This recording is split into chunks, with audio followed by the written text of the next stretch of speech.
All right, kids, welcome. It is that time again. We're going to play some D&D. Thank you for coming to hang out with us. I am Wiley Hobbit. I'll be your host, your dungeon master, your dealer of death, if you will. I mean, it could happen. Yeah. So thanks for joining us as a part of Virtual Greyhawk Con. We are so proud to be doing this for our second year in a row. If anybody hears any audio issues or anything like that, well, we're getting going. Please flash a sign in chat or something. But thanks for joining us. We're going to play some serious Greyhawk action. So if you like what you see today, please consider giving us a follow. We do play D&D in another setting in Forgotten Realms Monday and Wednesday evenings. All times are Eastern Standard. We'll drop the game schedule in chat throughout the afternoon. But yeah, if you like what you see, give us a follow. Check us out. We're going to be giving some stuff away, so that's pretty cool. We're going to give away a $25 gift certificate to Castle Entertainment, who happens to be the creator for the module we're going to be playing in today. And we're also going to give away a $25 gift certificate to one of the Virtual Greyhawk Con sponsors, Frog God Games. And they've got all kinds of cool D&D, RPG stuff, a fine purveyor of RPG content. So pretty excited for that. We'll open up those giveaways here in just a few minutes once we get going. And then just be here at the end of the stream to collect your winnings should you be the winner. So want to talk for just a couple of minutes. Hey, there's a big raid. Lawful Stupids rolling in from the UK with a sizable crowd of 74 D&D enthusiasts. Welcome to the Wiley Hobbit channel. Woo, yeah. Might not be a bad time to start a giveaway. I think we'll do that shortly. So welcome aboard, friends. I'm sure you're here to see some Greyhawk, and we're going to be doing that shortly. So speaking of that, I've got a visual here on the stream. This is the cover to the module that we're going to be playing in. And a good friend of mine, a huge fan of this guy, Carlos A.S. Lysing. I'm sure many of you who hang around the Greyhawk community are familiar with Carlos and his work. I'm the fortunate owner of a number of his three, I believe now, of his bits of work. And this one here, While on the Road to Cavrik's Cove, is a really cool module. It's inspired by the village of Hamlet. So it's a sandbox. It's a really great location. And this is the game we're going to be playing in today. There are a number of adventures and quests and bits of interest contained within this pretty thick, beautifully written, beautifully illustrated, as you see by the art on the cover, module. And so this is the game we're going to be playing in. Carlos writes for OSRIC rules sets, OSRIC rules sets. We're going to be running 5e, so I've drugged some grognards out of the woods, and I'm making them play Whippersnapper D&D. But I think we're going to have a good time with this. Carlos has written a really, really wonderful adventure. I've added to it and adapted to it for this particular one-shot. And that's one of the cool things about this particular module here, While on the Road to Cavrik's Cove, is a lot of the things that he's got in there are starters. And then as a DM, you can go in there and embellish and add to it and customize it for your party. So that's what we'll be doing today with that. And again, you're going to get a chance to win a gift certificate to Castle Entertainment, so you could pick up this module if you like it. Thank you all very, very much for all the follows. Thank you for bouncing in, and hopefully you'll enjoy our game today. So what I want to do, and Phantom, you're right, we do have quite the cast of characters here. We are going to go around the table and meet our players and their characters. They'll give you maybe a little bit about their characters, maybe why they're in Cavrik's Cove. Maybe they won't tell you why they're in Cavrik's Cove. Who knows? But let's just go around, and we're going to go clockwise. We're going to start with the guy that has the best hair. This is Tim Enoch Pratt playing Baldwin O'Farrell. Take it away, sir. Hi, yeah, I'm Tim. I make things and I do things. Enoch Pratt in the chat. You can find me on Instagram at Sundown Sensei. I am playing Baldwin O'Farrell. He's a dwarf thief, swashbuckler of the 4th level, a dual wielder with a whip and a hammer, and he's thirsty. Thirsty? In what way? Or are we not going to reveal that yet? Time will tell. Time will tell. He's a vampire. A thirsty dwarf with a whip. I mean, that can't possibly go wrong. That sounds like very wholesome Dungeons and Dragons to me. All right, we're gonna Sunday go. morning. Yeah, we're gonna go to Baldwin O'Farrell's right as you are looking at the screen, and we're gonna meet Bingo Nimblebottom. Yeah, so my name's Bob. I'm actually Doc Shoulder. My character today is Bingo Nimblebottom. He's a halfling, fourth level rogue arcane trickster. And his backstory is that he, like many halflings, grew up in the Vespi Forest, which is kind of tucked into the middle of the Flanness. And he grew up a normal kind of halfling life in a little tiny village with his halfling brothers and sisters. And the area of this kind of portion of the Flanness, which is kind of just north of Saline and kind of east of the Perrin Lands, it's kind of an area where there's trading, there's rangers that come through, and there's lots of riverways where there's a lot of interactions with traders and rangers. So throughout his kind of, when he was growing up, these rangers and traders interacted with him as a kid, and he thought that was interesting. And so he kind of got the bug for adventure, and he was recruited by a group of these rangers to come down and live at Iron Steed, which is a fort right on the southern portion of the Vespi Forest. And he kind of was taken under apprentice by the people that were there, including a couple wizards that were there. And that's where he learned his arcane trickster, arcane magic. And then from there, he continued to work for the Rangers, and he would be sent out as a spy to be able to get information on orcs or goblins that were going to raid into the area, and he'd bring that information back and be able to actually provide the Rangers the information that they needed to stop the oncoming attacks. And so he got involved with, we're going to meet Dunbar Fortin, who is the thief that's recruited him into coming into Cavrik's Cove. Cavrik Cove is a long way away from the Vespi Forest, and there was a kid who runs goods and whatnot up from the river up to the fort, and he handed him off a note one day, and the note was from Dunbar, and he hadn't seen Dunbar in a long period of time. He met him when he was out on one of his missions, gaining information, and Dunbar's a thief, and he helped him out in this situation, and the note made reference to potentially needing some help. And so based on Dunbar helping him in the past, Bingo felt like he should probably go out and help his buddy that helped him out in the past. And so he talked to his commander at the fort, and the commander was okay as long as he brought back something for the rest of the Rangers. So if there's any loot or treasure, he's going to share it. But then he set off to go find his friend to give him some help. Nice. Love it. Excellent. Bingo Nimblebottom. All right, Harg of the City of Far. Tell us a little bit about yourself, sir. Well, my name is Dale. Online, I use the handle Asher the Bear. I am playing a human fighter. If the name sounds familiar, I continually dip into the giant list of NPCs in the back of the module B1 in Search of Adventure for names, and I've played probably 15 of them at this point. So this will make 15 or 16. So Harg he is from a city of Far. He is from the city of Cadmill in the Bone March, where he was born.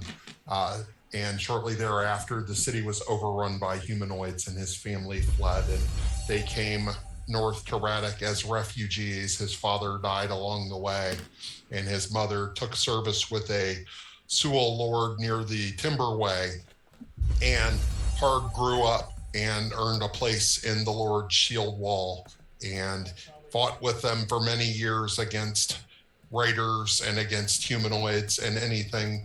And after many years, he's been released from service when the old Lord died and the new Lord took over. And they were like, well, you're welcome to stay, but you're not one of us. So once again, feeling kind of cast aside, he is in search of a new life and potentially a new wife. So he might be chasing skirts along the way.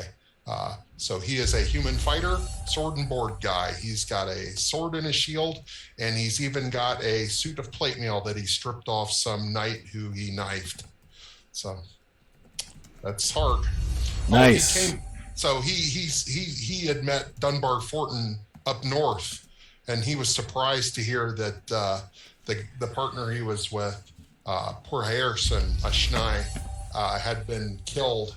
He assumes there's more to the story, so he's kind of in Cavrik's Cove to see what's up, and he's across the street in the Blushing Nereid, the local tavern, anxiously awaiting for the guildmaster to come out and announce the bounty. Nice. Excellent. Very good. Very good. And finally, Hebney Cragbeam. And thank you all for the subs. Every time somebody subs, the party receives a +2 that can be used for any D20 roll. I put that information in Discord for the players to be reminded. 1 +2 for use at a time and not usable on death saves. Go ahead, Hebney. Okay. Hello, everybody. My name's Dave. You can check me out at Guild Superior on Twitch and Twitter and in the chat today. Thanks for having us, Scott. This is great. I am playing Hebney Cragbeam. Y'all know me and you know what I do. You know how I make a living. Hebney is a tinkerer. He is a former guild artisan. And he has found himself in Cavrik's Cove after having a few down on his luck type of experiences. But you know those times when you're working in the workshop and you hammer your thumb accidentally, you fly into a rage. You know those times when someone messes up your workspace, sends you off into a rage. I'm talking tinker rage. And did I happen to mention that Hebney is a barbarian? Yeah, he gets a little pissed off when people mess with his tools, so don't touch. He's been in Cavrik's Cove for a couple of months. He has a workspace down in the Procan's Bounty area of town that he rents from Harbor Master Cross. And he's been here for about 3 to 4 months, as I mentioned. And he is doing a lot of work for people, trying to make himself useful. He did some work, as it turns out, for Dunbar and the late poor Hayerson. So he's got a little bit of an interest to find out what happened to these two gentlemen. They seem to pay well for the work that he did, and so he's kind of bummed that he lost a good paying customer. All right. Excellent. So that covers our characters, the backstories. Again, with a one shot, you get a little bit of twinge of railroading. So we've gotten everybody some good information that may or may not be helpful during the game. Got them all hooked in. So pretty excited for that. Thank you guys for giving us the detail there. I'm going to go ahead and thank you. Wow, level 5 hype train. Holy smokes. That's exciting. I don't think we've ever had that on stream here. So thank you for that, everybody, and all the subs as well. We're going to go ahead and open the giveaway. We're giving away two things: a $25 gift certificate to Castle Entertainment and a $25 gift certificate to Frog God Games. So, man, thanks for that hype train. That's sick. So just type !giveaway, and if you're here in chat, lurking or otherwise, at the end of the stream in about 4 hours, and you win, you'll get your prize. So be here to win that, and let's continue with taking care of business. Players, any questions before we dive into this thing? All right. Let's dive. Let's dive, kids. Okay, so let me give you all just a quick overview of the game. Explorer and local resident poor Hayerson has been murdered. He was found dead in his residence with a dagger buried in his chest, an apparent attack while he slept. The diverse, sleepy little fishing and farming village of Cavrik's Cove, within the Archbarony of Ratic, has been all abuzz over the incident. Neighbors saw Hayerson's friend and business partner in the exploration adventuring business, Dunbar Fortin, visit Hayerson's home early that evening and exit later in the evening. Sheriff Lucan quickly assembled a group of people tasked with finding and bringing Dunbar Fortin to justice. They swept the lands around Cavrik's Cove within about a 10-mile radius in all directions. They also sent word to the town of Grassflats to the west, to Cormac and Marner to the north, and even to Devonmeek to the south, all major cities within Ratic. No luck was had. They've searched and sent word over the past 3 weeks. No sign of Dunbar Fortin. Sheriff Lucan has declared the case closed. Rumors abound, of course, like any small town of 500 or so souls. Rumors abound around Cavrik's Cove as to Fortin's whereabouts. Maybe he's holed up right here somewhere in town. Maybe he's in the Rakers to the west. Maybe he's taken to sea. Maybe he's deceased. At either rate, as the buzz still continues to some extent, someone in town has put together a bounty, a reward for anyone, any group of people, finding Dunbar Fortin and bringing him to justice, dead or alive. Today, 3rd Patchwall Moon Day, the bounty will be unsealed at the Guildhouse of Mercenaries at 9 a.m. sharp. For various reasons, known to themselves or otherwise disclosed, our party will be there for the unsealing of the bounty. So join us as we try to figure out what happened with the murder in Cavrik's Cove. And so what I want to do to start things off is to kind of set the scene and give you a little bit of information about Cavrik's Cove proper and its place in the Flenness. And I've put a map up in the stream so that you can see its proximity in relation to the rest of the Flenness. I'm also going to upload the very same map into Discord for our players to have available to them to download. And so let me give you just a little bit of information about Cavrik's Cove. Lord Mayor Tivin Ratner is your mayor. The mayor is elected every 5 years by an open vote of citizens. Cavrik's Cove is an agriculture, fishing, and sea and road commerce center. It's a small town of about 534 souls, about 80% humans, mostly Iridians, Sul, and Flan. Also a few Schnai, snow barbarians to the north, have found their homes, a small community there in Cavrik's Cove. There's about 8% dwarves, some halflings, a few elves, some half-elves, half-orc or two, and a few gnomes in town as well. Prevailing languages, Common, Old Iridian, Dwarven, and the Frozen Tongue, that language of the Schnai. And again, thanks everybody for that hype train. That is sick and twisted and ridiculous. Thank you all for that. Cavrik's Cove is a village on the eastern coast in the archbarony of Ratic. If you're looking on the map and you see Grassflats, it's about due east of Grassflats right there on the coast. It epitomizes the small settlements along the nation's ocean shore, a peaceful place fed primarily by the catch from the depths of the Solnor Ocean. The village of 500 souls is built upon good flat land that abuts a thin strip of black sandy beach before giving way to the ocean's waves. Farmers make the most of this kindly soil, bringing in plentiful yields of roots and hardy vegetables such as beets, carrots, cabbages, and potatoes that feed much of the nation to the north and the south of the village. These crops are cooled by gentle ocean breezes year-round, though the Solnor Ocean is known to vent its fury upon Cavrik's Cove come autumn and winter in powerful storms that drive heavy rain and thick snow upon its expanse.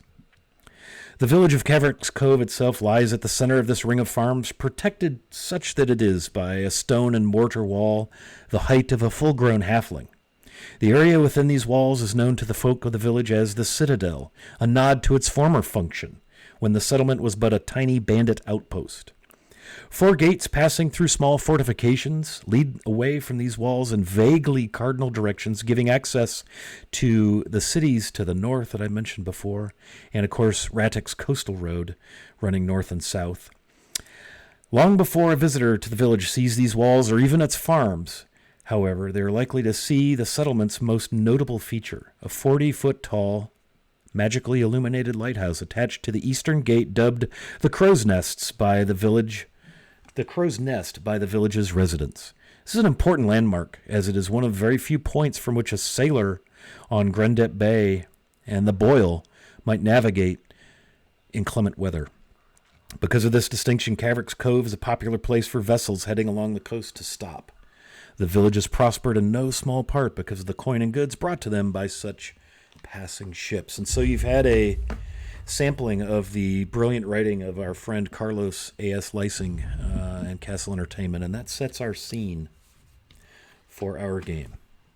And so things open up with the hustle and bustle of a moon day morning early in Patchwall, which is the Greyhawk equivalent to the month of October.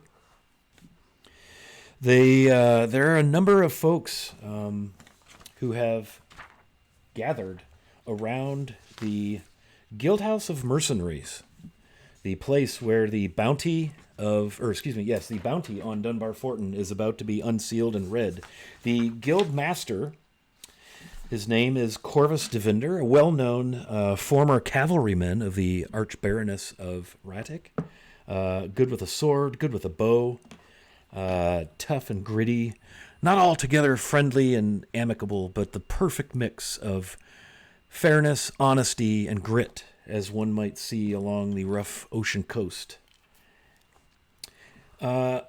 A pair of young guards who are in Devinder's employ stand on either side of the closed wooden door, this two-story salt box and timber frame constructed dwelling.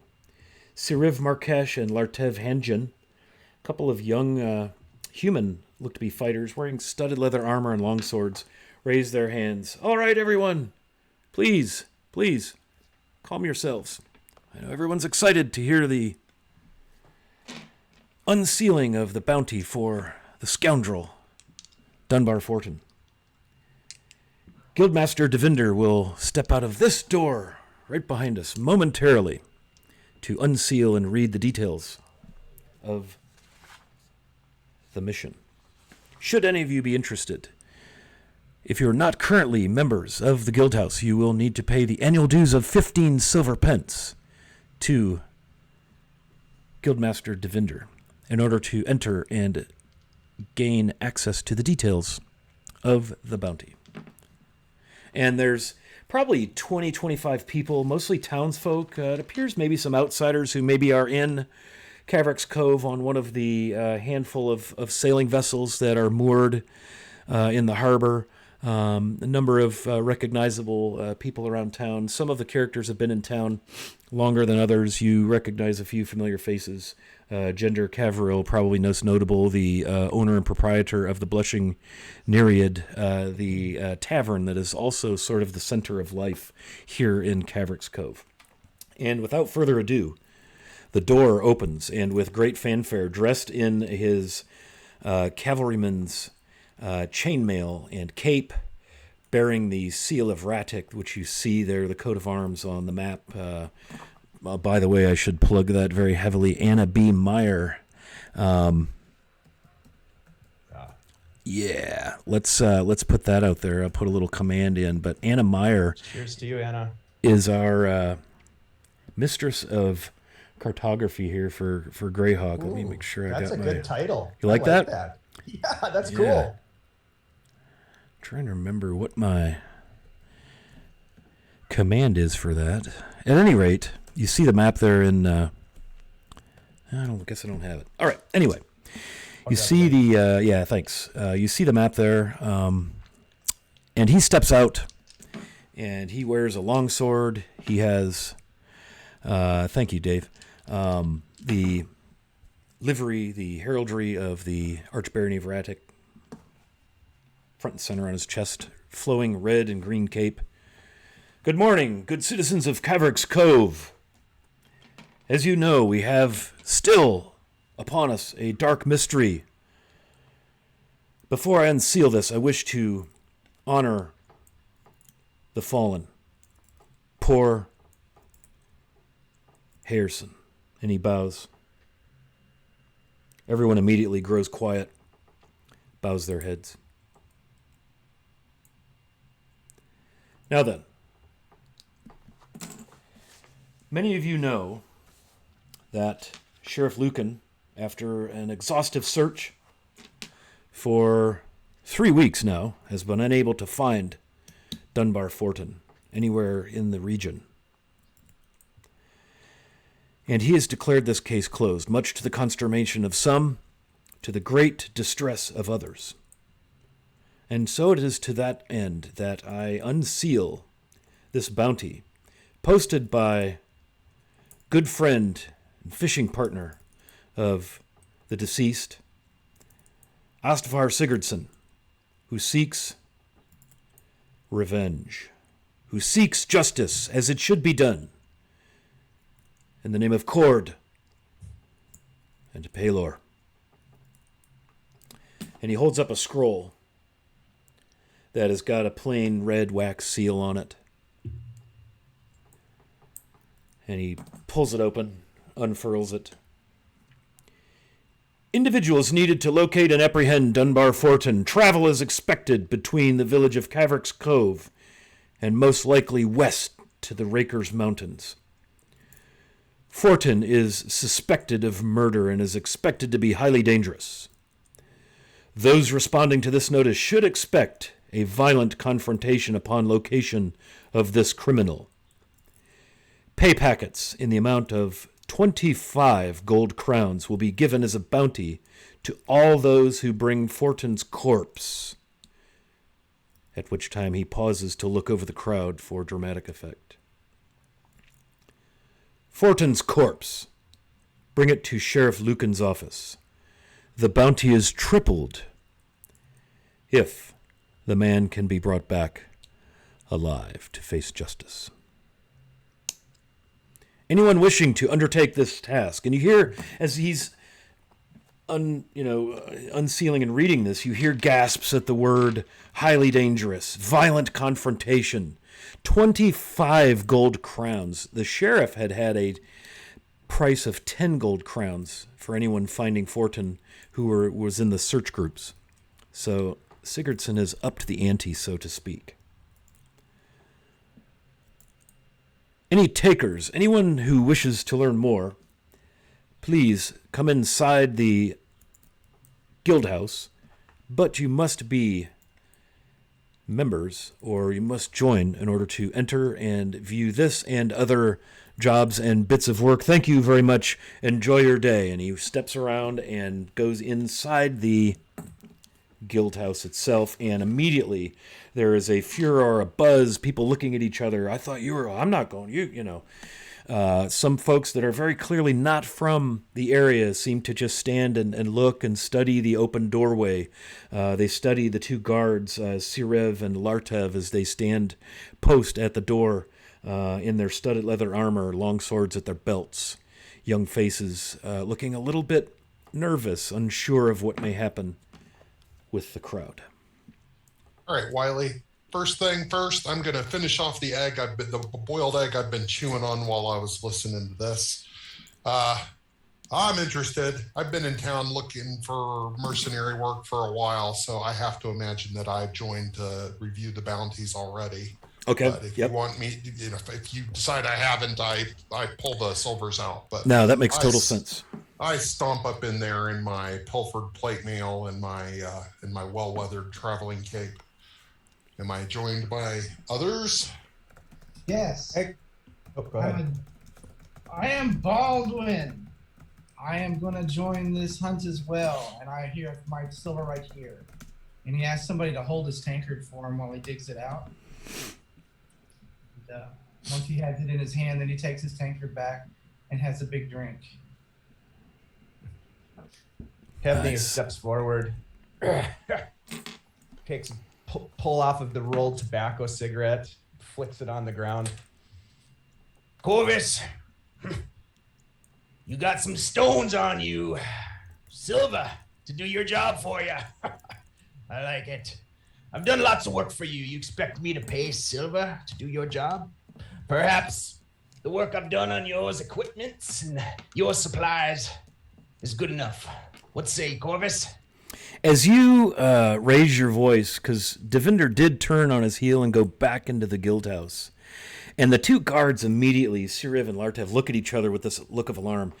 Sir, you may wish to hold your tongue and speak more civilly of the good guildmaster. He's not one to be trifled with, and the 15 silver pence is merely the annual fee for membership to the guild.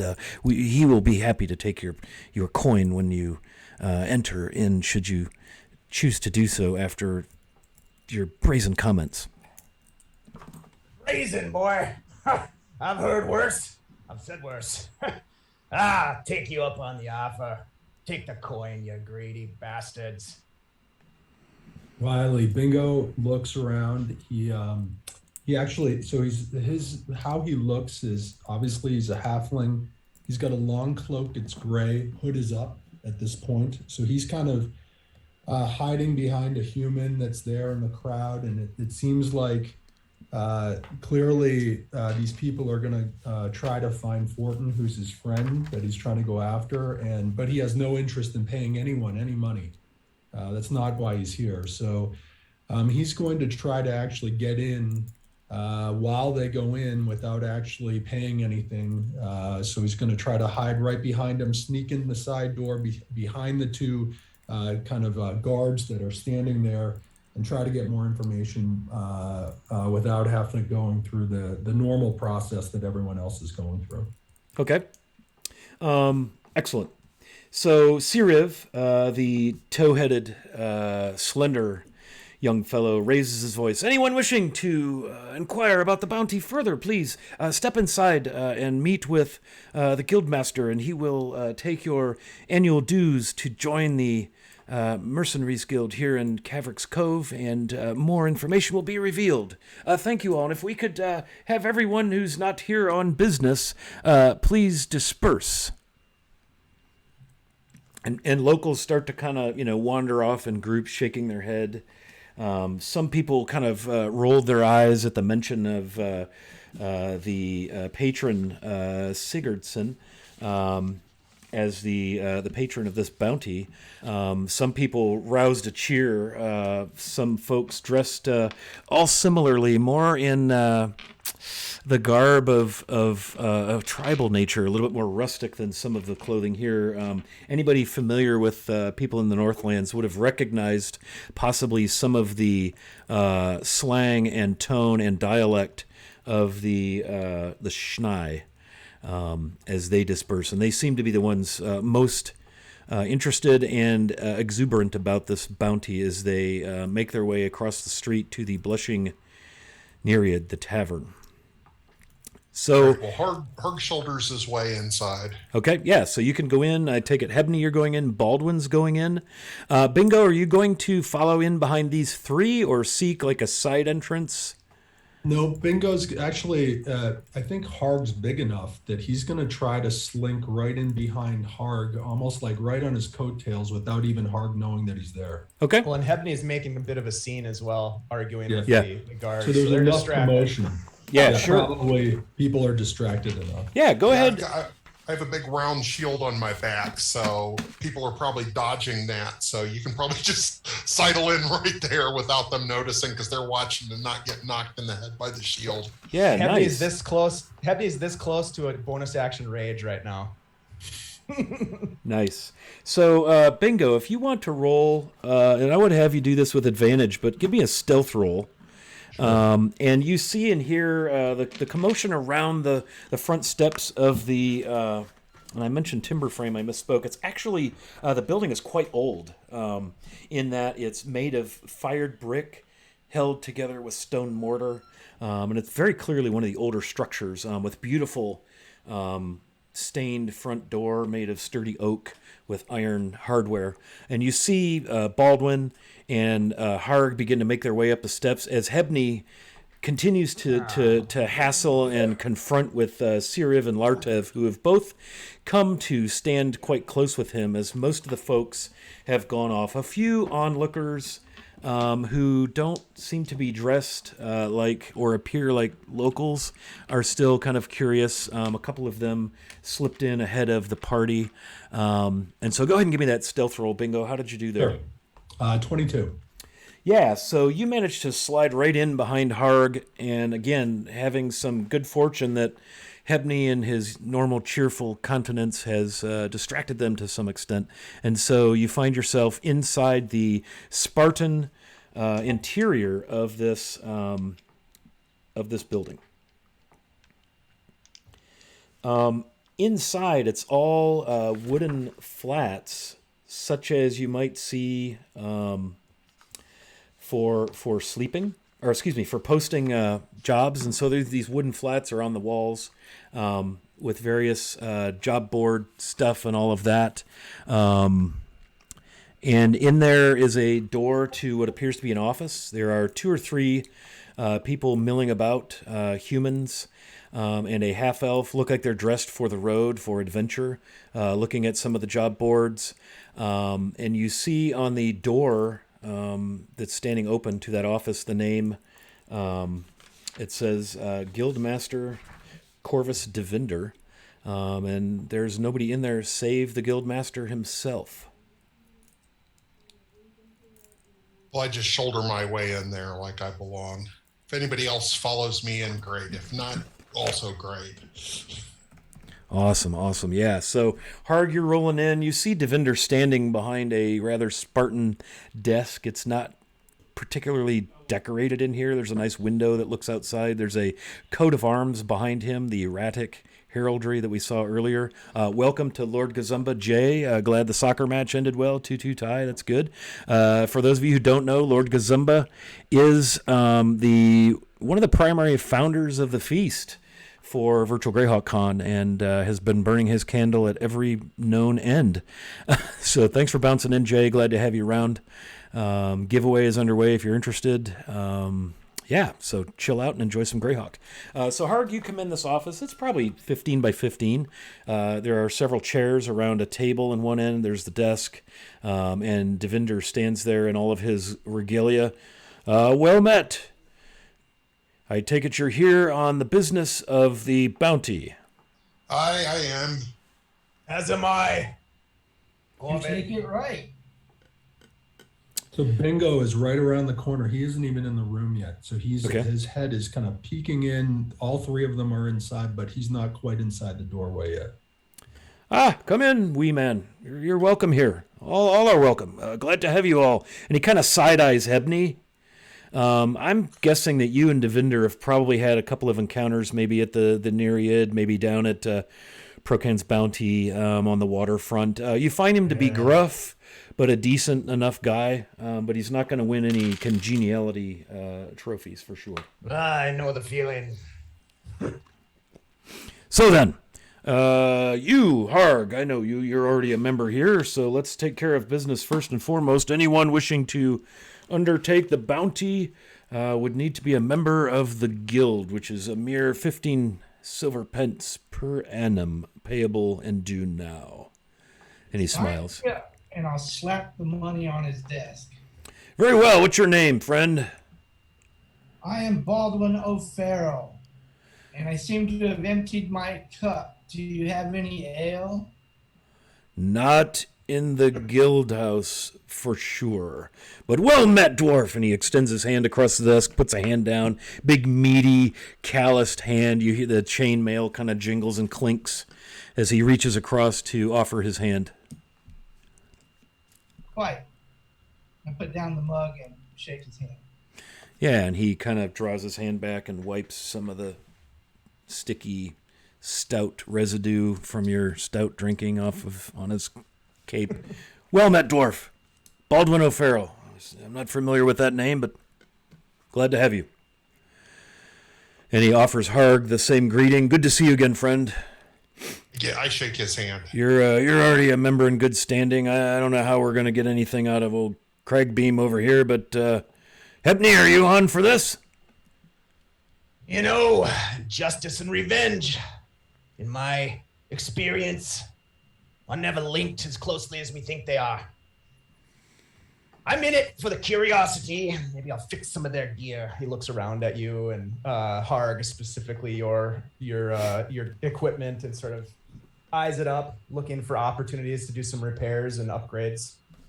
Everybody needs a tinker from time to time. I'm in. Oh. Well met. He reaches across and offers you his hand as well, Hebney. Good to have you. Your curiosity hopefully will bear you good information and perhaps opportunity for more work. So what do we know about where Dunbar's whereabouts are? Obviously, the sheriff's had people looking for him. I'm not entirely sold. I think there's a lot more to this story, and I'm glad that there's an opportunity to bring him in alive. I want to find out why someone would murder poor to do that, or maybe there's something more to it. A while back they'd been talking to me when I ran into them. They went on a trip up to an island up in the bay, and they were talking about a dead pirate that they were found. So maybe there's something to that. Maybe there's some outfall from that little excursion or adventure, or maybe that's where he's at. I heard something similar, but the way I heard it, it wasn't a pirate. It was some sort of sorcerer. None of that's been shared with Sheriff Lucan. There was some evidence left. I have it here under lock and key, of course. What else do you know? What about you, little one? Are you in on this? So at the same time that Hebney's kind of going around and looking for things and kind of crashing about, he tries to peel some coin off of Harg. So what he does is he tries to actually get money off of Harg. He doesn't know Harg from anyone, so he's going to try to make a sleight of hand maneuver to be able to dip his hand into Harg's pocket to get the money he needs to pay. Nice. So here's how we're going to officiate this. Harg, you should have on your character sheet a passive perception number. So keep that in the back of your mind. Find that. Take a look at it. Bingo, I'm going to ask you to roll a sleight of hand. And I'm going to ask you and give you the option. The party has 23 plus 2s. You can use those those all came from the subs that, hey, Wilson, by the way, thanks, Dave. One of my players gifted 20 subs to start the stream off and got that hype train going, so thank you, Dave. But each sub grants the party a +2 for a 20 reroll. You can use it after you roll, and if it feels like that +2 could be helpful, you can add it, and we'll subtract it from the total. But if you feel like you've rolled a pretty high number, you don't have to. Okay, I think that sounds great. I'll roll. 19. That's well past my passive perception. All right. You lift my purse. So, Bingo, after getting his purse and going through it quickly, he takes his hood off. So he slides his hood off his head and announces himself to the sheriff and to Corvus and says, "Here's my money. I'm in," and looks kind of at the rest of the crew to see, are these people that they should be trusted or not, because he is going back to the document that he had gotten from his friend, and it just doesn't make sense to him that his friend would actually murder someone. Having known him and having adventured with him, he's not about killing people. He's about actually finding treasure. So this whole thing doesn't make sense to him. Okay. And so he's in because of that. Okay, here's what we'll do. So, Bingo, as you're listening to all this, you're trying to make sense of it. I'm going to have you roll insight. And then the three characters, Harg, Hepney, and Baldwin, one at a time, I'm going to have you, based on Bingo's insight roll, which is in 5e, that's an attempt to discern meaning behind what you're seeing and hearing. In other words, are these guys honest? Where are they coming from? If you would, one at a time, we'll go Harg, Hebney, then Baldwin. Give a little bit to Bingo based on his insight roll of what he may or may, are you on the for real? Are you on the up and up? So go ahead and RP that out a little bit. So go ahead and roll your insight, Bingo. You're muted. Sorry, guys. 11. 11. So with an 11... think about maybe where you're coming from, each character, what your deception bonuses, your charisma, and, what is he able to discern from each of you just in the last couple of minutes based on an 11? Harg, we'll start with you. I appear to be fairly straightforward. I've already voiced concern that there's more to the story, and shared freely of what I knew. So I have concern for Dunbar, but I also knew poor Hyerson. So I think that there's something linked to the story that I'd heard about the pirate and the island that might have some bearing on why this happened. And I'm not convinced that it was just a murder in a rage. That's it. Nice. All right, Hebney, what do you think Bingo can glean with that 11 insight?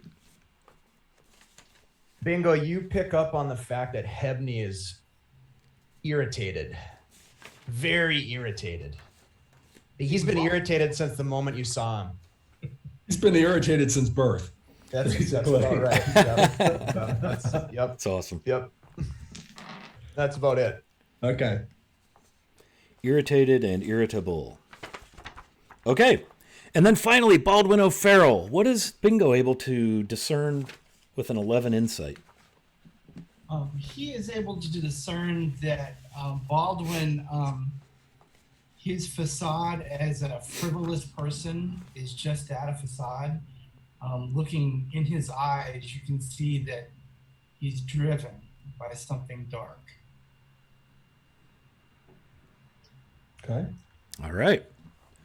A lot there. Bingo thinks about kind of what he's been able to glean information from all three, and he thinks this crew has potential to has ulterior motives just besides the gold that's being offered by the sheriff. And so once he gets an opportunity outside the kind of confines of the sheriff, he's going to approach each one individually or all of them at the same time to be able to try to get them together and kind of really go after the real mission or reason why they're there, is maybe to find Dunbar for their own purposes, not necessarily just the gold for the sheriff. Okay. Intrigue, mystery, love it. Okay, so you're in Devinder's office talking about the details of the situation, and again, he informs you that there's been some evidence, and he will open a drawer in his desk and unlock it, pull it out, and so here's what was found at the crime scene in poor Harrison's residence. And he kind of hesitates. You can see this is a difficult topic for many of the people. The immediate bowing of his head when he unsealed the bounty, the place just like a pin dropped silent. Everybody immediately. You could tell that this has affected the community in a big way. He sets a dagger on the desk, still bloodstained, and you can see very plainly that it's a nice dagger. It has a black obsidian pommel wrapped with some leather, kind of, I wouldn't say cord, but more like leather stripping around it for grip.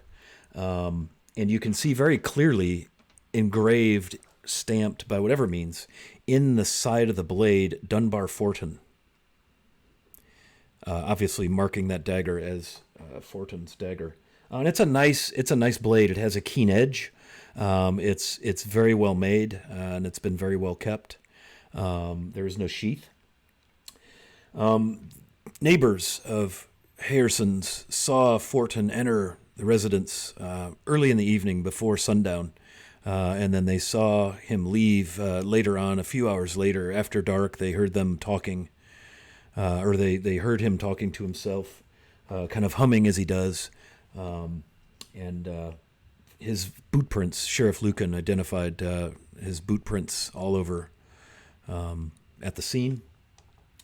And we also found this curiosity, and he sets this, it's like an eyeglass, a telescoping eyeglass, as what might be used by a ship's captain.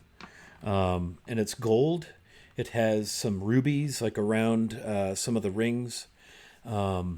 not gaudy. They're very small, but very nicely set. There's some mother of pearl inlay, and on it is engraved the initials J period E period and the words the Spectre, SPECTRE, JE, the Spectre. This was also found in the home, in the bedroom on the floor. Sheriff Lucan sent men out in all directions. About 10 to 12 miles, he sent folks to local cities, grass flats, and the like. And he searched for, let's see, the search began almost a month tomorrow, 4th harvester on God's day. And they searched to the 28th. No sign of Fortin, no word, no nothing. All that is known is that Fortin and Hayerson operated they like to call it a salvage and exploration business, but treasure hunting, antiquities, the like. They would travel together on occasion. They would also deal through the harbor with ships that would come in and so forth. But just a sad, tragic situation. There's really no understanding of why Fortin would have done such a thing. He's never struck anyone as unkind, much less a murderer, yet here we are. Lucan has considered the case closed due to lack of a suspect, or the presence of a suspect. And Astvar Sigurdsson is dissatisfied, to say the least. My suggestion would be to go to Astvar if you do wish to take this on, which it sounds like you will, and meet with him briefly. I believe he's also offered some coin in case you need to equip yourselves for your work. But you can find him at his residence just south of the wall. If you exit the south gate and take the first lane to the left that heads east, you will find his residence, the third residence on the north side of the lane. So, one quick question. Yes, of so course. We have a dagger here. What was the cause of Poor's death? Poor Ayerson was found with the dagger buried in his chest to the hilt. Okay. Did he have any other injuries? He did not. Okay. No signs of any ransacking of his residence, any damage. He lived alone, so there's no real or clear understanding if anything pertinent or important is missing. And was he looted? Or did he have all his belongings on him? To the best everyone understands, yes, he does. He was merely dead in his bedchamber in his bedclothes. Oh, in his bedclothes. Yes. So it seems unlikely that this is how he was talking to Dunbar, sitting around in his bedclothes. Appears he was murdered in his sleep. Okay. Whether or not they are close, they're friends, so perhaps he retired for the evening and left Dunbar. They worked together. They worked out of Hayerson's residence. I presume they kept any treasures and things and the like, but mostly by all accounts, they traded through Procan's bounty up and down the coast. You've probably seen Hebney. You've probably seen them. At least Sigurdsson down there. He's got a fishing boat down there. He and his family go out pretty much daily. But you see how much trade goes through there with various ships and vessels coming in from all around the region. Yes. And while they're having this conversation, Hebney has walked over to the spyglass, and he has, unless someone stops him, he's picked it up and he is examining it. Okay. What do you make of this engraving here? J.E. the Spectre. Sounds ominous. Any ideas what that refers to? He kind of shrugs. No one here knows. We've had it around to friends through the Shania community, sheriff, of course, the mayor, any of the folks. We've even had it down to the harbor master, Karras, and he really knows. Didn't ring a bell. If that's the name of the pirate, the dead pirate they were discussing. Could be. Is it a well-made spyglass? It is beautiful. It's gilded, plated in gold. Has little ruby details around some of the where it telescopes in and out. You can look through it. It's very clearly a functioning spyglass. It's well made. Has anyone checked this for magic? It has been, and it is not. Very well. We do have a wizard who helps with such matters from time to time. When Very well. When this is going on, Bingo's thinking to himself that it doesn't make sense. The dagger and being stabbed in his bed. It's just not like his friend. He's more into venturing and treasure finding, and he's not an assassin. That's not his background. And so Bingo's thinking that maybe this dagger was either lost or stolen, and it's a setup and not necessary. It just doesn't go along with what his friend that he's known in the past. Yeah, I'm not sold on it either. Doesn't make sense that this would be left behind either. This spyglass looks valuable. All right. Especially for a thief. So why would my friend who's Dunbar leave a spyglass at the same time if he was trying to he's known to want treasure, so this wouldn't be left, this would be taken. Agreed. It's a pair of pretty trinkets. Well, let's go see Sigurdsson and see what he has to say about this. Okay. Anybody disagree? Corvus, sir, we thank you for your time. Yes, of course. It's just the four of us then. I glance around. There's still a few people in the Guildhouse main area proper. There's a staircase that leads upstairs at one end. It's, again, a very Spartan. It's timber and brick inside, and there are the various wood panels with jobs and so forth. The folks in there, there is a female half-elf in leathers and a dark cloak. Looks like she has a dagger at her hip, a short bow on her back. She's with two human males who look to be more dressed for martial combat and heavier armor. One's in splint, one's in chain.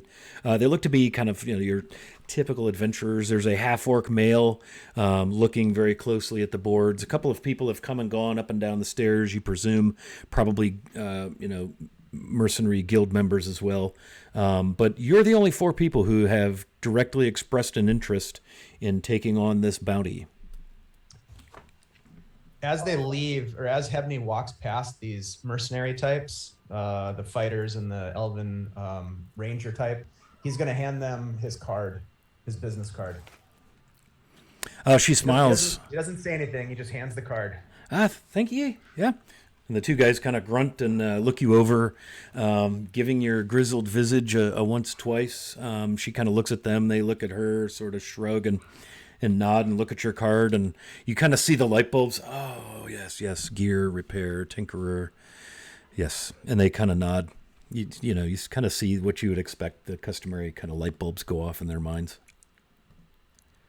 Bingo puts his hood back up and follows right along, kind of right on the side with these guys, but just looking around, making sure that no one really takes notice of him. As we're walking past, Baldwin will wink and bow at the young lady. She smiles and bows appropriately, and then roll perception. I'm rolling perception. Yes, please. Okay.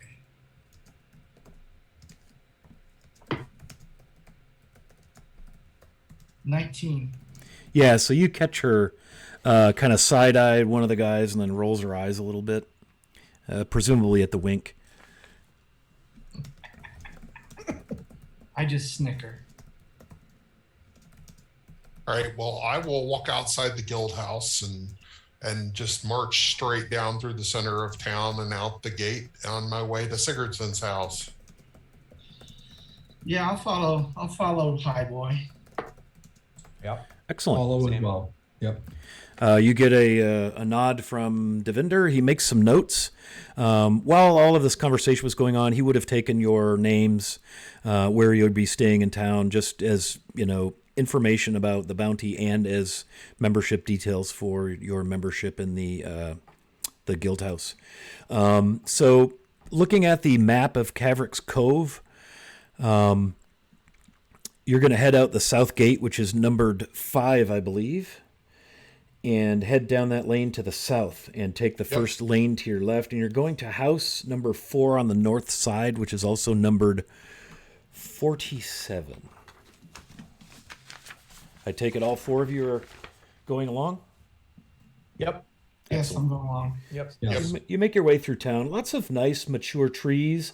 There are gardens. There's a few residences that you see, a couple with little signs out front, various businesses. Everything is clean, rather tidy. You can tell that the folks here are proud of their community, that they, just the tone and the mood, the way Devinder greeted the crowd, that they very much lean on one another for various things that you would need, whether it be help with things or crops, protection, money. It's a typical small little town that's out away from larger population centers, so they're very self-sufficient out here. But you can tell by the wall, the 3-foot or so wall that's around, that this place has been here for quite a while. In fact, some 200 years. Originally was settled as like a hidden cove, settled by a pirate by the name of Cavrik, his last name, that eventually turned into a little community over the years. And you make your way out, and there is in fact a little small, like a 1.5-story sort of arched stone, crenellated little battlement, if you will, gate that you go through. You can see that there is if you look up, a portcullis that might be drawn down, and it looks like there would be a place for people to be atop the gate. And you do see a fellow with a sword who looks like maybe he's standing watch, nods and smiles as you go through, very, very casual. And you make your way out of the village proper, out of the citadel, and maybe some 150 feet southward down this somewhat rutted and packed dirt path, lane, I guess, roadway. You see to the south houses and farms dot the landscape. It's slightly hilly. It looks like it's been, it was once probably coastal plain or grasslands. You see a lot of the harvest has begun, and so you can see some bare ground here and there with the stubs of harvested things, or maybe piles of greens from harvested crops that aren't part of the crop, things of that nature. Some baskets and things stacked here and there for future harvest. But it does look like an agriculturally bountiful region for sure. And you make your way southward, and you turn and you pass, you turn east and head down a narrower lane. And you pass 3 residences, and you come to what must be Sigurdsson's residence. And you'll see painted on the front of his home. It's a small home. It's wood. Looks like it's probably been whitewashed a number of times, presumably to protect against the elements. Shake, shingle,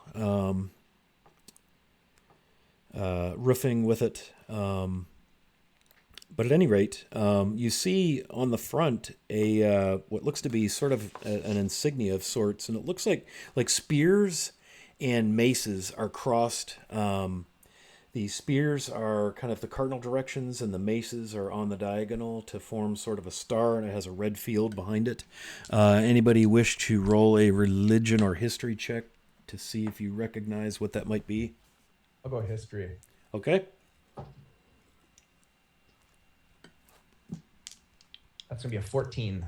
That is the holy symbol of cord. And I'm not aware, so if any of you happen to worship cord, you would have recognized that straight away. You see stacked on one side of the house what look to be some sort of traps. And then you see strung between some posts what looks to be some netting, fishing netting, probably being mended or drying. There are some bins that maybe hold either gear or bounty of the sea, crates and such. Everything is stacked incredibly neatly. There looks to be a small, like a John boat turned over also, but it's not like a junkyard, front yard, cars on blocks type of look. Everything is tidy, neat. The traps and the crates are all painted red and white, presumably to sort of align with the cord holy symbol colors. What would you like to do? Well, first of all, before we go knocking on the door, which we're about to do, what do we know about Sigurdsson and especially any relationship he may have had with Harrison? Very good. So, and Hebney, you're going to probably be the best source of information here. You've seen Astvar Sigurdsson with his wife Hekla, Geir and Frida, his son and daughters respectively. I've got the hiccups. I'm sorry. They head out to the docks most every day. Save for free day, which is a day of rest, with nets. They drag waters, they catch fish. They also set traps for lobster, shrimp, crabs, the like. He's well liked around town. He happens to also, he's sort of the hub of the Schnai community. Again, the Schnai are the snow barbarians to the north. And so he chairs and puts together a small festival called Kernleker, which is an annual sort of a celebration of the Schnai, held in the first week of the summer. It's, tests of strength and fortitude and cleverness and quickness and stamina, much like you would see with things with cord. And it's a pretty popular little festival. And in fact, the bread basket, the Chuckling Chimera Inn, the Blushing Nereid have all contributed like prizes and the equivalent of sponsorship. And so of that. Hebney, you've been here to see that little festival. I don't think the rest of you have been here quite that long. That would have been probably 3-4 months ago. I've done some work for the man, and he pays his bills on time. Yeah, you've probably mended some gear, Hebney, of his. Seems to be a pretty jovial fellow. And you know that Hayerson would sometimes fish with Sigurdsson. Hayerson also being a Schnai. It's a very tight-knit, close community. Anybody want to make a history, especially anybody from up north? Yeah, I'll do that.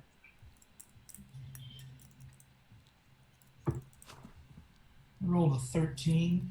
Yeah, so Baldwin, that the Schnai used to be on the enemy list in Ratic. But over probably the last 2 generations, maybe 3, peace has been made, mostly utilitarian for either trade or help in defense of the Archbarony of Ratic. And it's not uncommon here and there, sparsely, to see small communities of the snow barbarians settling amongst the other kingdoms in the region. Just as a bit of background, I also hold the worship of Cord. I speak the Frost tongue. I was raised in a Schneier, a Frusty community. Yeah. On the north. So these are quote unquote kind of my people, even though it's more of an adopted people. Right. So I'll hammer on the door. Very nice. Yeah, so you pound on the door. And then step back respectfully. Yeah, on my way. I'm coming. Pulls the door open, and before you stands a red-headed, bearded man in flannel and wool. Weathered face, hands that are actual tools. They're cut, deep cuts, dried, partially healed, calluses. This complete fisherman. The Gorton's fisherman stands before you. Oh, Top of the morning, Astvar. Yeah. I suppose you know why we're here. Ah, nice to see you. Sigurdsson. Yeah, I've been expecting. Ebony, yeah. Yeah. Good. Come on in then. Yeah. All right. And Up he in I go. steps back and you enter a Spartan house. A couple of small kids dashing about. Ivar! Arta! Outside with you. As he kind of ruffles their reddish hair, and a young, probably not more than 8 to 10 seasons along, a couple of youngsters dash outside. And you see a slender, also strong, dark-haired gal stick her head through an arched doorway and nod. And, Astar, these folks on the bounty then? Yeah, you think? Oh, yeah, love. I think so, yeah. It's true. Well met. And she kind of bounces back in. You smell coffee. You smell some sort of cooked, smoked meat hanging in the air. Coffee smells fresh. Meat smells like it was probably from earlier this morning. And he has you. There's a dining table, very much light-toned, sanded wood. Very much looking quite Scandinavian in construct. Very simple lines. Very crisp, and you sit in sturdy chairs around the table as Hecla brings out mugs of coffee. Can I interest anyone in anything? Perhaps an ale. So Baldwin's eyes perk up, and he starts spinning his tankard on his hand. Oh, yeah, very good. Right away then. Yeah, and she Coffee will do, ma'am. Coffee will do. she takes your tankard from you, kind of goes to grasp it and waits as if she's been through this before, knowing that that's probably a prized possession for the dwarf. He pauses, looks at it, looks at her, gives her a wink, and hands it to her. Asvar nods and grins. Yeah, well met indeed then. Welcome to my home. Sorry you're here for the bounty, yeah. We're here to find out what happened. The She de Fortin. And this darkness crosses his face. Murdered Will my do. friend, did he? Yeah, no good. He's murdered. There's no doubt. I'm not convinced he did it. We'll try to bring him in alive, but if we Whoa. have to, we'll bring him in dead. Alive would be preferred. I'd like to exact a little revenge myself. I've got an idea or two. The sheriff has granted me a bit of leeway since he's given up on the thing. And he kind of rolls his eyes. You see a big tapestry, by the way, hanging on one of the... And it's very plainly decorated, as in not decorated, right? It's some sort of plastered wall. But this tapestry looks to be a very nice piece. Not wealthy, well-to-do, fancy, just nicely made, like a handmade, maybe a family heirloom. And it depicts a scene of a sun rising over a frozen landscape. And Harg, I'm going to probably guess you're going to recognize this, probably Baldwin as well. This would be the holy symbol of Vatun, another deity that would be worshipped, or at the very least venerated and honored by the Shnai. Aye. Will And all of the Northerners. Yeah. Will you need provisioning for your trip? I presume you're going to set straight away. Yeah. We may, probably a horse. It's unless we go on foot. I look at all my short companions, and I'm not sure how they get about. Quite a few more steps for the wee folk, I suppose. Cart would be good. Oh, yeah. Don't you know? And he looks at Bingo. Yeah. You there. Bingo, is it right? Yeah, it's Bingo. And And he doesn't. When Bingo came into the room, he really hasn't said anything.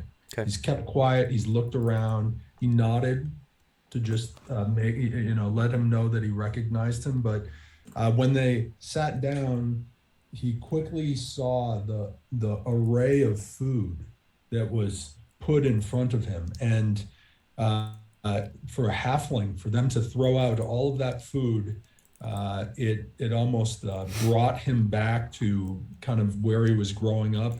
Hood came off, meats and cheese and breads. Yeah. He couldn't resist himself. Yeah, So it everything's was- cold except for the bread, and it's a crusty sourdough. There is a honey butter that's on the table. Heckle has been busy. First things first, Baldwin, you got yourself a nice mug of a very earthy stout set before you, and Hi. she brought out bounty of the breakfast table from earlier. So there is what looks to be maybe pan-fried salt pork or cured pork belly, bacon, if you will, the dried crusty bread, some dried hard, very briny, tangy cheeses. There's 3 different ones, various shades of yellow, some of which still have the red wax around them. Everything looks quite homemade. So whatever stealthiness he had is all gone. Right. Because all it is just food, and that's what he's looking for. So Yeah, okay. Don't you know, you're Bingo, right? I'm Bingo. Yeah, I recognize you from the description, so I got a little something for you. And he fishes around in his tunic or whatever. He must have like a sewn pocket, maybe for, little tools and things that he would use for fishing. And he pulls out this little scroll and he hands it to you. And it's rolled tightly, and it is sealed with a dark wax seal. And there's been some sort of a signet or imagery, pressed into the seal, and it's a gauntleted, like a leather gauntleted fist, and it looks like there's like flames coming off of it. It's very artistic looking. Seems odd for such a plain man to have this possession, this scroll. Yeah, I was asked to provide this to Bing. It was brought to me door, and I don't know how they know you're coming, but here you are, and yeah. So Bingo looks at it. Does he recognize what the insignia is that's been stamped into it or not? Roll me an intelligence roll, if you would. Sure. 10. 10. This might be an ample opportunity to burn a +2. Okay, I'll burn a +2. Great. And a little peek behind the DM screen. That'll get you to the DC I set for this of Okay. 12. You recognize that as the livery of the Knights of the Knight of the Flaming Fist. And that should jog something. It does. For And you. so Bingo turns to Harg and he says, my friend, he used to go by something else. His name was known as Callan Aldergrove, and he used to go by the Knight of the Flaming Fist. And so this must be from Fortin. This is a message that he must send directly to me for us. And it must be important. If they were to give it here in secrecy to be able to then give it to me, there must be something more going on. So this is important. As you start to explain this, Sigurdsson leaps from his chair, knocking it over with a loud crash. All the furniture appears to be of dried pine or fir, very nicely made. What do you mean, a message from Fortin himself? I've been holding this all this time, and here I don't break this. Well, break it open. What does it say? So Bingo quickly takes his dagger and slices across the open seal to open up the parchment. Excellent. So you do so, and you see the following note. Oops, the file is in use, and I can't attach it. Hang on a second. It's coming to you in Discord. You see the following note. Written in a familiar script. You should have it now in Discord. Feel free to do whatever you like with that.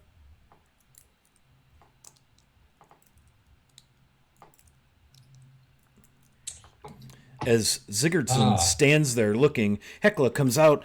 Hey, what is it, dear? And he, shush, back to the kitchen, please. Ah, So Bingo looks down at the parchment. He notices that he even notices the handwriting of his friend. That this is something that was clear that clearly was written by Fortin as he's received messages in the past from him, and they've communicated in the past. So this is familiar handwriting. And he starts to read it, and he goes, "I, Bingo, God's praise ye. If you're a reading this, my boy, your man is on the run. Sheriff and Sigurdsson think I murdered Harrison. You know better than that, you my friend. I may be a bit greedy and a little bit shifty, but I ain't gonna take a friend's life over treasure. Let my surname lead you where it be. Find me deep within me surname, if you remember what that might be. I don't dare say more in case they get this before you do. Hurry along and bring help. We need to get me away and figure out how to clear my name." And then he signs it CA, which is Colin Undergrove, Aldergrove, ALDERGROVE, which is again his known alternate persona that he would use. And then it's signed Knight of the Flaming Fist. So Bingo looks up and at his crew and he says, let my surname lead you where I be.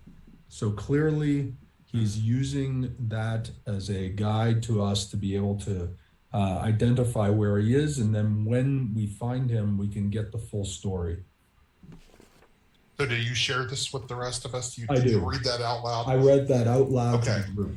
the color. So Aldergrove. What is that? What's the significance? Is that a town? The color leaves Sigurdsson's face as he plops down in the chair. Hekla! Oh, don't you know I need an ale, please? Right away. He flops down, just defeated. Spinning his, Baldwin is spinning his tankard in the air.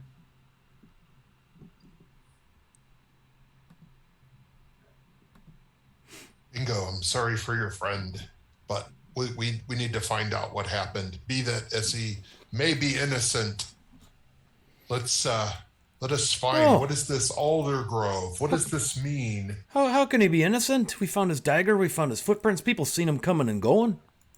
Sigurd, Don't you know? That's hard evidence, don't you know? There's always more to the story, Sigurdsson, and by the way, Fortin's been a good customer of mine. I don't see it for him to be killed for this. Let's talk to the man. We'll see him brought to justice, but the justice may or may not be on the side of him being a murderer, but we will find out how he was murdered. We will see to it. In the name of Cord, and I put my hand on his shoulder and give him a stern look. Yeah, his eyes fill with tears as he just sits in absolute rage. He's holding his tankard, and it's not shaking, but he's holding, he's got the white knuckle going. I mean, he's pissed. Probably a little embarrassed. Men like this. They make their own way. They don't rely on others. And here he's had something from the man himself in his possession this whole time, and he's beyond speech at the moment. He just nods when you evoke the name of Cord. So, Bingo, what do you know of Aldergrove? Is this a place? I know little of it. In all my discussions with Dunbar in the past, he's never mentioned Aldergrove. I do know that he has built a few secret hiding places northwest of Cavrik's Cove in the grass flats, and it's a few days marching from Cavrik Cove. And so if I was to think if there's any place that Dunbar might hide, it might be in one of these places that we've discussed on our journeys in the past.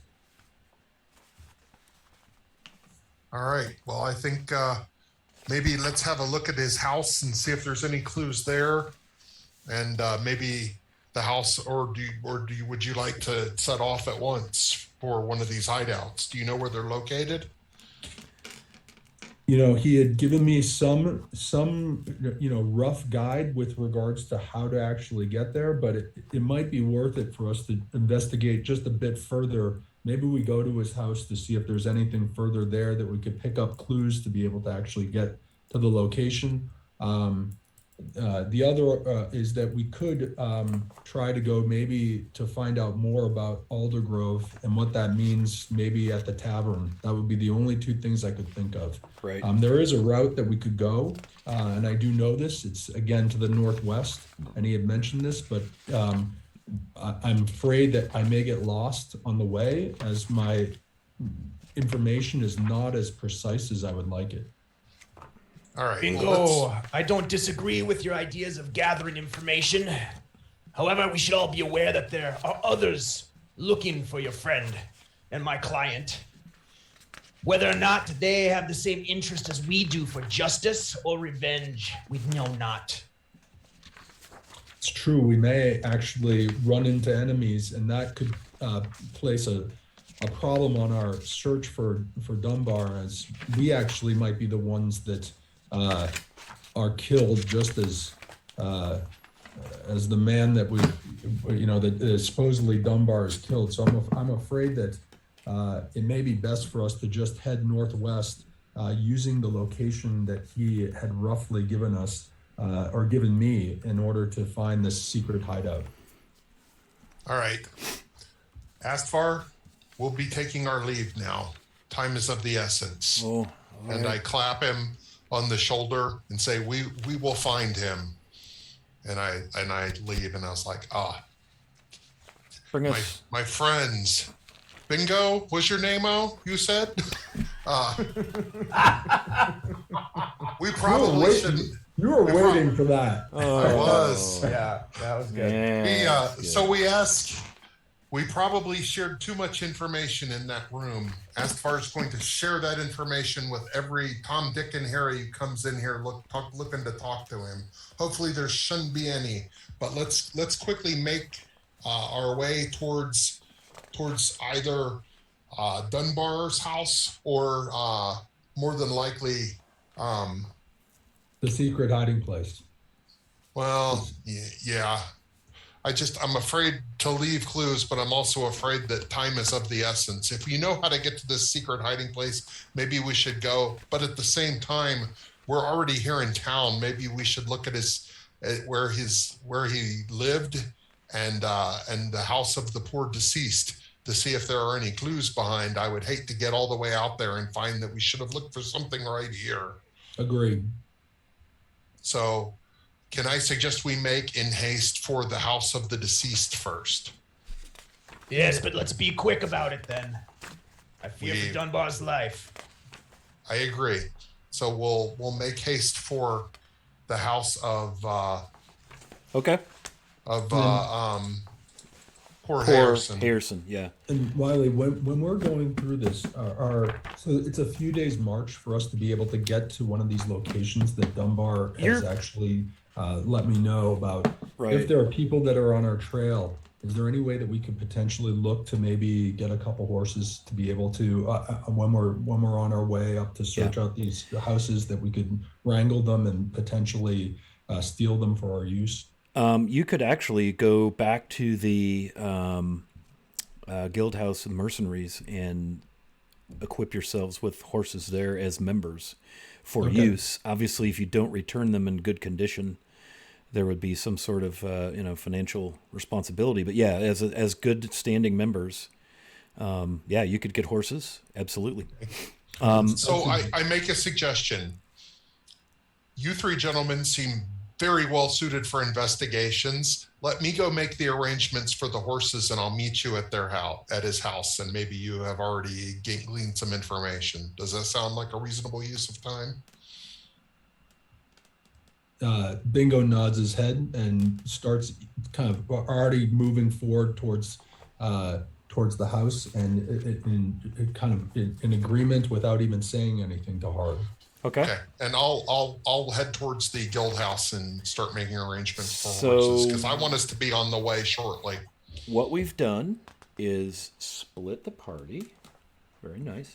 Thank you. I'll join them shortly at I got the you. house. I'm just hassling you.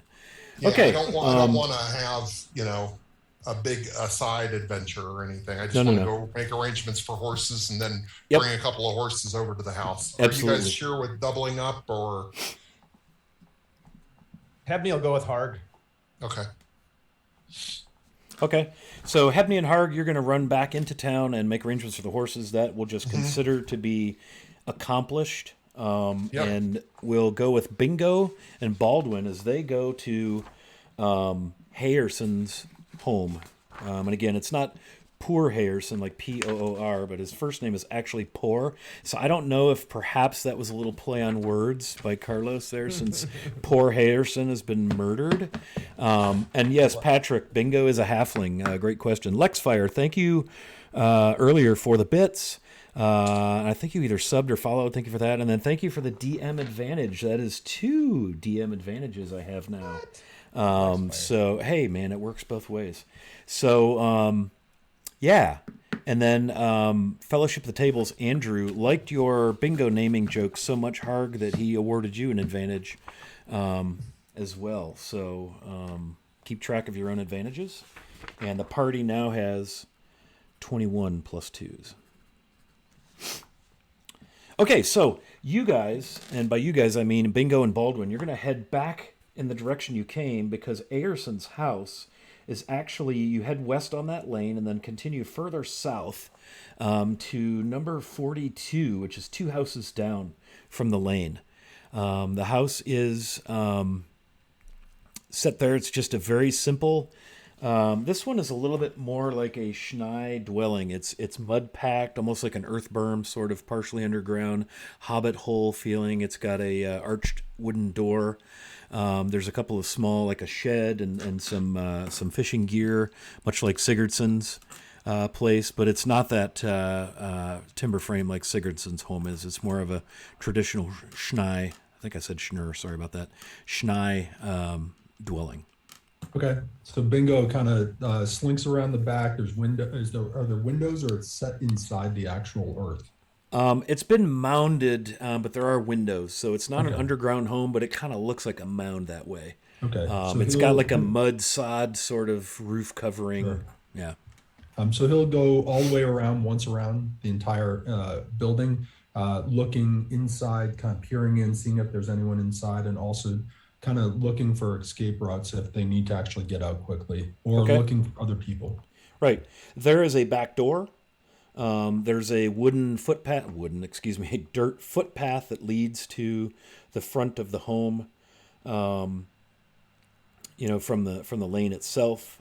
There are windows on the house faces southwest, the front of the house. There are windows on the north and south side and the east side. There's a big stand of trees. By big, I mean like several hundred yards of trees behind. It's like a small woods. And there's a back door as well. Okay, so Bingo waves to Baldwin and kind of peeks inside, but then kind of heads over to him and says, "I think we should use the back door. That's how we should get in." Sounds good. Great. Okay, so we go up to the back door, and at this point,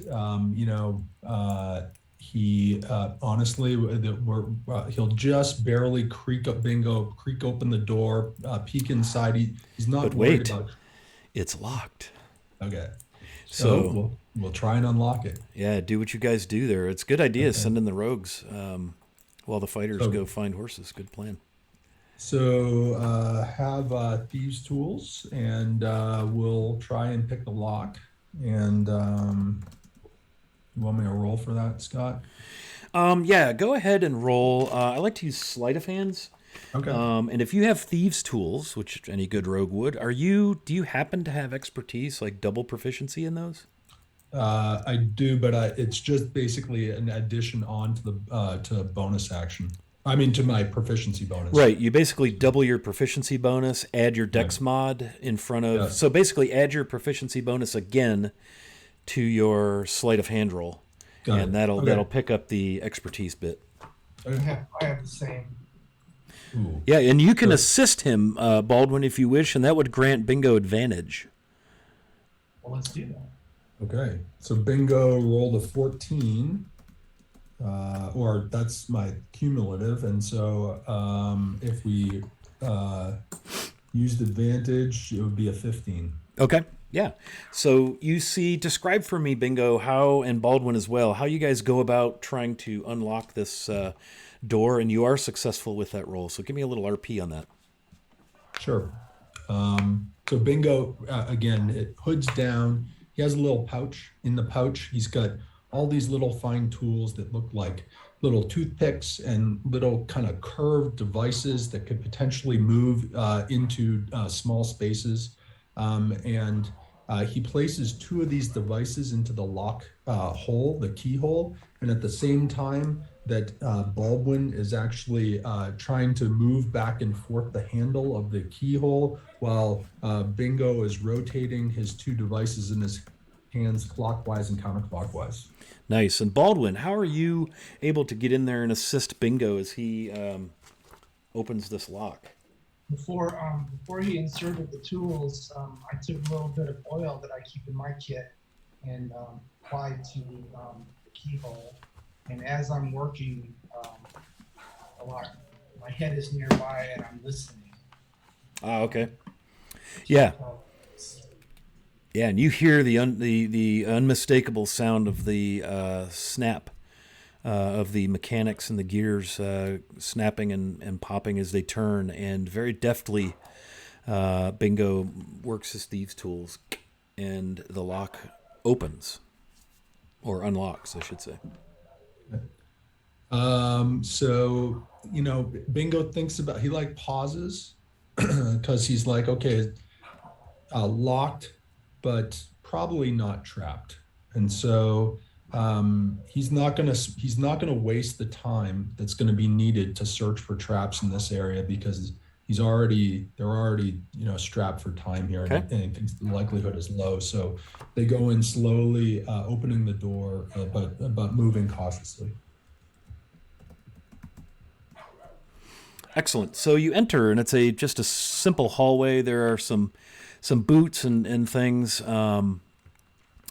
that would indicate fishing gear and so forth as you come in the hallway, and it opens into a great room that is part kitchen, part sitting room. You can see the front door. It's not a very big home, sort of shotgun style, and then there's a side room that looks to be for some storage, a side sleeping area, and a like a bedroom, and a side maybe a sitting room, or maybe he repairs gear in there, something like that. Does anything look out of place? Yeah, nothing's been tossed, ransacked, broken. Everything looks very neat and tidy, as one would expect. Very similarly decked out to the Sigurdsson residence. You see a painted piece of flat rock that is propped almost like on a plate stand, and it's good sized, and it has a different rendering of the Vatun sun rising over the frosty landscape sort of thing. And you see everything is decked out rather Scandinavian-like, as would be customary for the Schnei. The only thing that seems out of order is the bedroom. The bed has a huge dried dark crimson stain upon it. Yeah. So Bingo turns to Baldwin and asks him, asks him if he could check out the bedroom area, and then Bingo looks around if there's a kind of a sitting area for a desk or something where he could actually maybe look to see if there was any communications written, as maybe that might be able to help him understand kind of what him and Dunbar were doing, or potentially if there was any other people that were after Sure. him instead of it. Yeah. So there is a small writing desk there in the side room, and you can see what looks to be sort of ledger entries with amounts of gold coin, not huge numbers. You see a copy of a work order that has Hebney's name on it for the construction of what looks to be some sort of a storage container for something. You're not sure what, but some gold had changed hands there. That was dated, probably 6 weeks ago. It's been a while since that was transacted. You see there's a small chest under the writing desk. There's, it's what you would expect from somebody who is keeping track of an inventory of items. There is a mention of a finely crafted magical short sword and a ring, along with the items, some gems and gold and platinum and so forth. And atop that particular ledger, it says Island Adventure. So Bingo looks at this and feel that he's never heard Dunbar speak of this before, and when in their communications between each other in the past, and it seems like does this look like it's the last entry with regards to in this, or is this? It's one of several. There's a number of them. There's grass flats. There's things to the south. They look to be like little inventory lists of things gained on these various little trips, and one of them happens to be a short sword, a ring, gold, gems, and that one is actually affixed to the bill from Hebney. And all of these are, there's probably 8 or 10 of these, all very similar. Other magical items indicated, things of that nature. And then there is some like bills of sale where they sold some items that also appear on the inventory. So if you were to sit and spend 15 minutes, you could probably match some of the sales to some of the lists of things that were gotten. Okay. So it looks like probably the books side of a treasure exploration salvage business, if you will. Sure. So it looks like to Bingo thinks, that's, magical items, magical rings. I'm here for money, and Dunbar wanted my help specifically to be able to, he mentioned an adventure to be able to actually gain certain treasures. This very well might be the direction that Dunbar wanted to actually go towards. So he thinks of it, puts it in the back of his head, Island Adventure, and then goes up to Baldwin and asks him, has he been able to scout out anything with regards to any clues or anything around the bed that would suggest some type of foul play? So I was just going to give you a description, Baldwin, of what you've seen, but go ahead. Yeah, I'm going to do, the general thing you do where you search a room and you check everything out. I'm also going to approach the bed and without touching it, determine if the red stain is, as I suspect, blood or something else. Yeah, you've seen your fair share of blood in your travels, friend, and this is by no means anything other than dried blood. This is very clearly the scene of the murder of poor Harrison. I'm not even going to have you guys roll investigation because everything is so Spartan. All that's in these rooms are bare essentials. Everything's bare wood or plaster on the walls. There's no, artwork and frivolity. Everything's neat and tidy. There's a footlocker at the foot of the bed that's unlocked, Baldwin. It has clothes, items of that sort of thing. There's some shelves on the wall. There's on the shelves there might be some tools. Maybe a couple of more imagery bits of like cord and vatoon. The bed itself looks slept in and very bloody. And aside from that, there's nothing else. That's funny, Patrick. What if it was just spilt wine? So no footprints. I asked Bingo. No footprints. I asked Bingo if he discovered anything of significance. Yeah, so I tell Baldwin that there's multiple. So he has this multiple ledgers or entries in his ledger. It appears he's been running some type of trading operation, etc. And one of them looks very interesting. One of them, it's clear that they've been able to find some some treasure that includes some magical items. And if I was to say anything, that's the location of where Dunbar probably wanted us to go to be able to actually meet up with him so that we could collect these treasures with him. So the location was titled Island Adventure. Island Adventure. So Baldwin's eyes light up when you say that. Tell me, you look like there's something that you're thinking. Tell me more about it. Friend Bingo, I'm going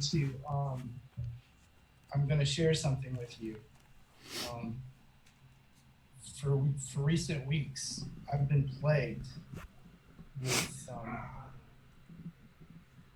very, very fitful dreams, and they always seem to center on some sort of island fortress or construction or something, and it's like weirdly like ensconced in this very large overgrowth of trees. And because this man is clearly important to you, though this notion of a dwarf, succumbing to visions is embarrassing to me, I want to share this with you. Bingo thinks about it. Bingo thinks about the times in his small halfling village when his buddies gave him some strange root to put into his pipe, and then all of a sudden he's back, and then he forgets about that part of his life, and then he says that's really odd. It's strange. It sounds like maybe that someone was calling out to you to be able to direct you towards where we need to be going. And with that, Bingo kind of thinks, and the one thing that he didn't look for was a map.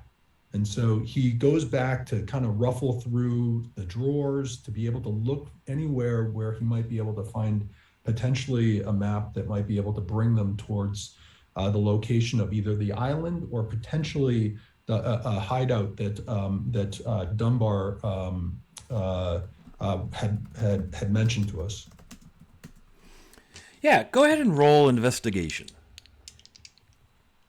Right.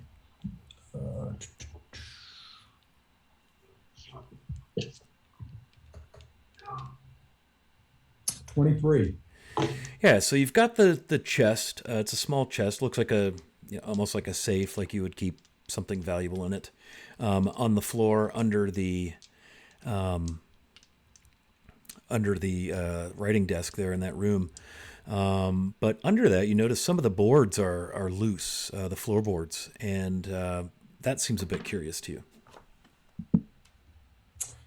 So Bingo gets down on his knees and kind of pushes aside this chest. Is the chest open or closed? Meaning, is there a lock or not? The lid is closed and it has a padlock on it. Okay.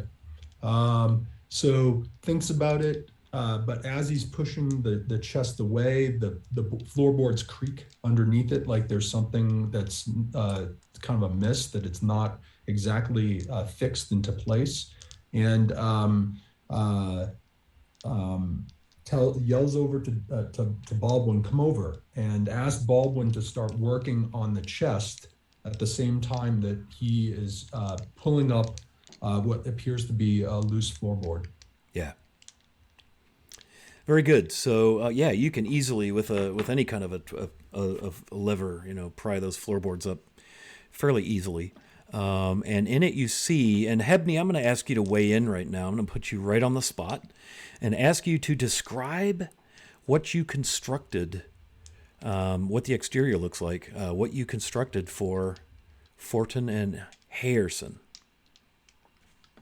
I constructed a long, narrow box that is made of a fine wood, a hardwood that grows nearby, likely very, very valuable. It has some modest engravings, knowing the clientele, not extremely ornate in nature, but very sturdily made. If any sort of guild artisan or carpenter were to look at it, they would be impressed. It took some time. Took a bit of time to construct this, and it is quite well built. But this is underneath the floorboards. Yes, it's set in a cavity that when Okay. you pull the floorboards, you see the top of this box that Hebney described, and it's sitting in a cavity that's easily big enough for you to get your hands down in there and stick your hands in the hole, please, Bingo. To Wait a second. Did I mention it's a mimic? Right. Hold on a second. Wait, is that like sticking my hands in a big mouth? No, it's totally cool. Stick my Everything head is in a big mouth. yes. You know? In fact, even better. That's how you get mimics. Wait, a flashback comes of some dragon, demon mouth that I should be sticking my head. No, in. they didn't even have mimics in Greyhawk. That's a 5e thing. Yeah, totally. Yeah, totally. So I look down at this. Now I'm a little worried. So I check for traps on this. Sure. Go ahead and roll investigation. Okay. Cautious 13. thieves. Cautious thieves. Yeah. So you look very carefully. You maybe kind of poke a little, to test, see if there's any kind of skullduggery afoot, and it appears to be an open cavity in the floor. Okay. So I asked Baldwin, come on over and let's pull this thing out of here. And so, and we both of us we're small people, but he's dwarven, so he's got the the dwarven strength, and I kind of there you go. I kind of just give it more on it's like when you're pulling a moving a piece of furniture down a set of stairs, like one guy's always never holding as much as the other guy. Yeah. And Bingo's the one that's not holding as much when they're trying to pull this thing out. Love it. Okay. You have no problem getting it out. It's heavy for its size. You can tell it's been made of very hard, dense, beautiful wood. The craftsmanship is absolutely delicious. It's a beautiful piece. You can set it on the floor. It's not over burdensome, but it feels heavy for its size than you would have thought. Probably due in fact to the quality of the materials and so forth. Okay. Is there a lid that appears that can open, or? Yes, it is lidded. It has a clasp. It is, you could just has some like latch work that Hebney fashioned that you have to kind of flip it open like a latch type of thing. Right. I asked Baldwin, what do you think? Oh, we've come this far. Let's open it up. Okay. So I open this, and at the same time, maybe one of us could work on the chest at the same time, so we're both kind of working simultaneously. Yeah, let me flip back over to Baldwin. Go ahead and describe for me how you're going to attempt to unlock the chest, and roll me your mechanics for sleight of hand. And if you as well have expertise in thieves' tools, add your proficiency bonus again to your roll. And use sleight of hand. Oh, natural 1. Yeah, nice. So what's the number that generates? Because thankfully in 5e, crits are not a thing on ability checks. Excellent. So 20s and 1s do not grant you the lovely features of criticals. Okay, so I rolled a 1, and my bonuses would be a total of +4. Okay, so a 5. Yeah, so I'm guessing maybe like one of your picks or something bends or even snaps off and falls out of the little locking mechanism, and it's like something you've not seen before. Maybe it was made by halflings or something, you're not sure, but you're probably a little annoyed with yourself because of the fact that you're a Northman yourself and you're not unfamiliar with the Schnai, and yet here we sit. So Bingo notices this. He looks over, picks are breaking. He kind of actually snickers a little bit. Is like, who is this guy? I'm like, what kind of thief is this guy that he can barely get his tools to work? And so I kindly just kind of come on over and and say, "Can I help you with that?" And take out my own set and try to help him open the Okay. chest. Very good. I'm going to have you roll with an extra +2 to yours because, unbeknownst to him, he did manage to make a little progress, and so he's made it a little easier for you to get it. He's loosened the lid. Okay. Rolling again. 25. So, and it literally flips open. Okay. Like, Okay. So we open the chest first and kind of look to see what the contents are, thinking at the same time we're moving quickly because we got to get back to the other chest, and then our friends are trying to wrangle horses so that we can actually get out of here. okay, so yeah, you're able to open the chest, and in it you find what you would expect. There's a handful of gems of various small sizes. Some are cut, some are uncut. There is a bit of coin. If you take just a second to count through it, there's 137 gold. Okay. 41, So pull all that, take all 41, that, 41 platinum. 271 copper. And there are probably a dozen or more gems of various not super faint, like not diamonds and rubies, more like emeralds, sapphires, some quartz.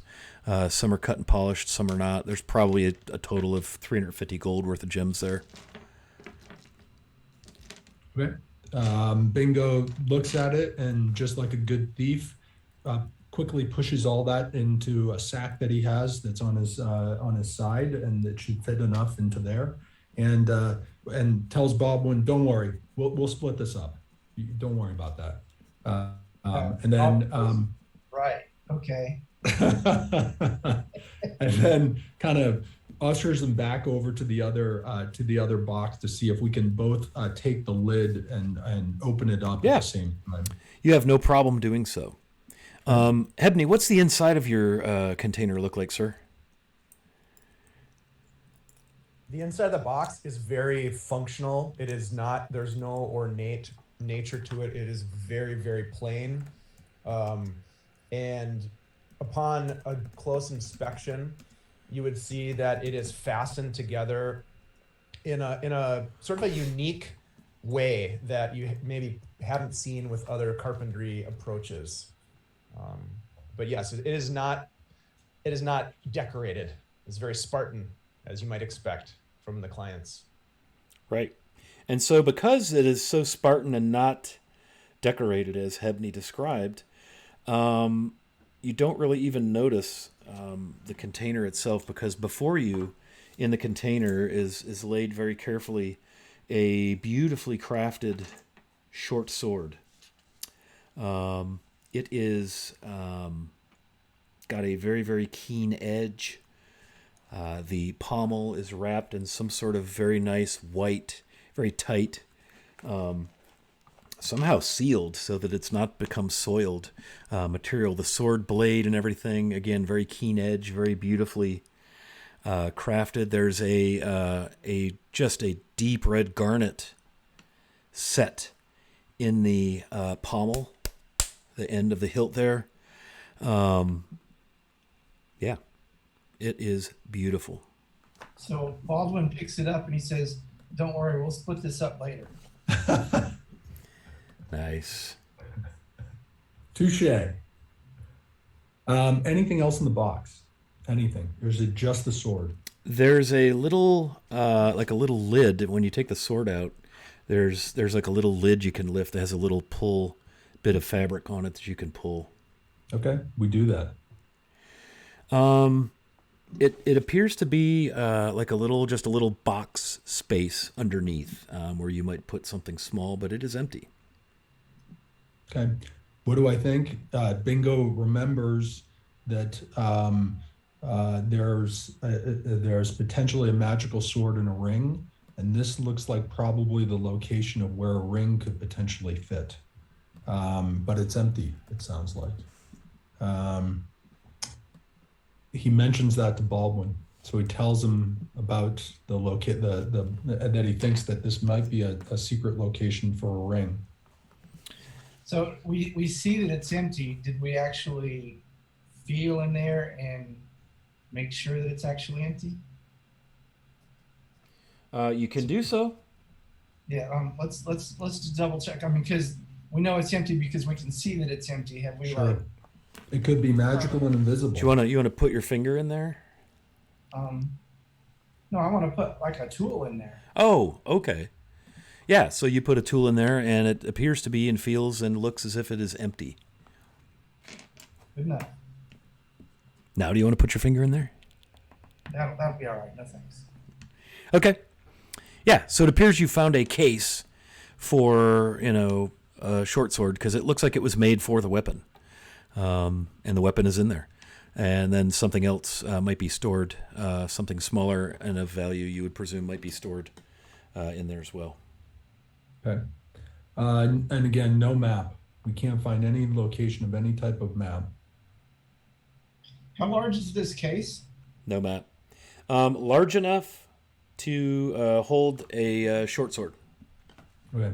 But I would say that we take we take everything. Take the case and the sword. You got it. Yeah. The sword is in a scabbard. I should have noted that as well. And in fact, if you want to roll investigation. Sure. There appear to be some runes. What languages do the two of you speak and read? I remember. Common, goblin, halfling, thieves can't. Yeah, I've got thieves can't. I speak dwarvish, and I speak undercommon. Okay. Yeah, so neither of you recognize any of the runes. Looks like just a short set of runes. Maybe it's a word in some language you don't recognize. It's sort of elegant and scripted. It's very nicely made. Beautiful, beautiful weapon. Okay. At this point, we've got everything from the chest. We have the box. We've thrown it on on our backs, and we are at least Ben goes to the window and he's looking for his friends, seeing if anyone is close, because we've been waiting. Yep, that sounds about right. Okay. Yes, and oddly enough, strange as it may seem, and incredibly convenient, you see Hebney and Harg approaching, each riding a horse and pulling a horse. As you hear the familiar footfall of hoofs on the packed north-south road in front of the Hayerson residence. Thanks for the follow, Trezen 007. You just see Hebney hanging on for dear life on this horse. This little gnome, just holding on as best he can. It's like party of the wee folk and Harg. At least I don't have three little ponies behind me. Dinner All right. for four. Did you learn anything? Yeah, So we learned a couple of things. All right, tell us while we ride over to You going to go to Fortin's house? Fortin's house, and then we Okay. can hit the road before lunch. If you're looking at the Cavrik Cove map, his home is on the northwest side of the community, right on the corner of the West Road outside of Gate 4. It's number 33. So you can either ride through town or ride around the Citadel Wall through the countryside, as it were, past the farms and so forth. So, Six one, half dozen the other. I need to point out that Baldwin is rather tall for a dwarf. He's basically 5 feet, so he doesn't look quite as ridiculous as the others on horses. Nice. So I'm going to ask the party a question. Harg and Hebney, were you paying attention and hearing all that was going on during this last scene in Hayerson's house? I didn't comment because I wasn't there. Right. Would it be fair, Bingo and Baldwin, you're going to share, aside from Baldwin telling Bingo what he told him about his dreams, you're going to just divulge everything that you learned so that we can kind of move past that conversation and keep things rolling? Fully, everything. And not only that, but I also show Hebney the actual case with the sword and the actual secret compartment that's actually in the bottom of it, and ask him if this makes sense to him. Yes, this was my construction. I built this for them. Interesting that it would be left behind. Especially if Dunbar was the culprit, he would have grabbed it, I would expect. You checked inside, I take it. We did, and we found this secret compartment. There's a sword with a scabbard, but then there's something else. Did they tell you what the potential contents of this would be when you were making it? I didn't have much detail, but I do recall them speaking of a ring, and that is why the size is at the nature that it is. Well, it's not here. So I think it's either the person who killed Dunbar's friend knew about this, took the ring with them, and left the scabbard, or it was never here. But I think we need to find this. Is the you said there was a language you didn't speak? Is it by chance something in the Frost tongue? What languages do you know? Do you all speak Common in Hebne? the Frost tongue. That's Okay. it. How about Hebne? Gnomish, Common, and Halfling. Okay, yeah, you don't recognize it either. Okay. Okay. So we kind of we're riding along quickly as quickly as we can up to Dunbar's house. Yeah, we'll just go out the main gate and then Okay. down the road to it. Yeah. It's right there. All right, so you make your way to Dunbar Fortin's house, and it has a sign posted in the front yard, and there are padlocks and chains on the doors that this house has Jesus. been locked by order of Sheriff Lucan. There we go. Grab the sheriff and have us let him in since we're out looking for the guy. Or do you guys want to tackle chains and other locks? Bingo hops down off his horse really quick and then does a quick, scout around the sides, see if there's any other alternative means of getting in besides the padlocked front door. Right. There's also a locked back door that has been padlocked and chained. The house has essentially been kind of booted, if you will. Crime scene, but think Dungeons and Dragons. No windows that could be pried open, nothing like that. Yeah, there's windows all around the house, so you could make a B&E attempt. I glance over at the gate. It's not that far distant. Are there guards It watching is us? across the street, and the gate is manned. So you would be highly visible. In fact, you are currently highly visible. As sounds it is like we should probably probably get midday Oh. or so. We should get Oh. the sheriff. I'll go grab the sheriff before it's lunch and he disappears on us. Okay. Yeah, so you can spend 15 minutes or so tracking down Sheriff Lucan. Yeah, He will quickly explain to you and go over all of the evidence that was already shared with you about the boot prints, the dagger, the spyglass, the crime scene, and say that Fortin's house has been basically stripped of all of his belongings, and they have been put in storage with the money changer, and the house is empty. Can we look in there anyway? If you really want to, it's literally empty. We've been top to bottom. Could you go unlock it for us? Yeah, he'll send somebody there to unlock it. Okay. All right. So I come back with a deputy or somebody who will unlock the door for us, and I thank him for his time and realize it's almost lunch, but said we should be fairly quick.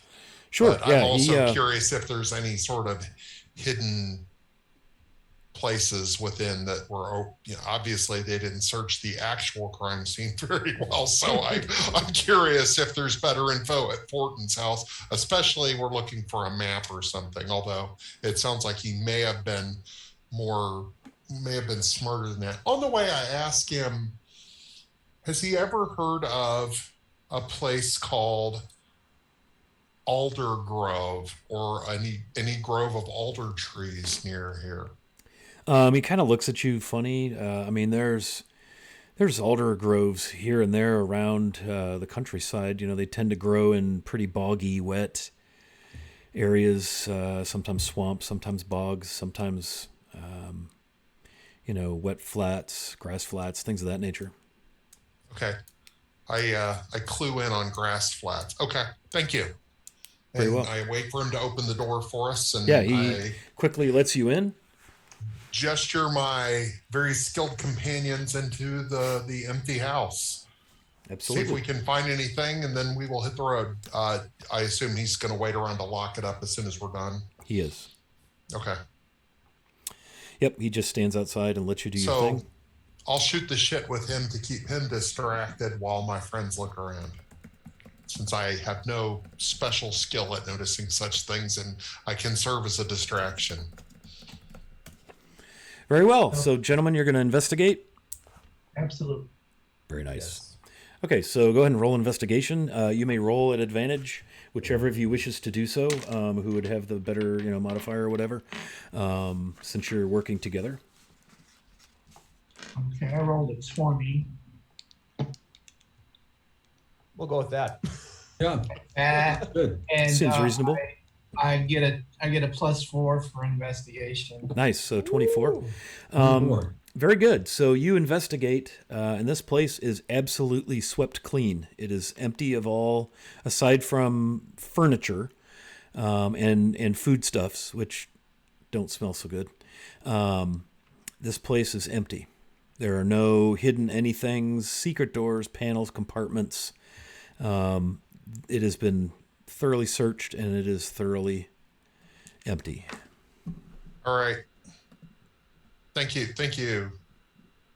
Well Deputy. done.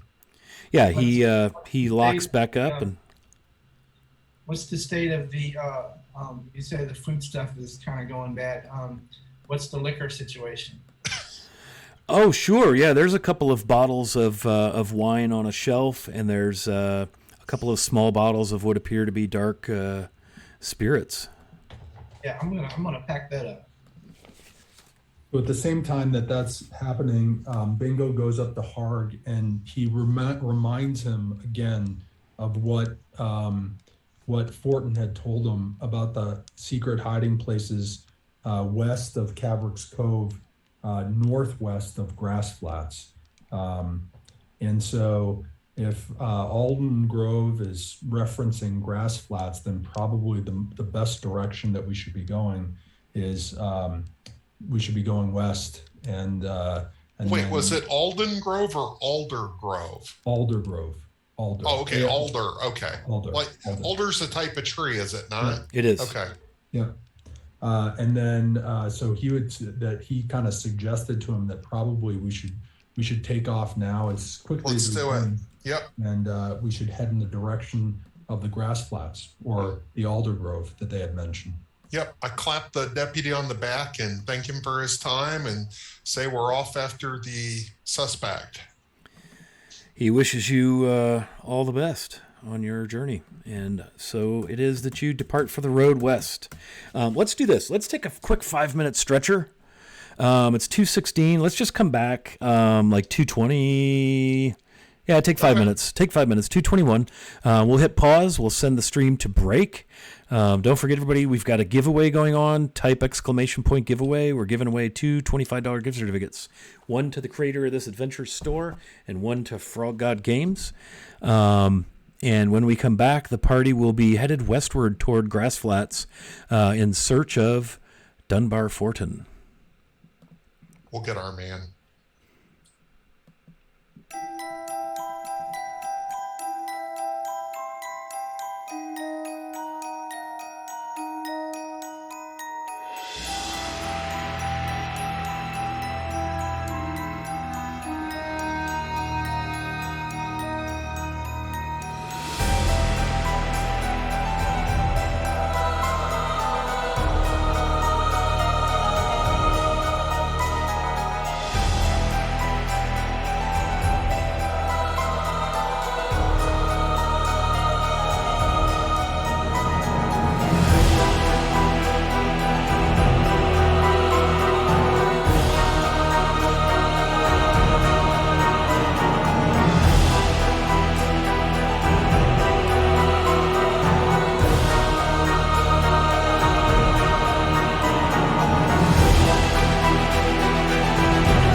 All right, welcome back.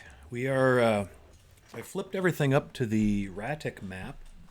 So for those of you on stream, Cavrik's Cove is not indicated on the map, but if you look for grass flats, hopefully the map is large enough you can see it, that detail. If you head straight east or a little southeast, Cavrik's Cove is right on the coast there.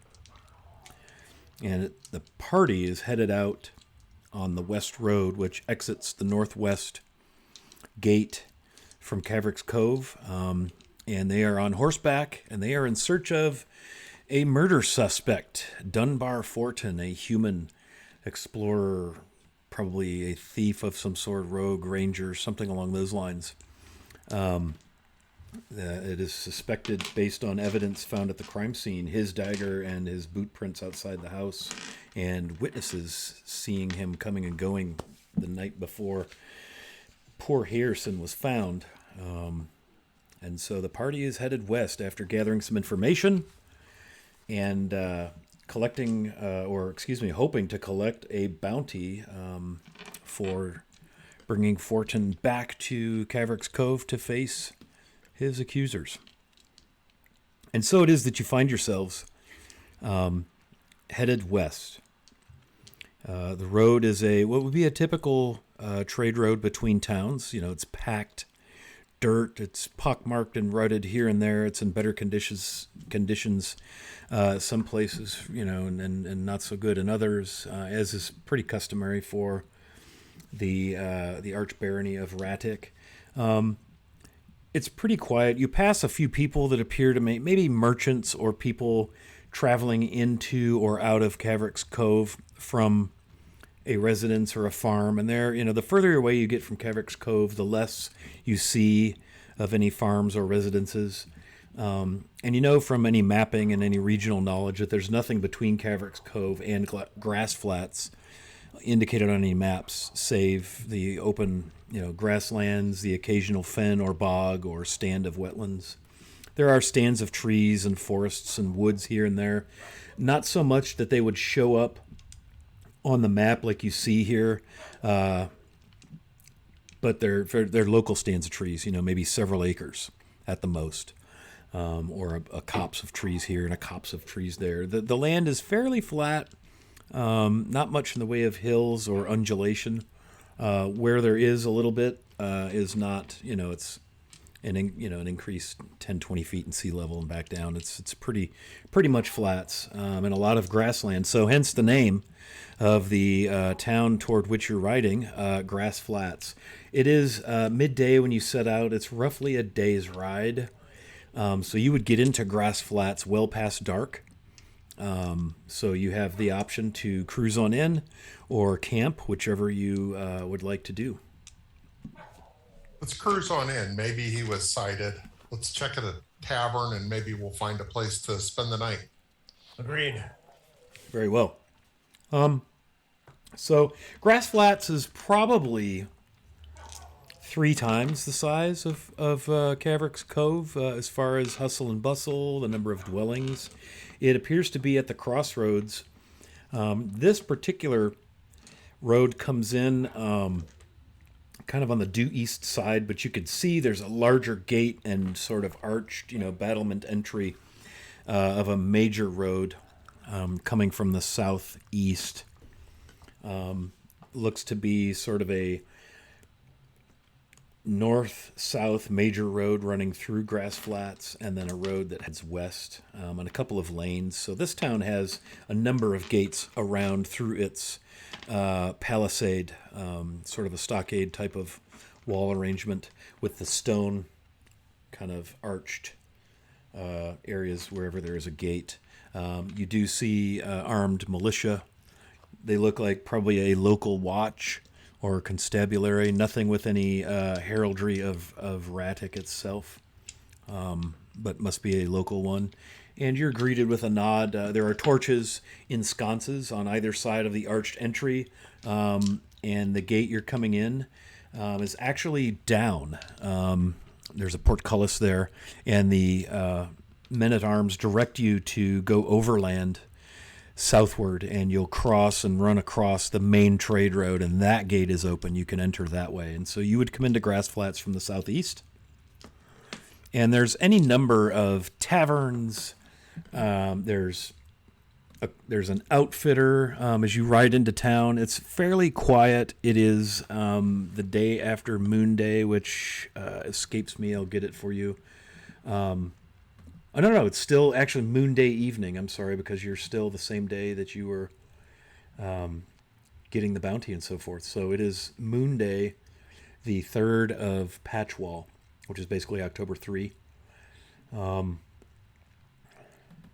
so you're going to scout around? Is that what you said?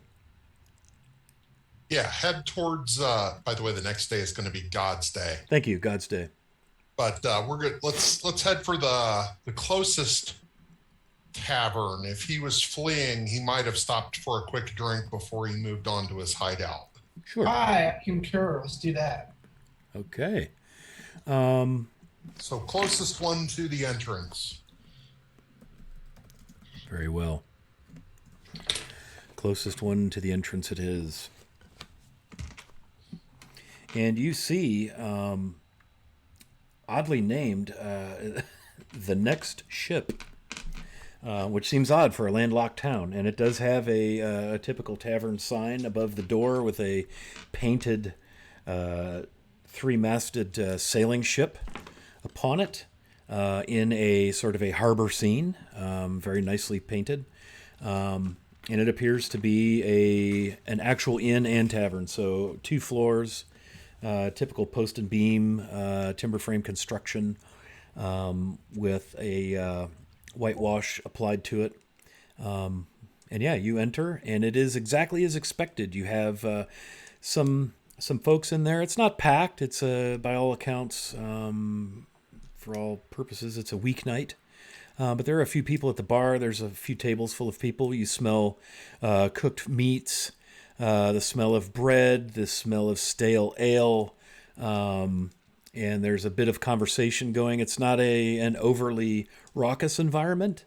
Looks like a weeknight in a town tavern. Most of the clientele looks like maybe they're road type people. You see a lot of cloaks, hoods back, some weapons showing here and there, rather weather worn, road worn, which would make sense.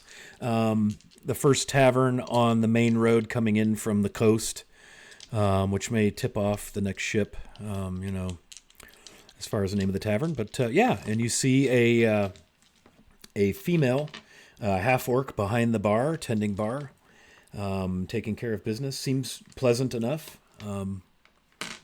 Yeah. I'm gonna go up to the bar and slap my tankard on the bar and ask if would you be having any stout? She comes over, kind of smiles. She's got one tusk that kind of protrudes a little bit. It's not nicely north-south aligned. And she looks at you. Aye, we do. Yeah. One stout it is. So Bingo, at this when he's doing this, scans the room and looks for either Dunbar or any other thieves that he may have interacted with on prior kind of expeditions, Yeah. to see if there might be someone that he could communicate with regards to Dunbar's whereabouts. That seems decent. Roll me a perception. While he's doing that, Hedney and Harg, what are you doing as you enter? I'm going to be up there with Baldwin, and while she's getting it, I'm going to absent-mindedly ask her, looking for an associate of ours who may have been viewed a few days ago, and I give his general description. Sure. Did he stop by here? She kind of scritches her fuzzy chin.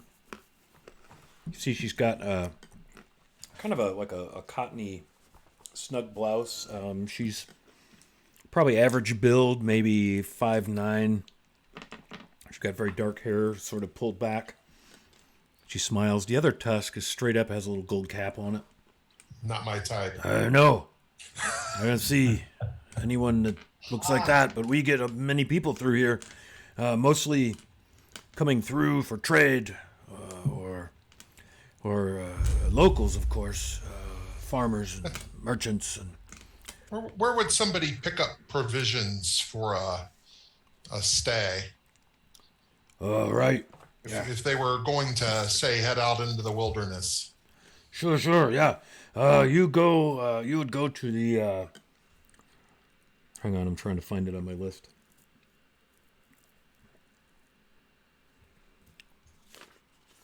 Where is it? Sorry about that. Oh yeah, Yarvin's Gear and Sundries. Yeah. Thank you kindly. Yeah, it's along I reach for my purse and not finding it. Say, yes, thank you. She kind of tilts her head. And then you see me kind of doing the whole, where the hell did I leave my wallet? I pay for my stout and add a very, very sumptuous tip to it. How nice of you. She smiles and nods. Then I snicker at High Boy. Nice. Hi, boy. Anyone else for a drink? She's getting hollered at. Rakugar! A couple of guys yell, holding up tankards. As this is happening, Hebney finds a vacant table and plops down on the table and pulls out a small pouch of tobacco and starts rolling up a cigarette like he does. And as he's doing that, he's just taking note of the faces in the crowd and trying to identify anyone that he might have seen during the announcement of the bounty, any other perhaps bounty hunters, as it were. Sure. What was the name of the provisioner? Kelsey Yarvin is the person who runs the place. Okay. And it's Yarvin's Gear and Sundries. Wiley, Bingo rolled a 12 on his perception check. Okay, yeah. So you look around, and first off, nobody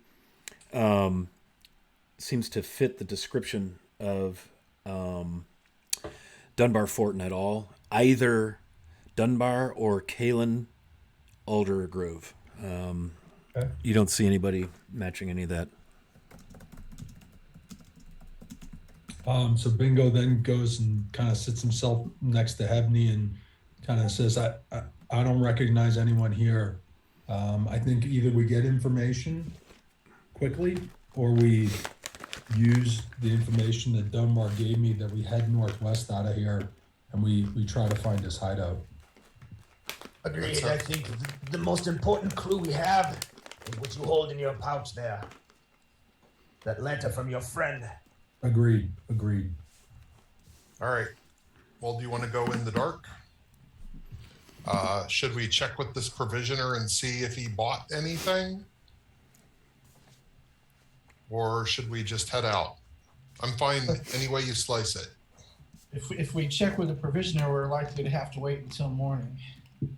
Is it dark? It is dark. It's probably like 10, 11 p.m. Oh, yeah, the provisioner will be closed. Well, we can either spend the night here Unless the and provisioner... head out in the morning.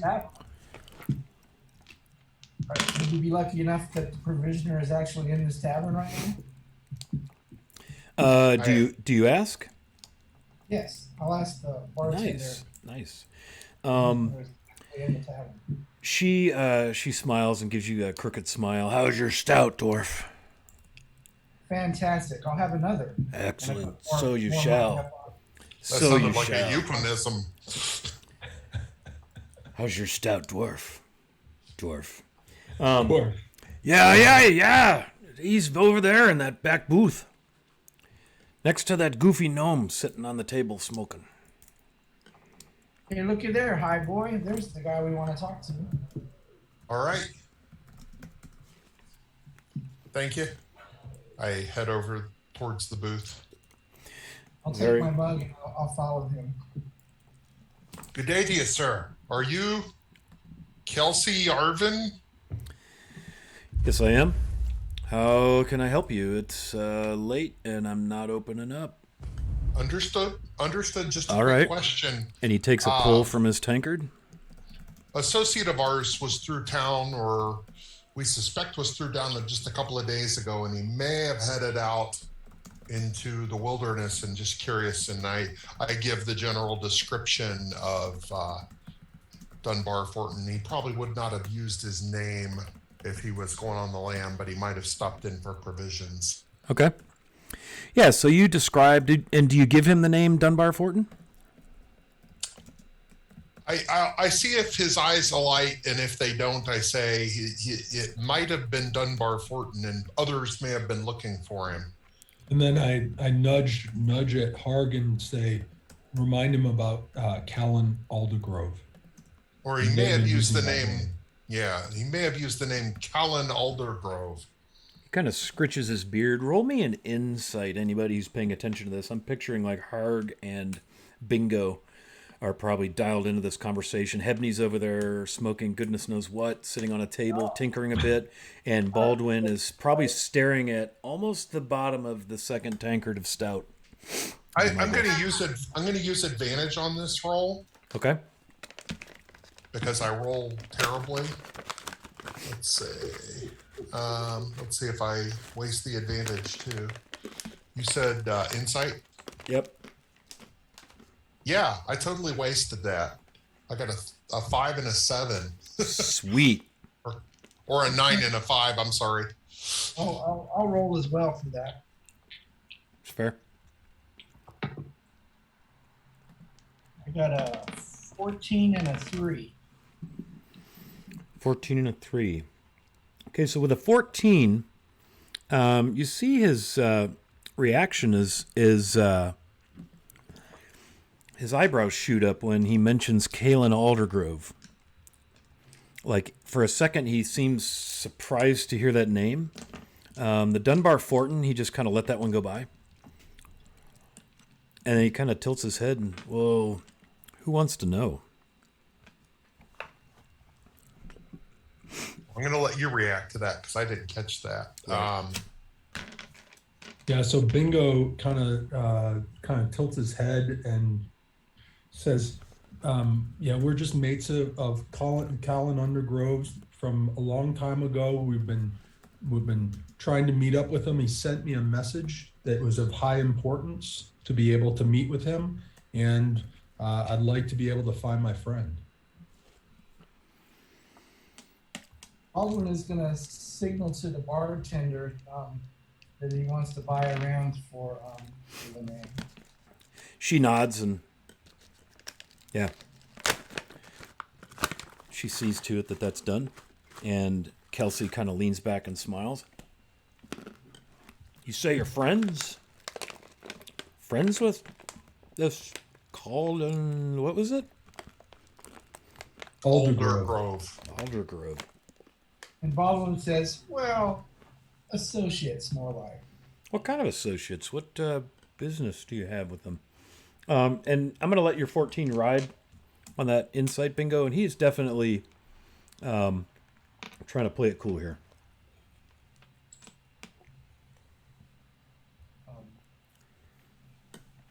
So we've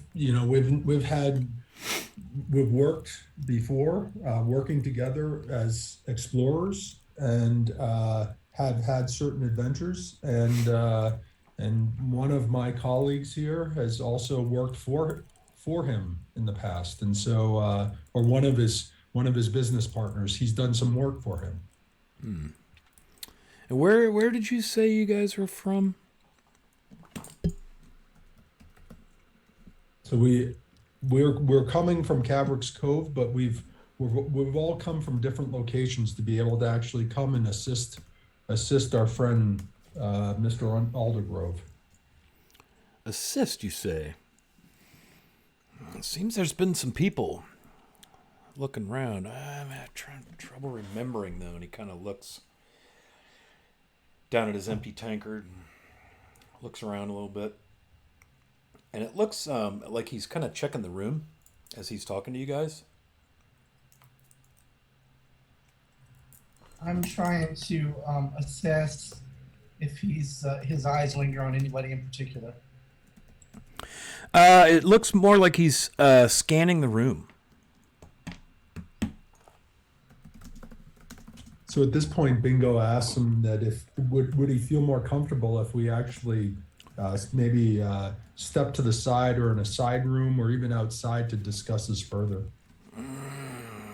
Well, don't know. He kind of looks around and he's, can you make it worth my while? There's been some folk around here looking for him.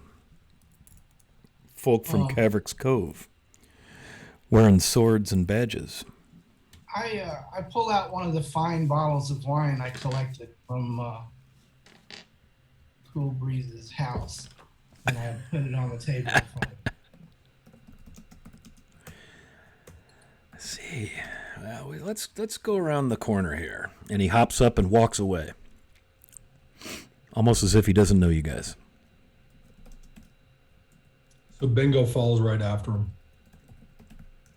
I follow as well, not having picked up a drink, so I've got nothing to ditch. All right.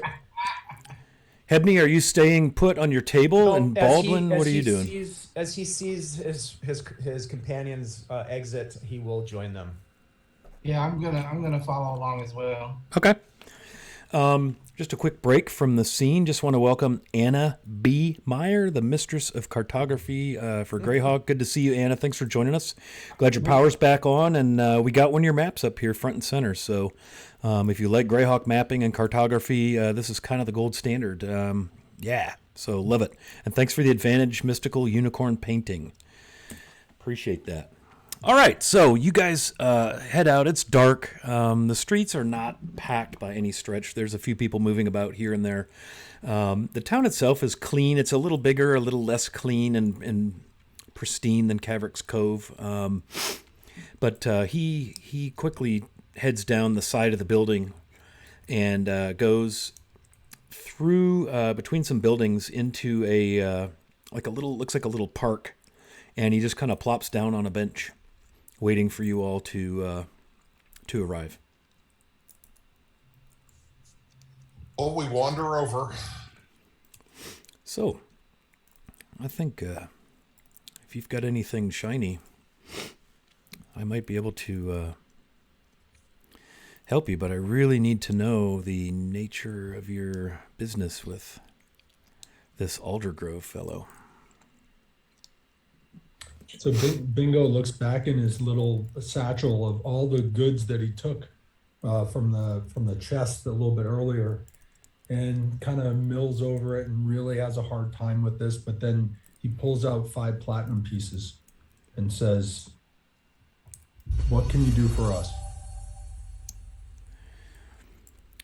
I see, and he kind of quickly pockets those. Well, so your friend is on the lam from Sheriff Lucan and Cavrik's Cove, and if you're coming from there, you probably already know that, but there's been some of Sheriff Lucan's folk looking for him. He was last in here in my place, gosh. It's been a couple weeks, probably 3 weeks. He was here when the sheriff's men arrived, and he had to lay low, but he's headed northwest to here. He said something about going up into the Rakers. If you know him well, you know he's pretty crafty out in the wilderness, so he's probably holed up somewhere. Is there any more information with regards to how to get there? Do you know about how long it would take us, or if you could even sketch out on this? So I pull out the little parchment that I had that was sent by Fortin, and I have a little kind of writing tool for him, and if he wouldn't mind just scratching down a quick little map for us to be able to show us exactly maybe the direction where he thinks that might be the best for us to go.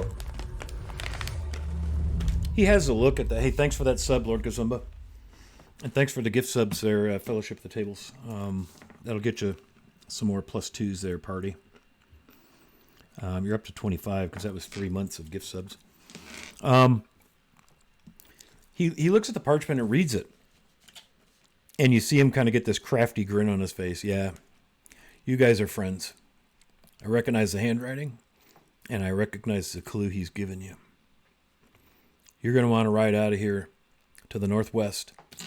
There's a fen a bog, probably 15, 20 acres.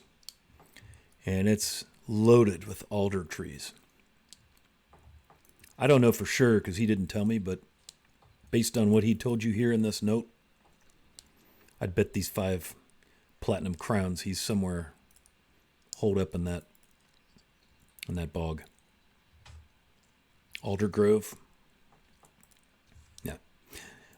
Makes sense. Alder Grove isn't a place. It's a thing.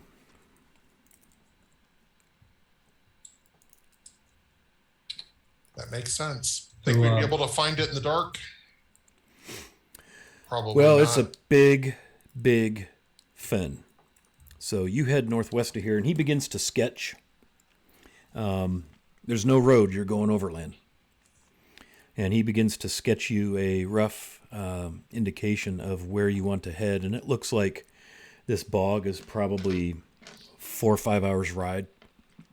And I mean, there is nothing. It's in the direction of the Rakers from Grass Flats, generally northwest, but it's near no roads. And it is looking pretty isolated out there based on what he scratches on the back of your parchment. Very good. Thank you, my Garvin, good friend. have you shared this information with any other friends? No. The only people I'm aware of that I've spoken to that are looking for Fortin are the men from Sheriff Lucan's search group. And I never spoke to them. Just word was out, and they put some signs up and some descriptions. They've asked the Grass Flats City Watch to keep an eye out and notify Sheriff Lucan if they spot him. Well, But it wasn't Fortin that come see me. It was Colton or Kalen Aldergrove. understood. Well, He kind of winks at Bingo.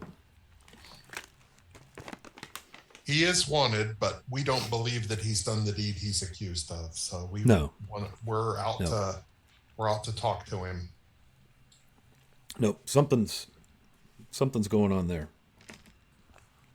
So I think I turn back to the group and I say, I think we got 2 choices. Either we can head out tonight, or we can rest and then head out in the morning. And what is it clear out? Is the moon out so that it's to the point where it's a bright night, if you want to think of it, and that we could ride through with 3 or 4 hours of riding, and then by the time the sun starts to come up, would actually be able to be in the grove so that we could investigate further, or is this something where it's cloudy, there's visualization's low? Right. Yeah, it's pretty overcast. It's not particularly cold, although, the difference between midday and after the sun goes down is probably a 25-degree swing. It's that time of year, early autumn. But it's not a crisp, clear night. There's a kind of a humid air mass, and so it's pretty cloudy. You feel like you could, get out of Grass Flats okay, but you'd probably be moving almost as if you're in difficult terrain, trying to kind of track your way northwest and stay reckoned to his map with no real stars and moon to guide by, light or position. Real quick, back when Hebney was sitting at the table smoking in the tavern, Sure. he had looked around to see if he had recognized any faces from earlier in Cavrik's Cove, other bounty hunters, for example. Sure. Did you have anything for that? Oh, right. I apologize. Okay. Yeah, no, you didn't see anything out of the ordinary. People were in there either doing business or reveling a little bit. Again, it looks like the crowd there seems to be kind of adventurer / merchant versus local rowdies or like a dive bar type crowd. More business, road, trade, merchant type group, adventurers, and everybody just seemed to be doing their thing. Again, it was maybe half full. So Bingo kind of suggests to the group that we maybe head back to the tavern, get a room, spend the night, head out early in the morning, and then off to the northwest. Agreed. Yeah, I go along with that. Okay. You could certainly get lodging at the next ship, as it is a tavern. That would not be a problem. So if you guys want to make those arrangements, that's fine. We can kind of retcon through that. There's real no need to go into a deep, dark RP situation on that, as we are in a one-shot and wanting to manage our game time. So is there anything else anybody wants to do in or around the next ship there in Grass Flats? Kelsey would slip off after you all are done speaking. Just walks off. He's not trying to be sneaky or anything. That's fair. He gave us the info that we were looking for. Yeah, I think we've had our purposes have been met, so I think we're ready to go as soon as the light is good for tracking. We don't have rangers on board, so I think the clearer it is outside, the better it's going to be for a dwarf, a barbarian, a fighter, and a halfling are going to be making our way across. Yep, agreed. Very well. All right, so you get your lodging. You enjoy a restful night. Anybody that had suffered damage would benefit from the video game reset feature in 5e of a long rest, but that hasn't happened, so you don't have that to worry about. How early will you be getting up in the morning? As soon as it's light. Very good. Yeah. Before the crack of dawn, ready to roll when the light hits. Perfect. Yeah, you can do that. The bar is pretty quiet. There is a crowd of what looks like the typical graybeards sitting at a couple of tables solving the world's problems. There are some merchants in. There's someone in there maybe selling some wares to the proprietor. Just what you would expect the early morning hours in the tap room of a tavern and inn. I'll go to the bar and top off my tankard. Yeah, they'll sell you a stout. Not a problem. Start the day with a foamy beard. Oh, thanks for that DM advantage. Very nice. All right. No more DM advantage. Excellent. Well done. Yeah, I got one from. I couldn't resist. Nice. I'll counter it. All right. Okay. So you're heading out per the directions from Kelsey Yarvin, correct? Yep. Correct. Very good.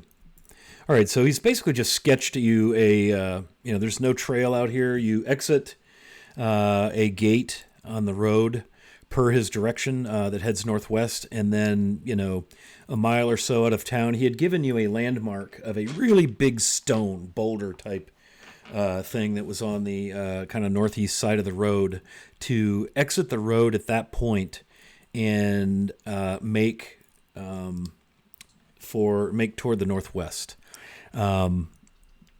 You do that, and you can see that it's just hard pan, sparse, tall grass, sort of rocky here. So there's no real trail or anything, but you make your way. It's misty, it's cool, and as the sun rises and burns the mist off, you feel you've got a new air mass. It's not nearly as humid. It is drier, and the warmth of the sun feels nice. It's going to be an unseasonably warm day here in the Archbarony of Ratic as you make your way to the northwest towards, you hope, this large bog or fen that has within its boundaries a grove of alders. All right, let's start looking for the hideout. Okay, so you guys are making your way as you do in D&D. All right, we'll make our way. And you've got a good 4 to 5 hours in on the road. It's approaching. I'm picturing you guys probably got on the road around 6:30 or 7, so it's coming up on 11:30. Sun is climbing higher in the sky, although now more in the southern sky than the eastern, or directly overhead, given the seasons. You've seen really no sign of any travel activity, humanity. There's, you spooked some birds out of a roost. Maybe a couple of pheasants or grouse, fluffed up out of the tall grass here and there. You've passed a few, like a pond, a creek, and if you look on the Ratic map, I don't know how well you can see it, but probably pretty well in the Discord, there is a waterway that flows inland. Let's see, Yep, I see it. from the coast. And the way he's drawn that map, it appears that waterway passes through it. And so that's kind of where you're making for.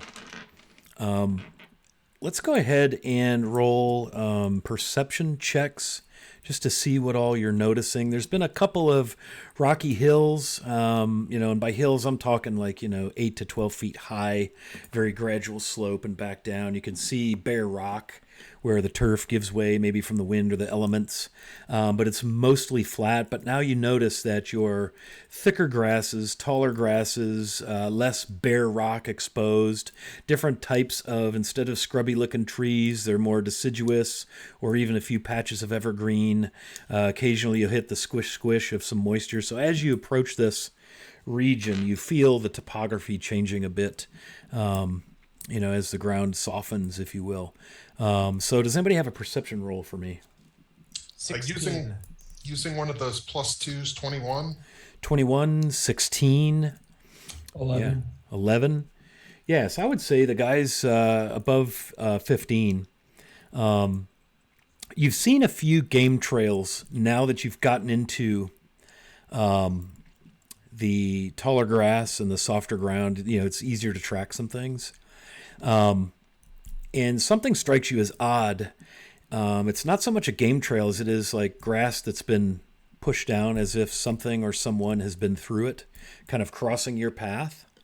And that's kind of what you see. It's if anybody want to roll survival to try and maybe see recency or type of what you've got.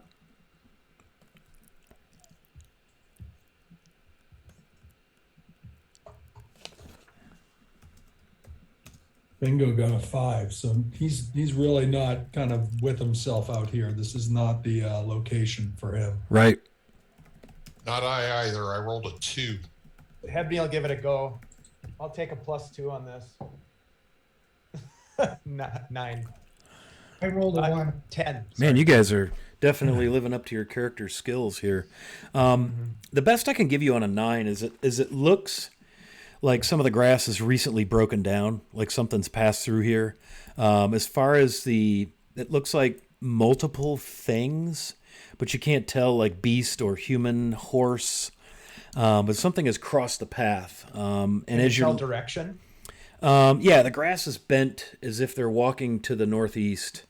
In a general direction-ish you're going, but crossing, so not directly at the fen, but a little easterly. And it looks like maybe 2 or 3 of these tracks, so maybe a group of things has passed. What do you make of this? Do I divert? Follow this trail? Well, it's either that or we wander around shouting his name. This is the best we have. I say we follow it. Let's do it. Agreed. Okay. So you're going to turn right, kind of follow this track a little bit. And you go for maybe 15 minutes, and you come upon a kind of a grisly scene.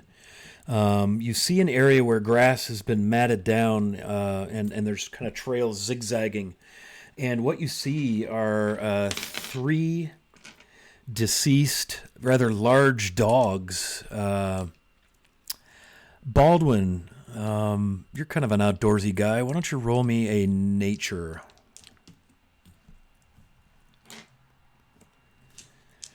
Well,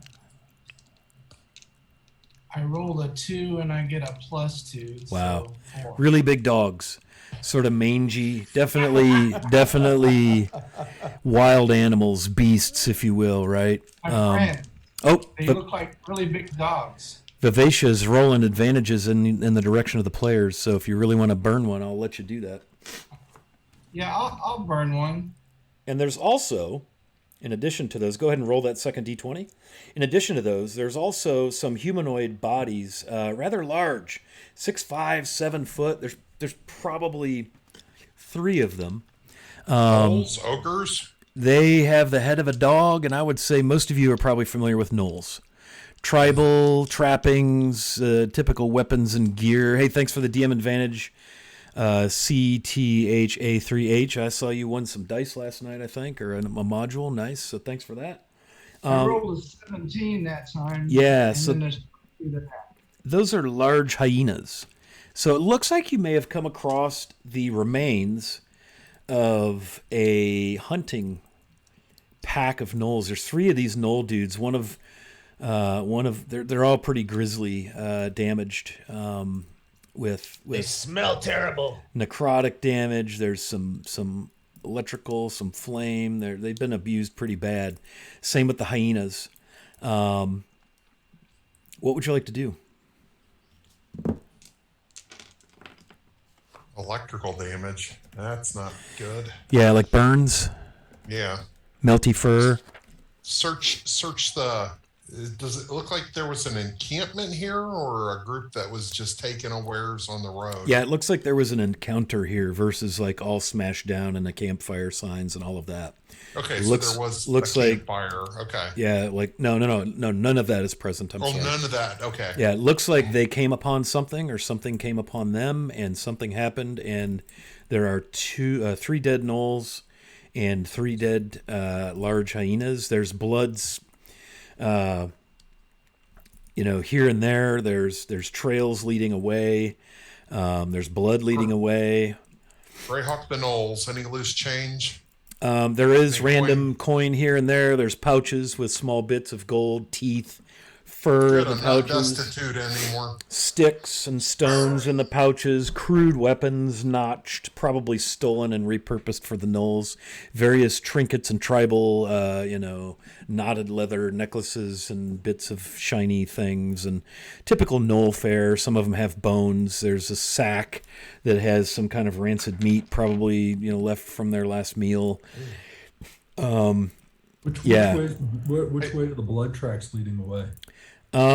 They lead to the, let's see, you kind of went northeast. They kind of lead to more to the north now, which is actually in the direction of the bog. Hebney's gonna step next to Bingo and just say, You seem to know Aldergrove better than the rest of us. Does this look like his fancy work? Is this something he could do? Yeah, Hedney, Bingo turns to him and says, maybe he's been known for disguises, and he's a very good wilderness man. So could he have set a trap for them? Maybe,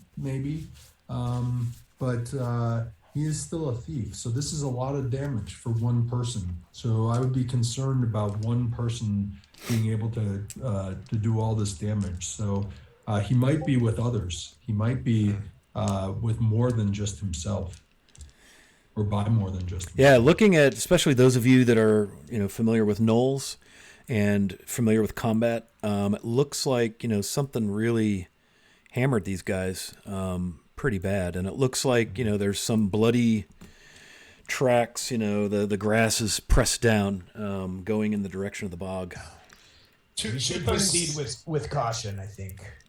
I'd move in the direction of the tracks, but I agree. I think we should proceed with caution. Two quick things I want to point out.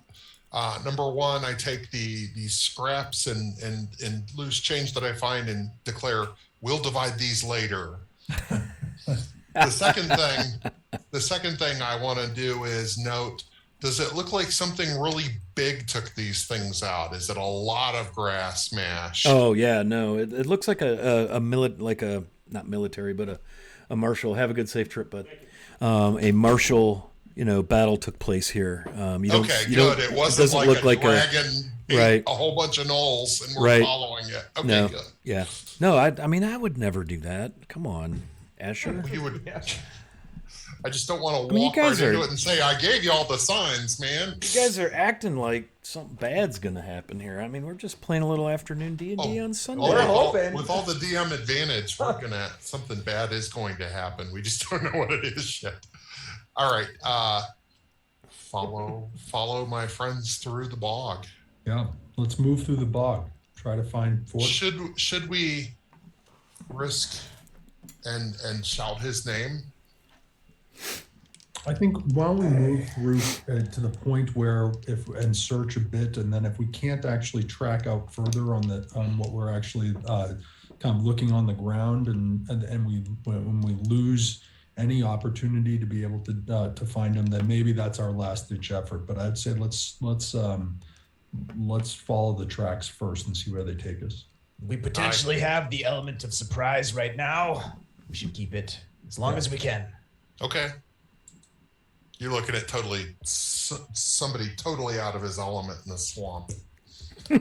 As he And trudges yeah. through with As I plate mail. trudges through with plate mail. Right. You're in still in grasslands, but you can see in the distance now the shadowy dark line of what's probably this dark tree line of the large. Again, he described this swampy fen as maybe 20 acres big, so it's a big stand of trees and so forth, and you can just kind of make that out on the northern horizon as you retrack in the direction of his map. So we keep moving. All right, so you make your way, and as you make your way, as you do, the trees, the dark line becomes bigger and taller and wider, and soon dominates your entire visual. And sure enough, you find yourselves in sort of, to get a technical term, squishier and squishier ground. To the point where your horses are leaving, discs of wetness. And you see more, you can see pockets of little bits of puddle, open water.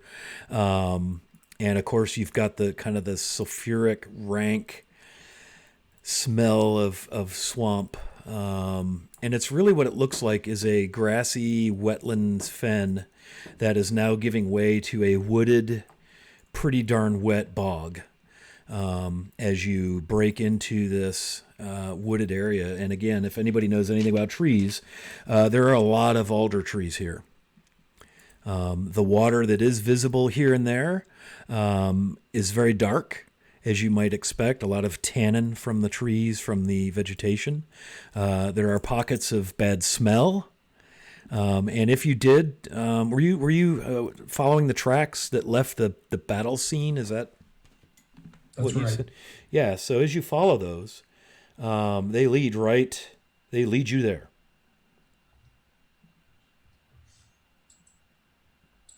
So at this point, I turn over to Hebney and I say, I think we've come to the end of the tracks. I think we might have to start shouting his name. I think Harg had a good idea.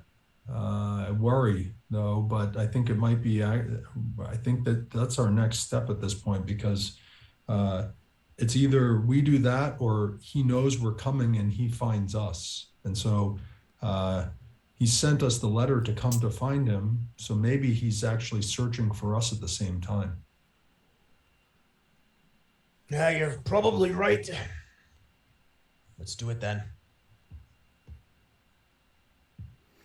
Okay, so the plan is you're in this maybe 100 yards or so in. You're starting to get your bearings. It's dim. It's dark. There's moss. There's smell. It's like alders, and there's some willows, just the typical type of trees you would expect to inhabit a very wet area.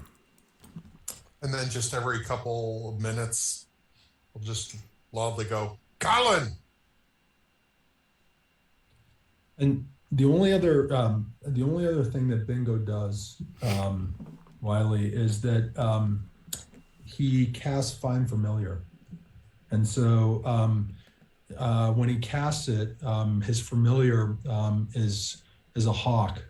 And so with the hawk, he's able to actually have the hawk circle in the area, and for a period of time when he's doing this, he's actually even able to see through the hawk's senses to see what he's actually seeing. So he's gonna use this as a way to be able to see if he can actually find either any moving objects or either a hideout that's potentially looks like it might be something that Dunbar might be in. Okay. Yeah, so when you send your hawk up, what is it, about 100 feet you have that it has to be within that distance in order for you to see through it? So where are you sending it? Are you sending it up above the canopy? Well, no, it's gonna be inside the canopy, but is gonna be to the point where it can move around quickly above to be able to, because obviously the kind of visual sight is probably further than 100 feet if he's 100 feet above. Right. Yeah. Yeah. And these trees, these look like old growth trees. Some of these things are pretty big. There's also newer growth. It's not a, I don't know, it's an interesting bog in that it almost looks in places like it's tended in some way. It's tidy. It doesn't look all just out of control, nasty, swampy swamp. Like it's growing intentionally in places. Other places, not so much. Go ahead and roll perception for the hawk. But some of these trees, I think where I was going with that was some of these trees are 30, 40 feet high. And the canopy above you, like the sun is out, I suppose. Hard telling. The temperature's a good 10 degrees cooler in here. There's absolutely no wind. The air is dead. And by dead, I mean it ain't moving and it's dank. Everything feels a little close. You're having to navigate your animals around clumps of grass and stumps and over fallen trees and places. And then other places, it's tidier. Okay. Unfortunately, a 4. A 4.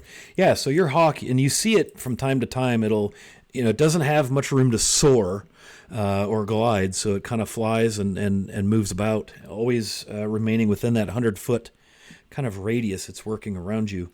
And you pretty much, it's seeing what you all are seeing as you're moving in, as you're moving through the swamp. Yep. All right. So I turn to the group and say, I don't see anything out of sorts, except there are areas that seem to be more organized, and I would say that we move towards them because they might be the areas of where Dunbar is. All right, and I think it's at this point I'm going to ready my shield. Okay. Just to have it out on the off chance that we get into trouble. Sure. And I still can guide my horse with my arm and my. Yep. Yep. Go ahead and roll perception again, Bingo, as we're continuing to move through this fen. 18. 18. So the hawk has spied the water course that comes through this, and it's a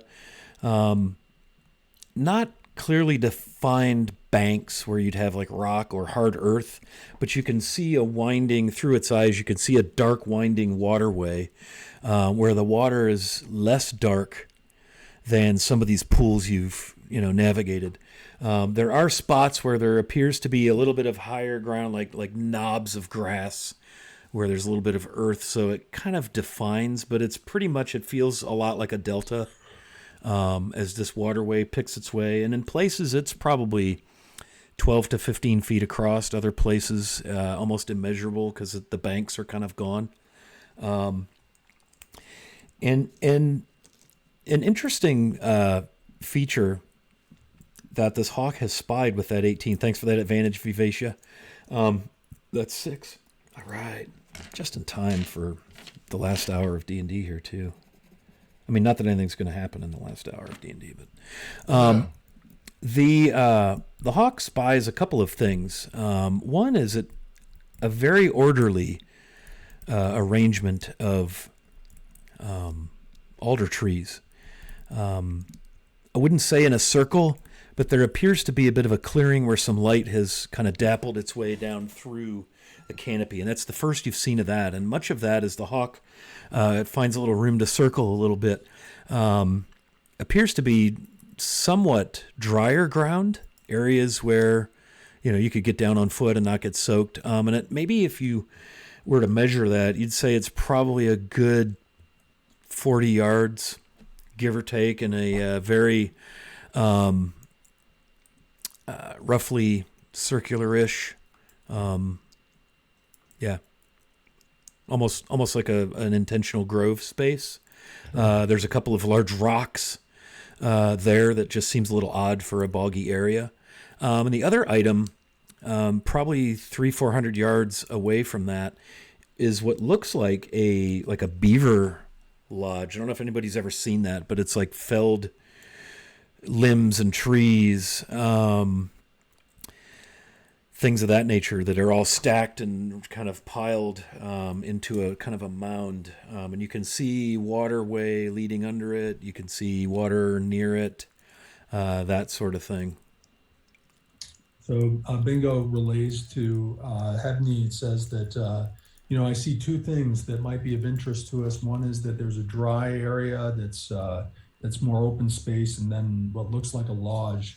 I would say that we head towards both, but maybe we go towards the clearing first, and then head and ready ourselves, and then approach the lodge. Sounds wise. Let's do it. So, making your way to the clearing. Are you stealthing or anything? Just on horses. How stealthy are they? That's true. Splashing about. Yeah. Okay. That's fair. Okay. So you make your way over. Again, you have to kind of pick your way through some of the water and the knobs of grass and felled trees and bits and things. And you do feel less give and squish and more sponge as you get up out of some of the moisture. And it does, once you're in this, you can feel a little bit of the warmth of the sun poking a few rays here and there, dappled. You could see the kind of the dappling on the mossy turf, such that it is a couple of moss-covered large rocks, a couple of sawn stumps, which is odd because you've seen no sign of any kind of lumber work or anything. But the stumps themselves look very, very old, and parts of them are a little bit rotted. And that's what you have there.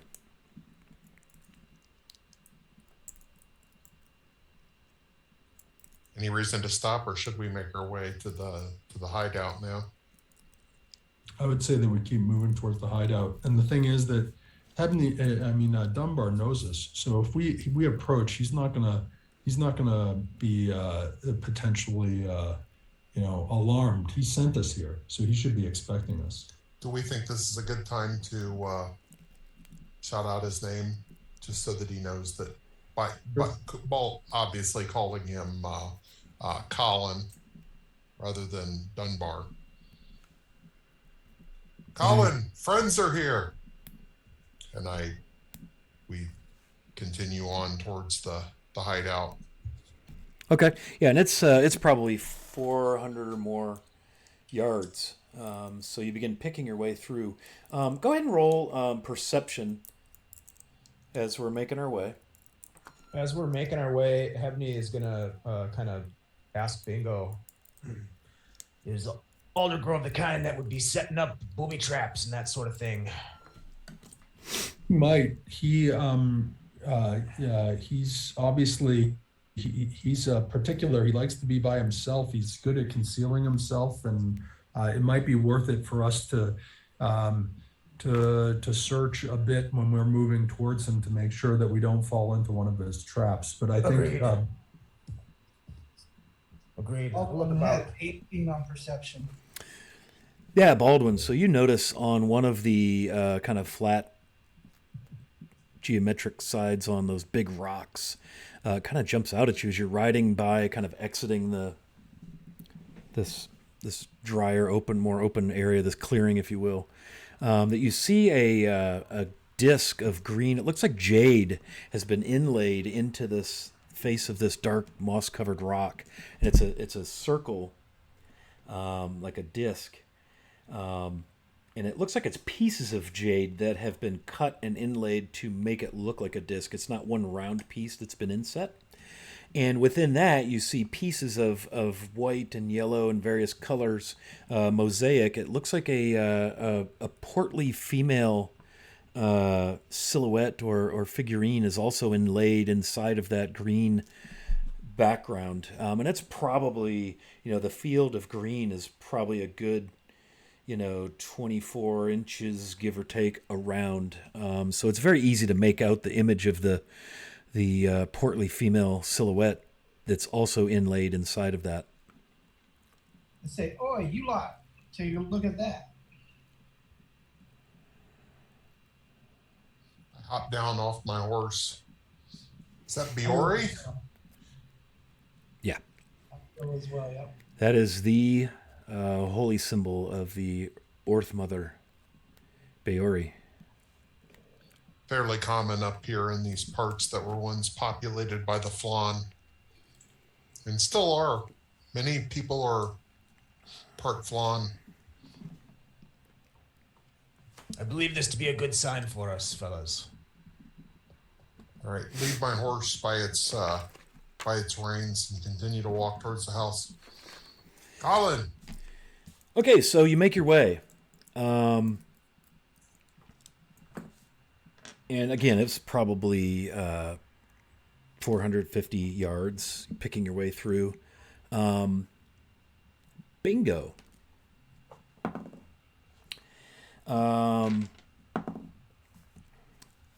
A bolt of blackish dark energy streaks across your bow, like right in front of you, from beside you, from your right, as you're headed toward this beaver hut damn thing.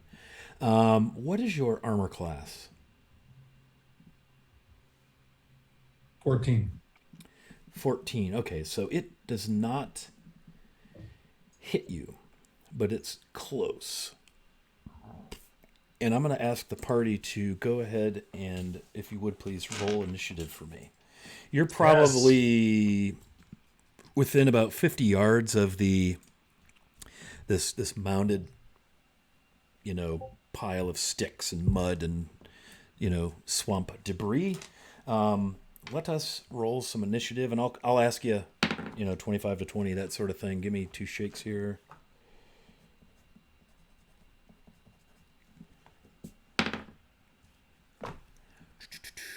All right, 25 to 20.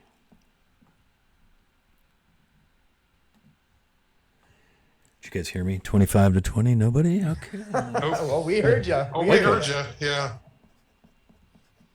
How about 20 to 15? 16 18. for hard. Oh, 18 for Who- Baldwin. Okay, Baldwin 18. 17 for Hebney. And 17. 16 for Harg. Harg. And then 16. Bingo got 14. Very good.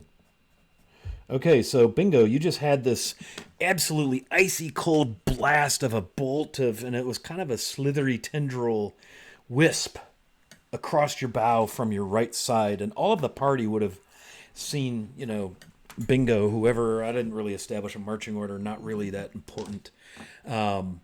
What do you all do? Look out, Bingo! In my left hand, I'm wielding my mug, and in my right hand, I've removed my whip, and I'm wielding that. Okay. And you guys are all on horseback, right? Nope, I was leading. Oh, that's mine. right. You were. Yeah, I forgot. And I Sorry. had got off my horse as well when he did. Very good. Okay, so you're first to go, Baldwin. What do you do based on seeing this start to unfold rather quickly? I scan the area looking for an opponent. Sure, roll perception. Okay. And you are back in the dimness. You're away from that clearing. I'm going to use advantage Okay.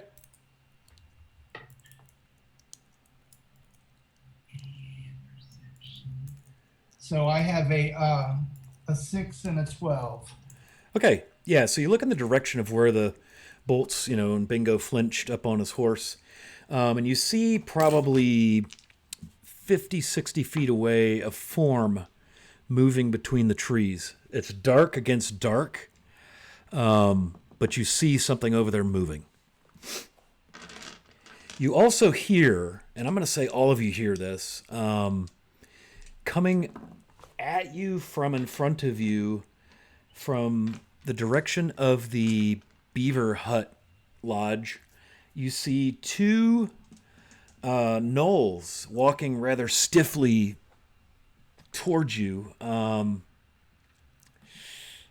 They're carrying glaives.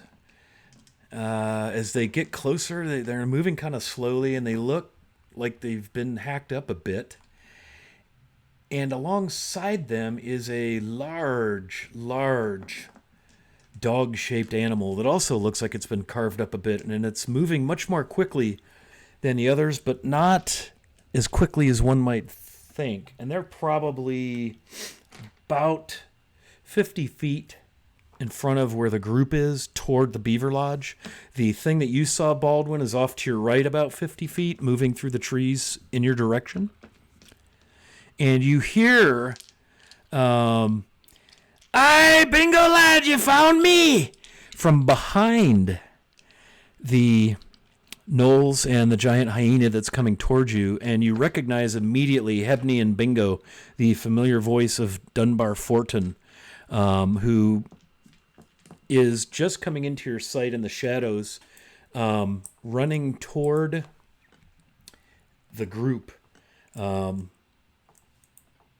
Yeah, and that's what we've got. So, Baldwin, now that you've seen all that, what would you like your action to be? I'm going to take cover behind my horse. Okay. I'm gonna try. I'm gonna try and put myself in a position where whichever thing coming at me first will be between the horse will be between us. Okay, the thing on the right or the gnolls and hyena? Which seems to be closer? You say they're both about 50 feet? They're about 50 feet. The hyena is coming quickest because it's a hyena, but it isn't moving. It's stiff and jerky. It's drooling and growling strangely. And the thing to the right appears to be sort of trying to stealth its way, so it's not moving at full speed. All right, so I'm gonna interpose the horse between me and the hyena Okay? and prepare to fight. Okay, so you're going to hold an attack action until something gets within melee. Is that what you're saying? Exactly. Excellent. Very good. Hebney, you're up. You see the same scene playing out. It appears that you are being ambushed, attacked, whatever the case may be, and you see your acquaintance, Dunbar Fortin, running behind the two gnolls and the hyena in your direction from the Beaver Lodge construction. Immediately when that energy beam or that bolt of shadowy substance flies by Bingo, you can see the gnome Hebney jumps from a seated position to a standing position on top of the horse. Yep. And kind of looks, and he says, We've been slogging around these bogs all day. My horse is irritated, and so am I. and he's going to bonus action rage, gnome rage, and then he's going to reach into his pocket, and he's got this pouch that none of you have seen yet, and he reaches in and he pulls out this sort of shiny metallic shape. It's almost shaped like a D20, and he throws it down into the mud, and as it hits the ground, you just hear this and these cogs start spinning, and it is essentially it's a bag of tricks item, but it is in the form of a tinker's bag of tricks. Nice. So he tosses that down on the ground, and it starts to open up, and I guess I roll to see what it is, right? Yeah. All right. Do you have that open by chance? I do. Okay, I good. do. If So not, I'll I jump just in. assumed it was the tan bag of tricks sort of flavoring for the Tinkerer, and I rolled a 2, which is an ape. So you watch as this form of a mechanical clockwork ape kind of like forms itself and Wow. then stands there in front, sort of in a protective stance. And that is my action. I like it. That's really cool. The creature let's see. Creature is friendly to us. It acts on my turn. I can use a bonus action to command how the creature moves. I already used my bonus action. And what it takes on its next turn. If no such orders, it will act as if it's its nature. So it will sort of protect until I give it an order. Nice. Okay, and that's on the side. Like, where did you throw that down? Between the horse that I'm standing on and whatever is coming towards me. Okay, so you've got, from in front of you, you have the two gnolls and the hyena, kind of herky-jerking, stumbling along, growling, and looking rather unpleasant. And then from the right side of the group, you have that sort of shadowy form moving towards you from the within the trees. Towards the herky-jerky gnolls. Okay, very good. Yep. All right, anything else? That's it for Hebney. All right, Harg, you're up. All right. Well, I'm gonna release my horse's leash, hopefully against a nearby tree if there is one, and I'm going to use my bonus action to speak my sword's command word, and flames erupt from the blade. Nice. I'm going to make myself the big target here, allowing my friends to sneak around and do what they will. And I will approach on the hyena. Is that a zombified hyena or something? Is there enough time to attack it, or am I just waiting for it to approach? You're kind of waiting. It's not moving as quick as a regular one would. I would say that if you moved your full motion of 30 feet, it's 50 feet and moving towards you. So I would think that you could probably meet it there within this turn and have an attack action at the ready. Okay, well, I'll do that. All right. Tell me if I should roll or... Okay. Roll your attack, sir. Here goes. 20. That's a dirty 20. Dirty 20 hits. Easily. This thing smells. It's bleeding now that you're up on it. Its eyes are black and soulless. I rolled poor damage, but I do have the plus 2d6. Hold on. Oh, yeah, the flame damage. Yep.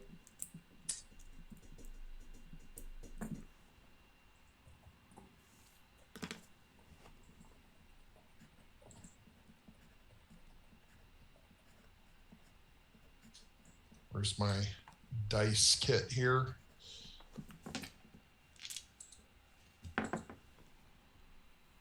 There we are. Hold on.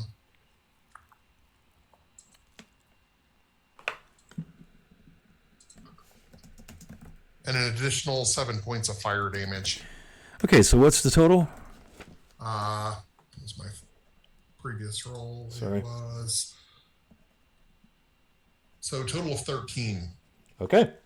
Yeah, so, and some of that fire licks across its fur, and it just continues to, be ready to combat you when it hits its turn in initiative. Again, it's got this dark, soulless eyes.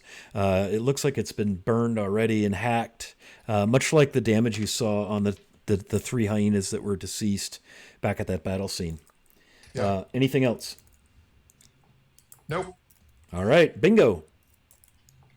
So right now, Harg is in battle with one of the hyenas. Yes, and probably about 10, 15 feet behind the hyenas are the two gnolls with the glaives. Okay. And then you have that shadowy figure on the right looking like it's trying to approach the party from a flank. Okay. And the shadowy figure is how far away from that? Probably about 50 feet, 40 feet, somewhere in there. Okay, and how far away am I from the gnolls and Harg? About 30 feet. Okay, all right. So I think what I'll do, I'll actually engage, and so I'm gonna go up. I'm gonna um, and I will get within 5 feet of the first hyena, Okay. and so that should allow me to use my sneak attack if I'm close enough. Well, you have Harg there as well. He's Right. an ally. Yeah, and there's just the one hyena. So yeah, go ahead and do your thing. Okay. So 10 on the roll plus maybe I'll use the +2 if I can use a +2. That You would got a get you 12? exactly there. So I will, Okay. and I'll advise if it would be a waste, like it wouldn't work, then I won't have you use Sure. it. Yeah. Okay. Go ahead. And then damage is 10 plus another 2d6, which let me roll that. Hold on.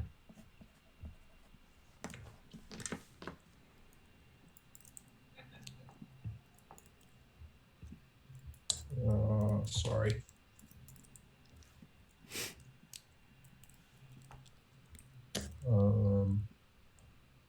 Plus an extra 5 and 1, so 6. So 16 total damage. Right. Okay. And then as a bonus action, cunning action, I'm going to hide, and I can hide actually behind Harg, because I think he's one size bigger than me, if I'm right, in terms of a creature. And so using naturally stealthy, I can actually hide behind a creature that's one size bigger. So I'm actually going to hide behind Harg. Very good. Okay. Describe for me how you dispatch this strangely behaving hyena. Yeah, so he'll come up and he's got his rapier in one hand. Again, he's still hooded, cloak is hooded, and he'll kind of slide in and go right on basically one knee as he comes up, and he basically takes an uppercut thrust right up into him, coming from bottom up, because that's kind of where he's. Yeah, that's the height his differential. eyes. Yeah, and this thing you could ride on this hyena. I mean, it's like a warg in Lord of the Rings terms. Not Yeah, anymore, you can't. so yeah, you end this thing and it drops, and this blackish, bloody ichor, some of the entrails dispel themselves from the cavity that you've just laid open, and it falls and smells horrible. And that's your turn, correct? Yep. Okay. So this to the right, this thing, whatever it may be, goodness knows what it could be, is moving now kind of in a straight line now that battle is joined, and it advances about 30 feet. And it sees what's happening, and what's your armor class, Harg of the City Afar? 20. All right, that's exactly what I rolled. So this sort of a wispy tendril of black necrotic energy courses through your body, and you feel the temperature is like, probably 25 degrees lower than the air temperature you're dealing with right now. As this cold washes through you, and man, I rolled 3 1s on the 4d8. That's really spectacular. 7 necrotic damage, and I need you to make a DC 16 strength saving throw.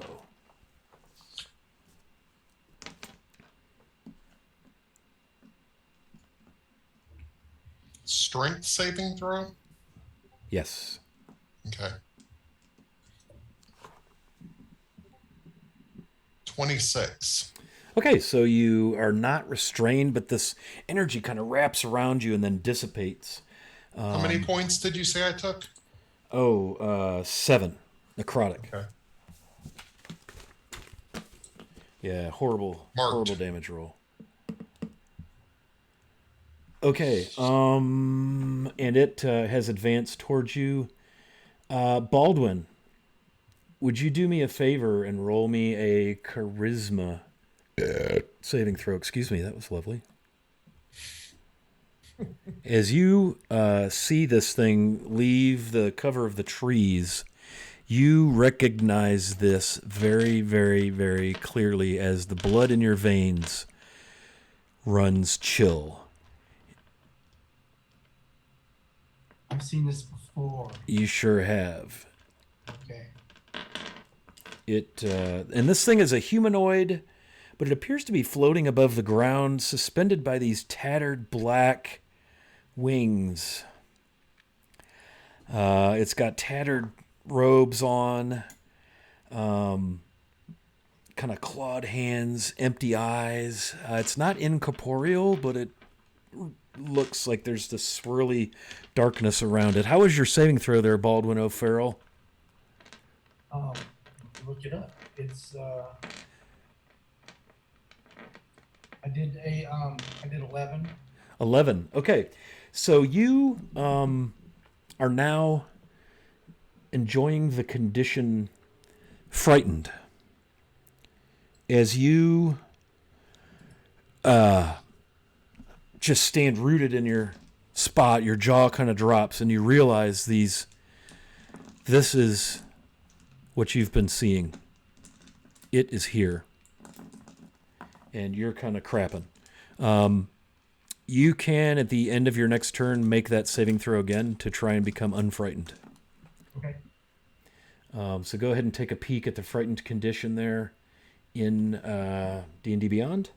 And the figure crashing and splashing through the swamp, yelling, "Dunbar Fortin is coming." You see him draw a longsword, and he crashes into the back of the one of the knolls.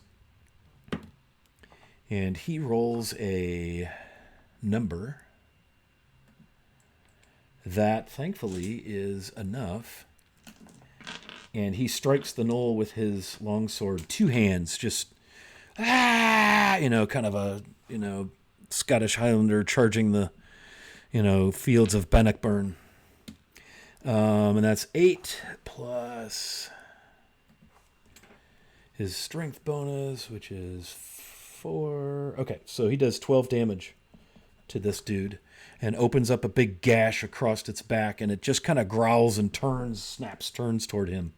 And it is going to raise a glaive and absolutely swing and miss with a crit 1, missing, and it sticks the glaive down into the muck, and it appears to be trying to grab the mucky muck stuff, or retrieve its glaive from the mucky muck stuff. The other one turns immediately and swings at Fortin with a 19 plus its bonus. And so that is 6 damages. Okay, and the turn initiative is back to the top with Baldwin. What would you like to do while you're standing there frightened out of your mind? So I have to wait till the end of my turn before I can... For your save, yeah. Okay.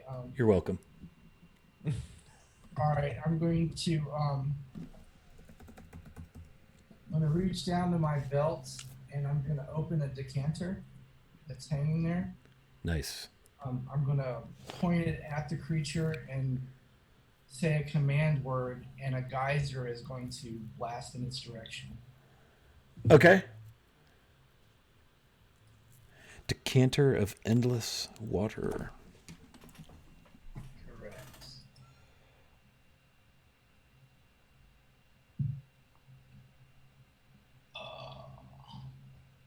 So it says a target must succeed on a DC 13 strength saving throw or take 1d4 bludgeoning damage and fall prone.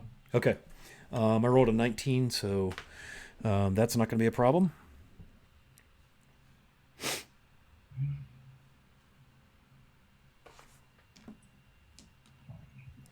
Now what? So at the end of my turn, can I roll for my save? Yes, you may. And you do have advantages and +2s. Yeah, I will take the advantage and +2s.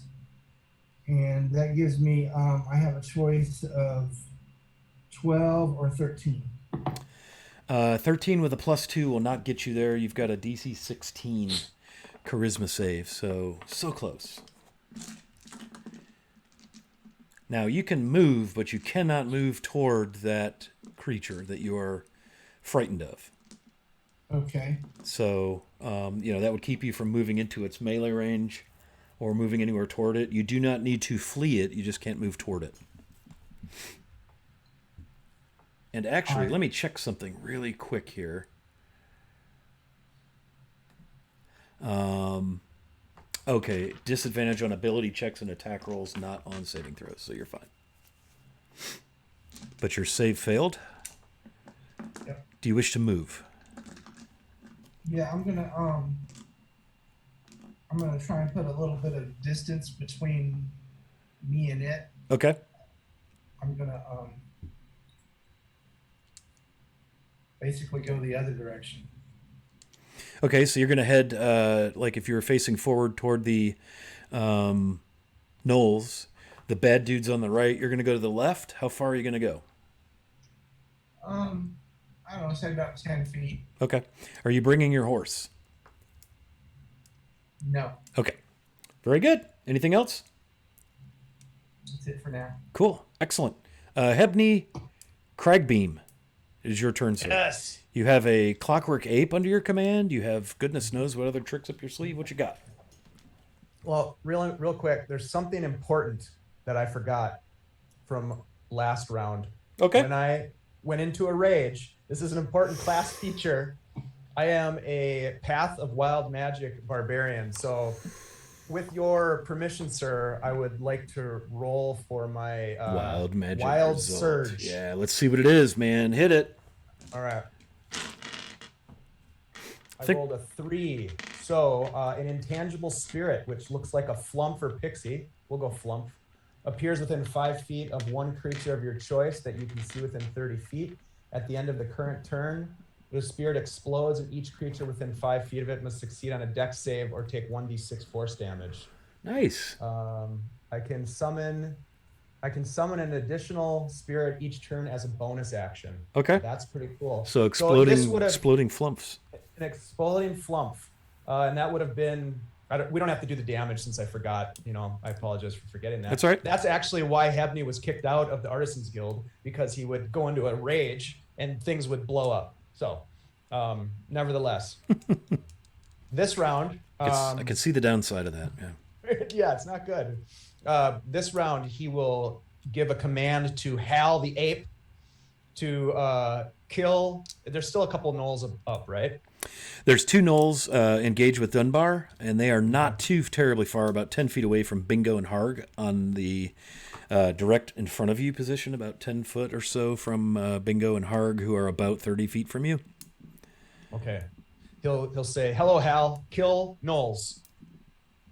And he will do so, hopefully. Okay. So I can roll for him first. He does act on my turn. He gets 2 fist attacks. These sort of clockwork metallic fists come in swinging. Yeah, nice. First one is a 8 to hit. Yep. The second one is also an 8 to hit. Yeah. Yeah, Oh, good that's news not for you bad. guys, if you haven't figured it out yet, these are zombies. And so the armor class drops significantly when you're a zombie, apparently. So that is the AC. What kind of damage do you have? Is this 1 blow to each? It'll probably be on the same one. Okay. There is one that's been damaged by Fortin. And then Sure. one that is undamaged. He'll go after the one that's been damaged. Cool. This ape. Yeah. So the first one will be a total of 5 bludgeoning, and then cocked. Also cocked. Come on. There we go. And 5 bludgeoning. So a total of 10 bludgeoning damage to that gnoll. Okay. Go ahead. And then that one's still up, I'm assuming. It is, but it's looking pretty rough, yeah. Okay.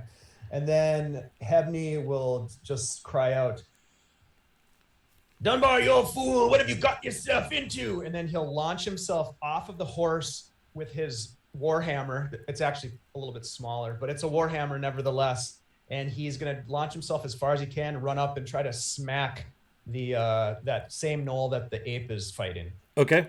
What's a gnome's move rate? Is it 25 or 30? It's 25. Okay, so you're going to come up about 15 or so feet short, But Okay. your presence is noted, and Dunbar laughs. Hi there, little wee one.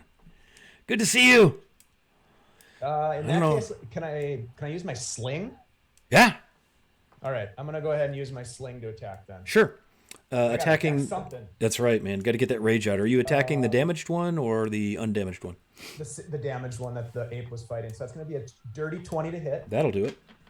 Let's see, what does a sling do? D4 plus 2. Boy, that is 3 plus rage damage, which is, what is that for me? Is it 2? Gnome rage. Yep, gnome rage is plus 2, so a total of 5 Nice. additional. Gotta love it. damage. Describe for me how you, with a sling, drop this gnoll whose back is to you. It's in the act of turning around as it's pummeled by by Hell, the clockwork ape. Swing the sling with the rock in it, loose it, and as it turns to look, right down its mouth, and it chokes. Yeah, nice. And it drops. Redeaded. No longer undead. For the very Okay. second time. And you're about 15 feet or so away. Harg, it is your turn. You are standing over the carcass of a deceased hyena, and there appears to be some movement that happened behind you. You're not sure what that's all about. As Bingo came up, gutted it, and vanished. And you just saw Dunbar engage with 2 gnolls about 10 feet from you, and then one of the gnolls just got pummeled by this metallic gorilla and then killed with a sling bullet. And I was also blasted by the And you were shadowy, also, creepy warlock yeah, thing. you had a bad situation where that's concerned, yes. Okay. Well, the immediate threat is the knoll with the glaive, so I think I'll attack it. Okay, you're about 10 feet from the knoll with the glaive. All right. I move up and attack. Another natural 20. Nice. So the way we do crits here on the Wily Hobbit show, or the Wily Hobbit channel, I should say, is max damage, including mods, and then roll the damage die one more time and add that. All right. So I will roll. Let's see. So the slashing damage is 2d8 plus 4. So that's 16. That's 20. Plus 2d6. Does the fire double as well? It's full maximum damage that you could possibly do for the attack, and then re-roll any dice and add those re-rolls to that max damage. Okay, so I like my crits to be painful. so 20, 32 plus another. Oh, I think it's already count. Oh, okay. So it lowered it down to, hold on. It did a thing where because I rolled a crit, it changed so let me refigure this out. So it would actually be. If you're already at 32, you've got it down. Okay. Well, Yeah, that's it yeah. then. 32. What weapon are you using, Harg? I'm using a flame tongue longsword. That's right, the flame tongue longsword. Yeah. So you give me a description as you barrel over there. Dunbar's eyes kind of grow as he sees you approaching with this longsword, and you take this gnoll down. I just I walk up, I slam my shield into the thing, and then I thrust it through, and my arm comes out the other side of this decomposing zombie thing. Yeah, so you first see the flame just erupt from the other side of it. Oh, sweet. Yeah, and this thing is now kind of stuck as I'm picturing you like forearm deep through the, and then I thrust my shield forward to pull it off of me. Yeah. So, and it drops, and Fortin, his eyes light up, and he's like, "Well met, friend. Dunbar Fortin. Well met. We're looking for you." Yeah, you and everyone. Okay, so down goes the knoll. The threat in front of the group has ended. The gnolls are down. The zombie hyena is down. So There's coming, still a floaty guy, right? yeah, essentially coming, we'll just say from the east, there's this guy with the wings who's cast some kind of a weird bolt thing who Baldwin is terrified of very visibly.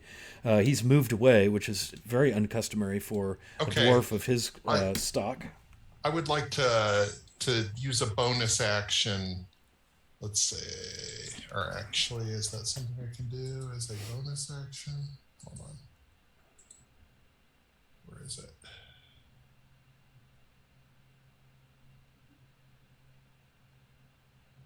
I don't know if that's a bonus action. Nope, it's not. Okay, never mind. Done. Okay. You'll be happy to know, by the way, with 3 minutes and 36 seconds to go, the Buffalo Bills are leading the Houston Texans by a score of 40-0. Okay, I'm back.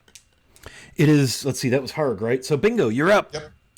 You just saw Harg, depart your space and go run the knoll through. Yep. And you have a So clear Harg- view of your friend Dunbar Fortin. They're about 10 feet from you. And then is this still spectral creature still there? Yeah, kind of coming from your right. Absolutely. And he's about 20 feet, give or take, from Okay. the area where the group is. Okay. So he's going to turn to this creature and bingo and cast sleep on him. Okay. So that means it sounds like there's not another creature within 20 feet of him. So There's a flump over there. that's Is that correct, Hebney?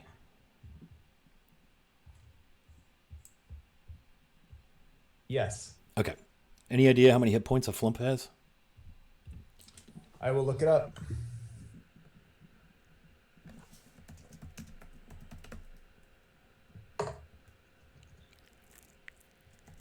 um, 10 hit points for a flump. 10 hit points. And so let me actually roll this. So 5d8,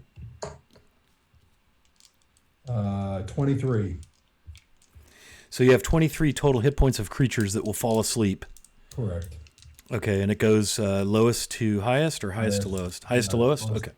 Lowest to highest, I Lowest think to it highest. does. Okay, that's what I thought. Yeah, so the flump passes out, Yeah. and this thing is still advancing menacingly, seemingly unfazed by the sleep spell. Okay. They're so cute. So I They're will, sleeping. yeah. So I will use my bonus action to dash, and I'm gonna dash 35 feet away. And because I've got my cloak on, it does not provoke an opportunity attack. Right, and you've got nothing within your range to attack you at any rate because you've got Harg, and you have what's his name, Dunbar, right there. So when you say away, So I want to move towards Dunbar. okay, Which I so think at is- an angle, yeah, and he's only, 10 feet from you. Yeah. So you're going to go 10 feet to him and then 25 feet beyond that, like Right. towards the Beaver Lodge. You got it. Okay. All right, very good. Anything else? That's it. Okay. So I'm assuming most of the attention now is sort of on this dark, angelic haunting. It's corporeal, but it's got this mist swirling, these just empty, soulless eyes. And it's got a claw kind of extended. And then you see it put something in its hand and kind of do this with it and throw it as it hisses and cackles. It throws it in your direction, and I need a dexterity save, and by your, I mean Dunbar and guy with Dunbar, Harg. I need a dex save as a ball of something starts towards you and then absolutely explodes between you and Dunbar into this huge ball of flame as a fireball has just immolated in your midst. Okay, I have a 19 for my save, and I have a Shield Master ability. The Shieldmaster evasion. If it allows half damage on a success, I take no damage, so my shield takes the entire brunt of it. What Nice. little I had. What? Oh, I canceled that. Sorry, didn't I not tell you that? That doesn't work anymore. It doesn't work in swamps. Okay. Bingo, you just probably saved your life by taking the move you moved, because you were out of the 20-foot radius of this fireball, but you're confident that some of the fur upon your toes has curled and melted itself to your feet as this 10d6 fireball goes off. Oh my god. Wow. Let's see how Dunbar does on his save. And here I was thinking, oh, he moved away from the Shieldmaster. Bad action. Wrong. Okay, and my dex save DC is spell DC 14. Okay, no problem there. Thankfully he saved. 7, 11, 20, 30, 38. So 19. Okay. And he curses rather loudly. And this thing advances into your midst, Harg and Dunbar. Was somebody about to say something? Holy shit. Okay. I was probably about to say I crap my pants. Yeah. So this thing casts a wicked fireball. And, you know, the swamp is steaming and sizzling around. The knolls are fully, you know, kind of vaporized. It's kind of just charred bone and some hide and teeth. Same with the hyena. Everybody feels the heat. Actually, guess what? Hebney, you are within the radius. You need to make a dex save as well because you were 15 feet away from the knolls. Sorry, I forgot to mention that. I'm gonna go ahead and use one of my advantages. I believe I have 2 right now. I don't know that for sure, but Sounds good. here we go. I'll buy that for $1. Seems fair. At least 2. And hold on.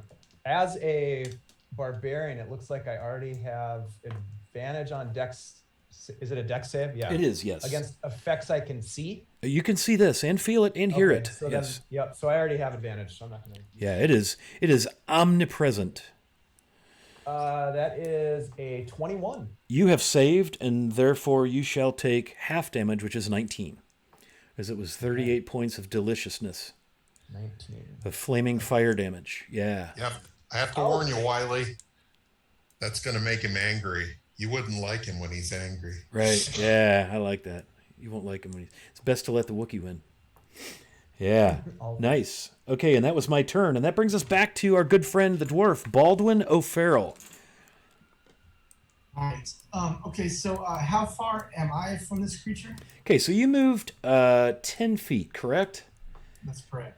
And it moved into the midst of the party. The party is about 40 feet. So on the diagonal, you are literally about 34.7 feet in a straight line from where this apparition-y, dark, angel-y looking nasty thing and Harg is right there. Dunbar's right there in melee. Hebney is 15 feet closer to you, and Bingo is 15 feet beyond the group. 25 feet beyond the group because he moved 35. Good move there, Bingo. Okay, and at the end of my turn, I can make another saving throw versus this affliction I am under, correct? You are having some serious frighteningness, fear. Okay, as a bonus action, I'm going to use steady aim. And I'm going to take my tankard and I'm going to aim for the creature and throw it at him.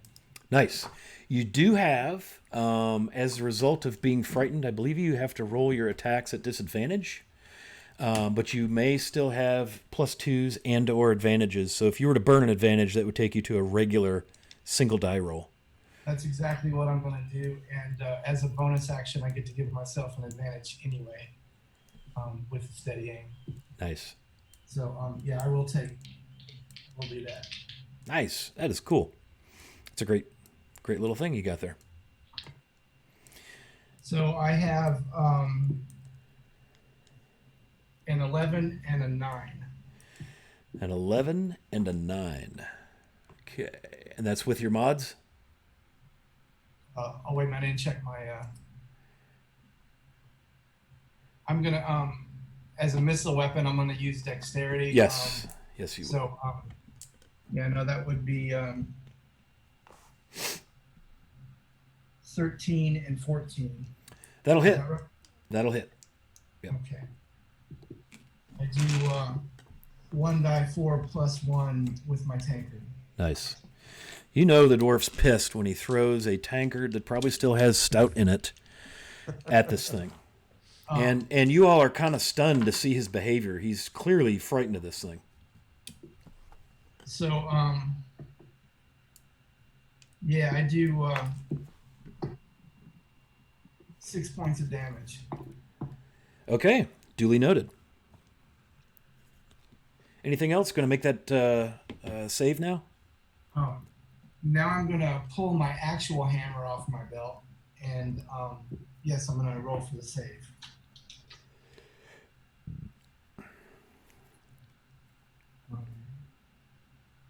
What bonuses would I use for that save? It's a charisma save, so whatever your charisma bonus is, if you have one, you're making the save versus the frightened condition. I'm still frightened. I rolled a 3 with a +1 is Okay. 4. Yeah, you are still frightened. In response to your throwing of the tankard, it's going to look at you and laugh. And roll me insight real quick there, Baldwin. And then make a dex save.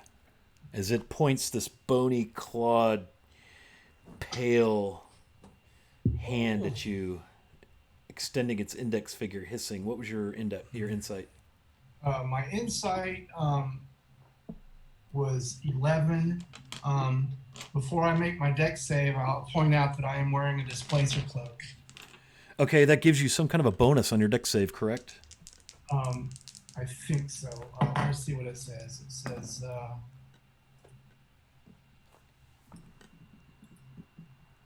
while you wear this cloak, it projects an illusion that makes you appear to be standing in a place near your actual location, causing any creature to have disadvantage on attack rolls against you.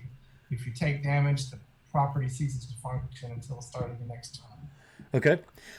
This is not an attack roll. Okay.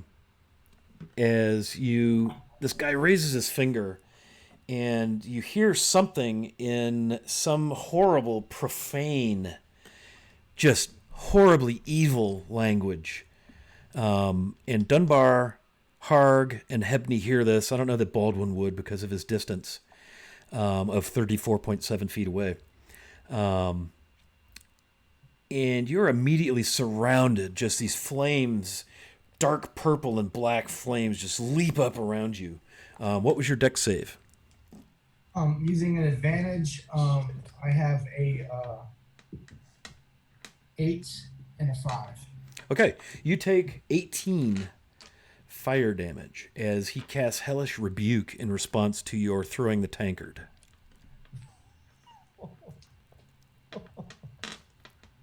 Y'all drink what you're given. Welcome to my world. Yeah. Wow.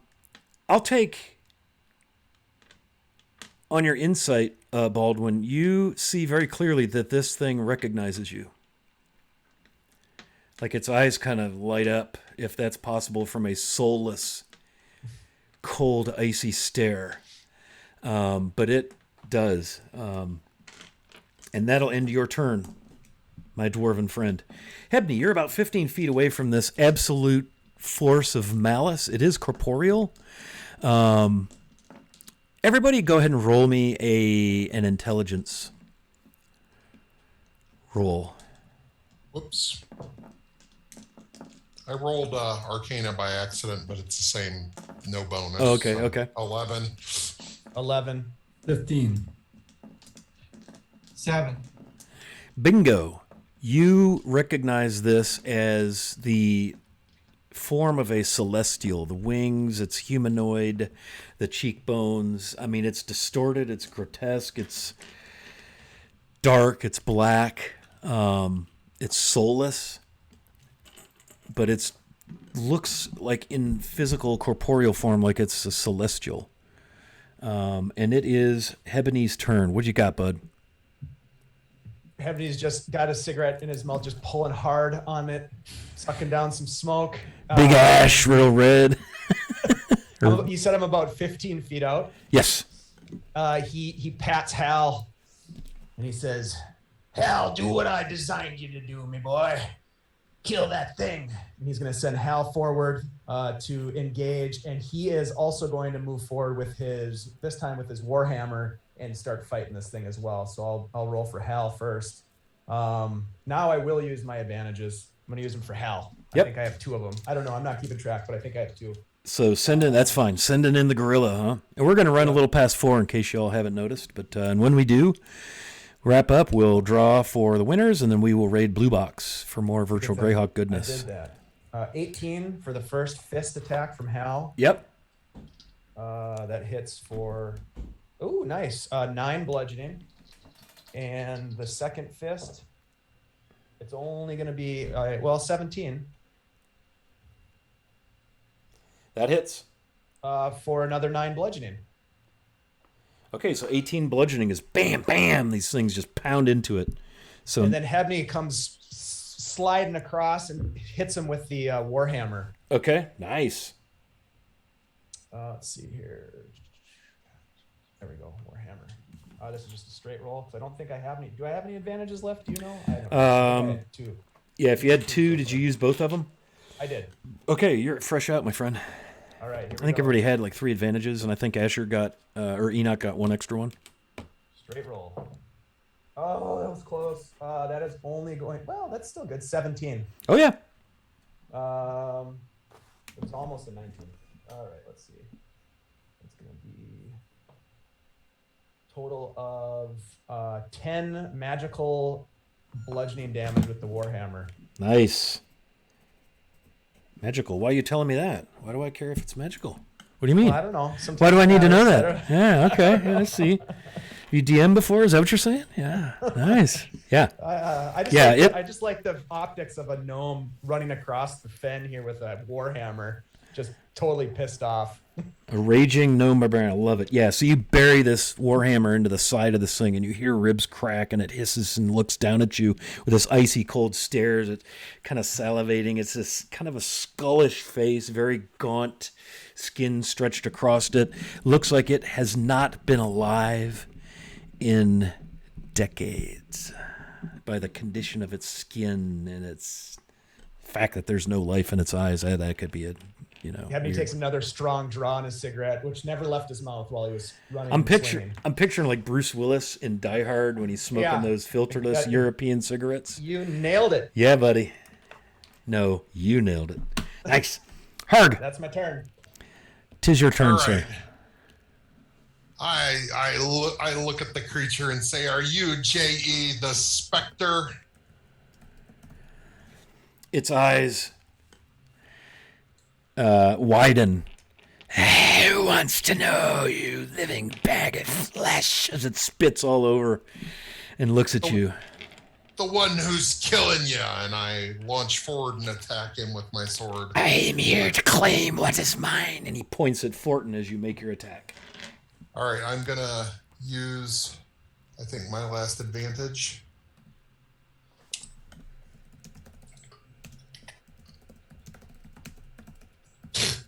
Well, I rolled a 6 and a 10, so I'll take the 10s for 16. That'll hit. Hebney, Yes. Hebney, go ahead and take an inspiration at the suggestion of snafu on that cigarette description. I like that. Okay, hit me with some damage there. Damage is 7 for the normal, and fire damage affects it. Yep. Another 6 fire damage. Nice. Okay. Anything else? I will use as my bonus action.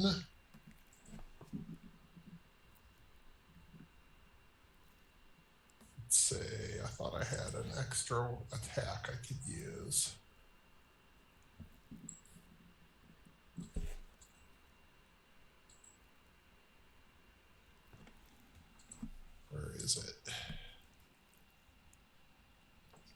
That's a second wind. Action surge. There it is. There it is. Yeah. One it's- additional action. Yep. I'm going to use it for an additional attack. with Sounds good. Flame Tongue. Do your thing. No advantage.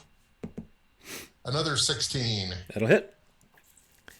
So you guys just see Harg just starting to let loose on this thing and quickly. 6 normal and another 4 fire. Very quickly, almost inhumanly quickly. Bam, bam, 2 sword strikes, and you hear the sizzle and burn. Some of the tattered robes begin to catch fire a little bit and ignite as you battle this thing with your flaming longsword. What we all want to know is, what does JE stand for? Are you done with your turn? I am. Because I know a little halfling who's chomping at the bit from 25 feet away to do something incredibly halfling-like. It is your turn, Bingo. Got it. Yeah, so I think actually Bingo's, what he's going to do is he's going to cast Hideous Laughter at him. Okay. And then, so we'll cast that and then honestly try to move away. But so that's a wisdom check on the spectral creature at DC 11. DC 11 whiz save. All right. Whoops, I did a thing. Hang on, I clicked away. I got a 13 on the die, so I don't need to worry about it. Okay. So otherwise, yeah, he's going to keep moving away. So I'll make a bonus action to move at least another. So I'm 25 feet away, you said? From, from at this point. From the melee, so, yep. Yeah, so probably I'm going to move another 20 feet away because if he's moving towards us, so that'll give me a chance to still melee the next time. So that's what I'm going to do. Okay, so you're how I'm far? about 45 feet away. 45 feet. Very good. Excellent. And I've got Harg, Hebney, and Dunbar engaged. With this thing, I've got Baldwin some distance away, 37.4 feet away, something like that, standing there in fear. It is its turn. And so having said that, it curses and looks at Dunbar. I've come for what is mine, you thief. Your friend is paid, and now you will.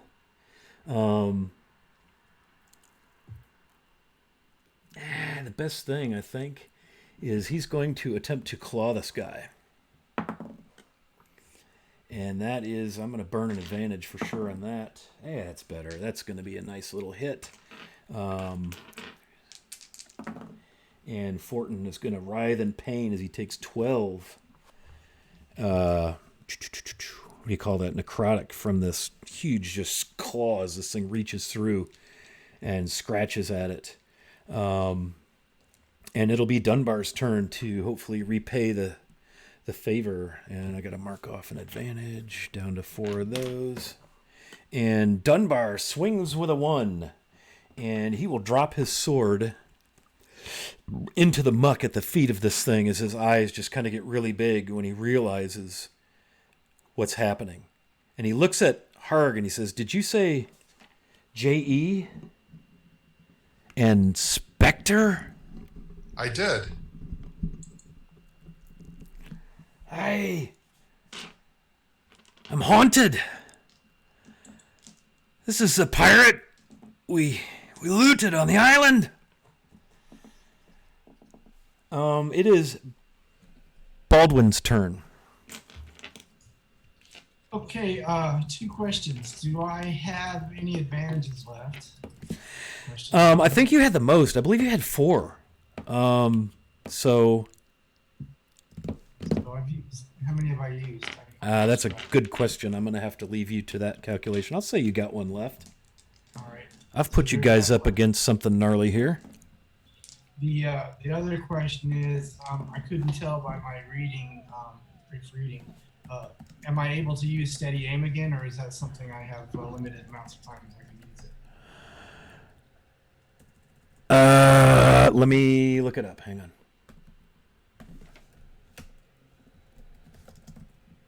Why are my caps locked? Cut that out, caps lock. Okay, advantage on your next attack roll on the current turn, as it's a bonus action, so you use that every turn. Okay. So I'm gonna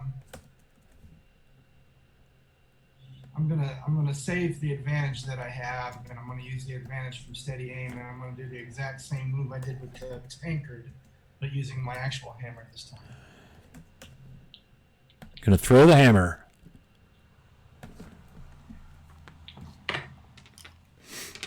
So I have a 12 and a 22, 22 will hit. and I do 6 points of damage. 6 points of bludgeoning. What is the nature of your hammer? It's just a normal throwing warhammer. Okay, yeah, so you hit this thing with it, and it hits with a thud, and it doesn't do nearly as exciting damage. It does some damage, but not what you'd hoped. This guy is resistant, so he took half damage. And now at the end of my turn, I would like to use my advantage for trying to save against this being frightened. Yes, your fourth and final advantage. And you do have +2s. So if you're that close, I'll let you know.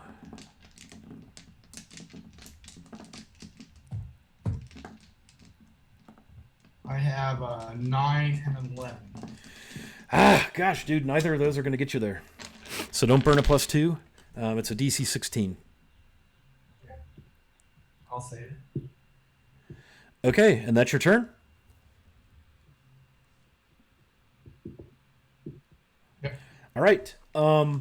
Appearing around this thing out of nowhere, like this huge, it is bizarre. This swarm of like stinging hornet, insecty sort of things, just all of a sudden kind of materializes around this dude.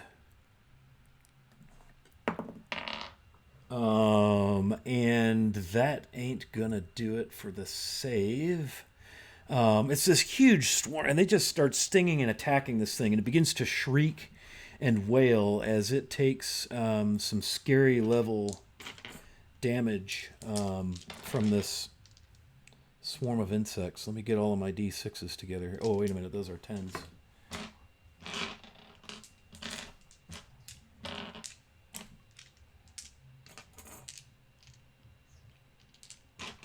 Aisha's just thumping advantage on you, man. Wiley.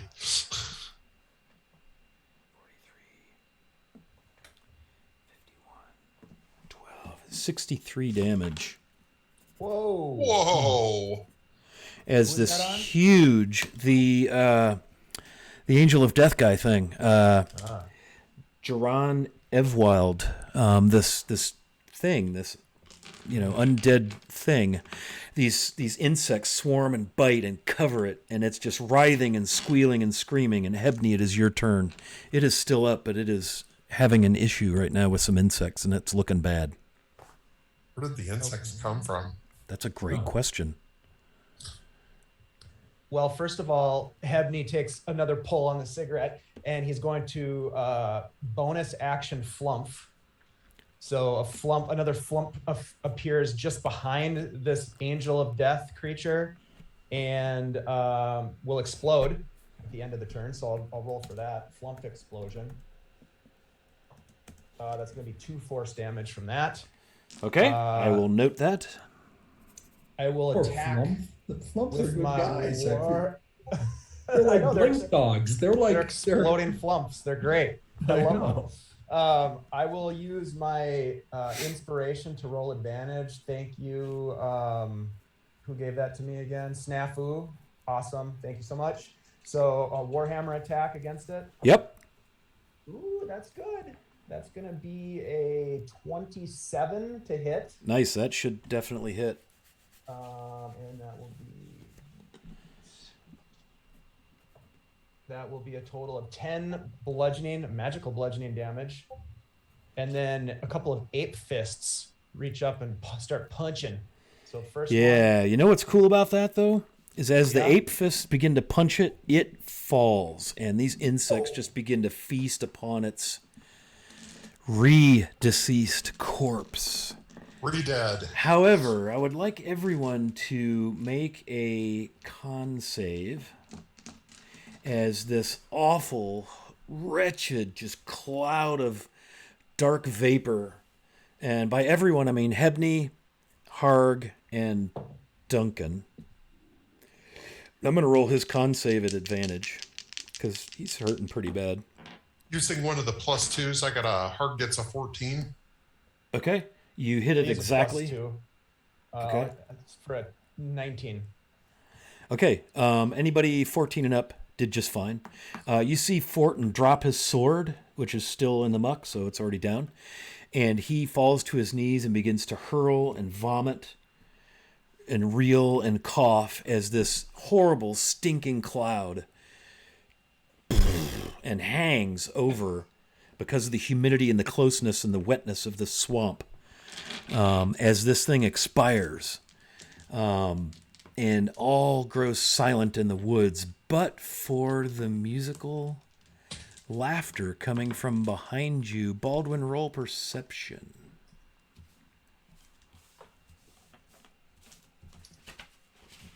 And you're no longer frightened, my friend. Well, yeah, that goes to figure. 20. Yeah, you Green see in this green sort of robe, very thick cowled hood is hooded. You can't make out any features, but it's a very slender frame advancing toward the group.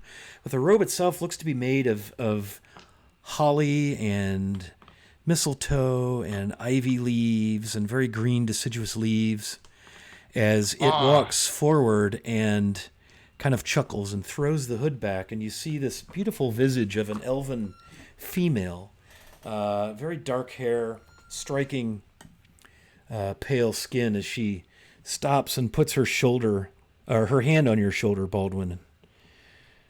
Welcome and thank you for what you've all done here today and protecting our grove from such an evil, fell force. I'm Fidelma. I'm the druid of this grove.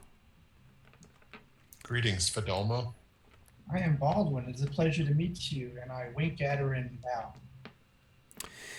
She nods her head. Please, no need to bow. Welcome to my home. And she advances on Dunbar and kneels beside him and places a hand on him, and he immediately quits vomiting and hurling and coughing and hacking as she just kind of, tries to waft the stinking cloud away and looks down at the carnage. And it is there we will end our session. Was there anything left from the specters stuff? So Anything let's do some wrap up interestingness, because who wants to just turn it off and not know what the hell just happened there, right? Yeah. I want to know how we how we clear our good friend's name here. So this thing that you just dealt with is called a Deathlock Mastermind. And it is what becomes of a warlock when it falls out of favor and is deceased and has a fiend for a patron. Wow. Jaron Evwild, which Fortune could tell you. That's J.E. Could tell you that this is a pirate / warlock who haunted the coast in these parts for years, a number of years ago, and he had learned of this, rumor of this abandoned or keep, this fortress on this island, and he and Hayerson went there, and in doing so, in removing the ring and the short sword and sacking the place, they awoke the spirit of this deceased warlock. And the warlock came to find them. Took him quite some time to find them. Fortin had dropped his dagger in fleeing the scene. And this thing can cast disguise self, and so it disguised himself as Dunbar Fortin, killed Hayerson, which also granted him easy access to Hayerson because Hayerson recognized him as Fortin.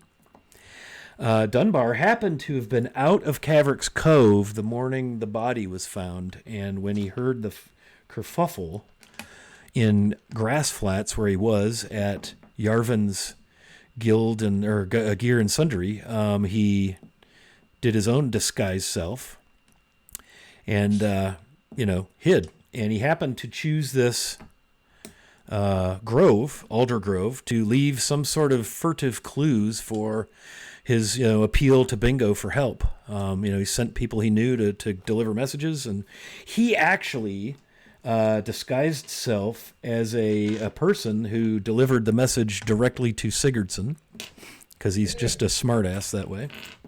And so this druid would have offered the party a thing called Truth Serum, which is actually a poison that forces you to tell the truth.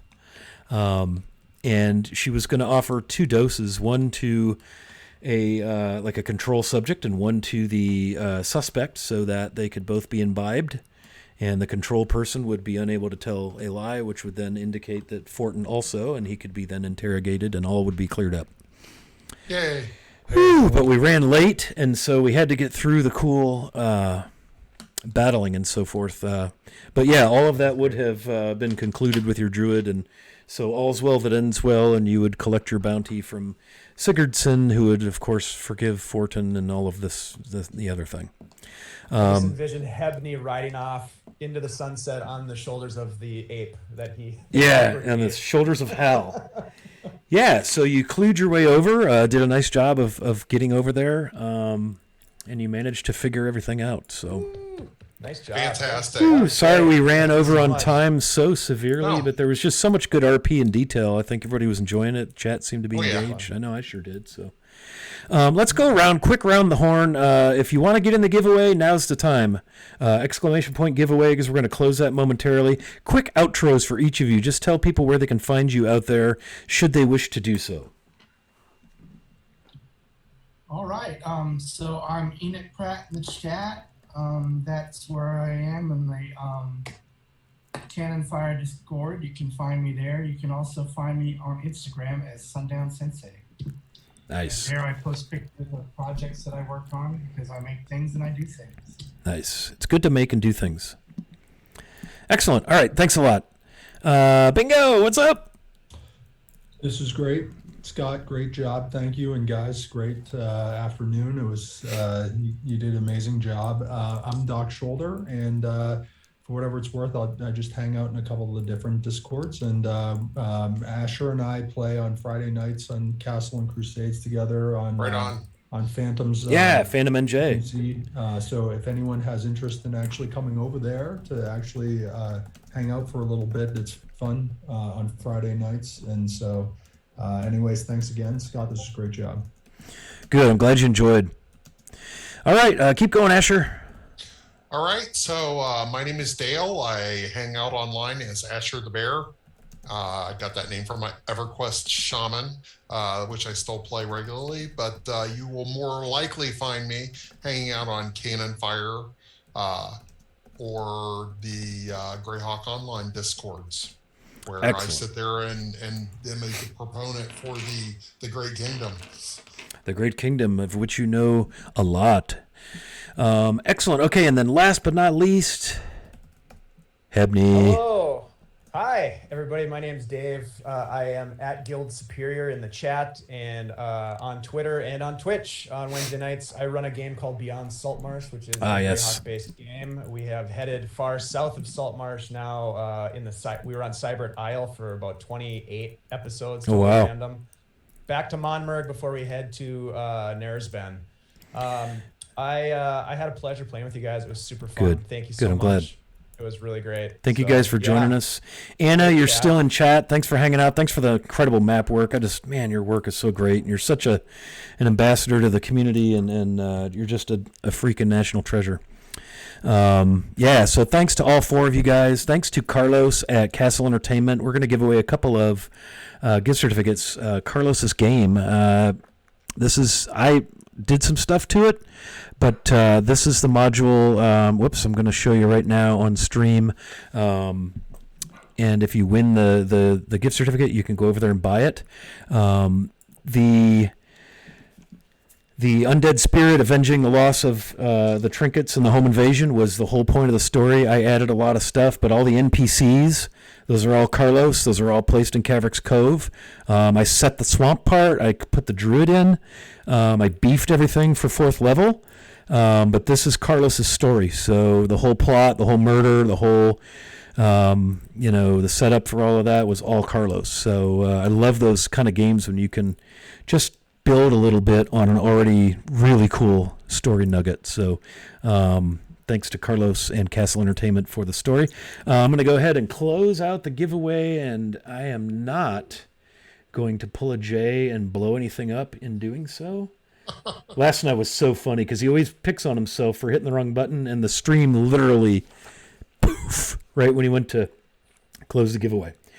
So what you need to do, if you win this giveaway, DM me or email me. The information is in the command here, and I will get you in touch with how you're going to get your winnings. And so I'm going to pick a winner here. Winner, chicken dinner. All right, and it looks like Treezen007. I know you're here because you just said something. So Treezen, you can choose. Which would you like? Do you want the Castle Entertainment gift certificate, or would you like the gift certificate to Frog God Games? They're both $25. Just let me know in chat which one you want, and then we'll pull the second winner.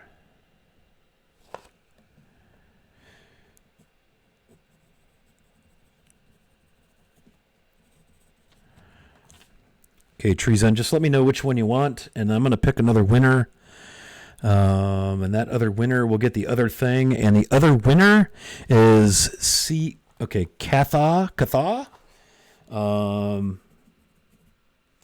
And let's congratulations, winners. Make sure you're in chat as well, and you are. Excellent. All right, so Treezen, which one do you? Okay, you want Frog God Games, and so Katha. You got Castle Entertainment. Just each of you reach out to me.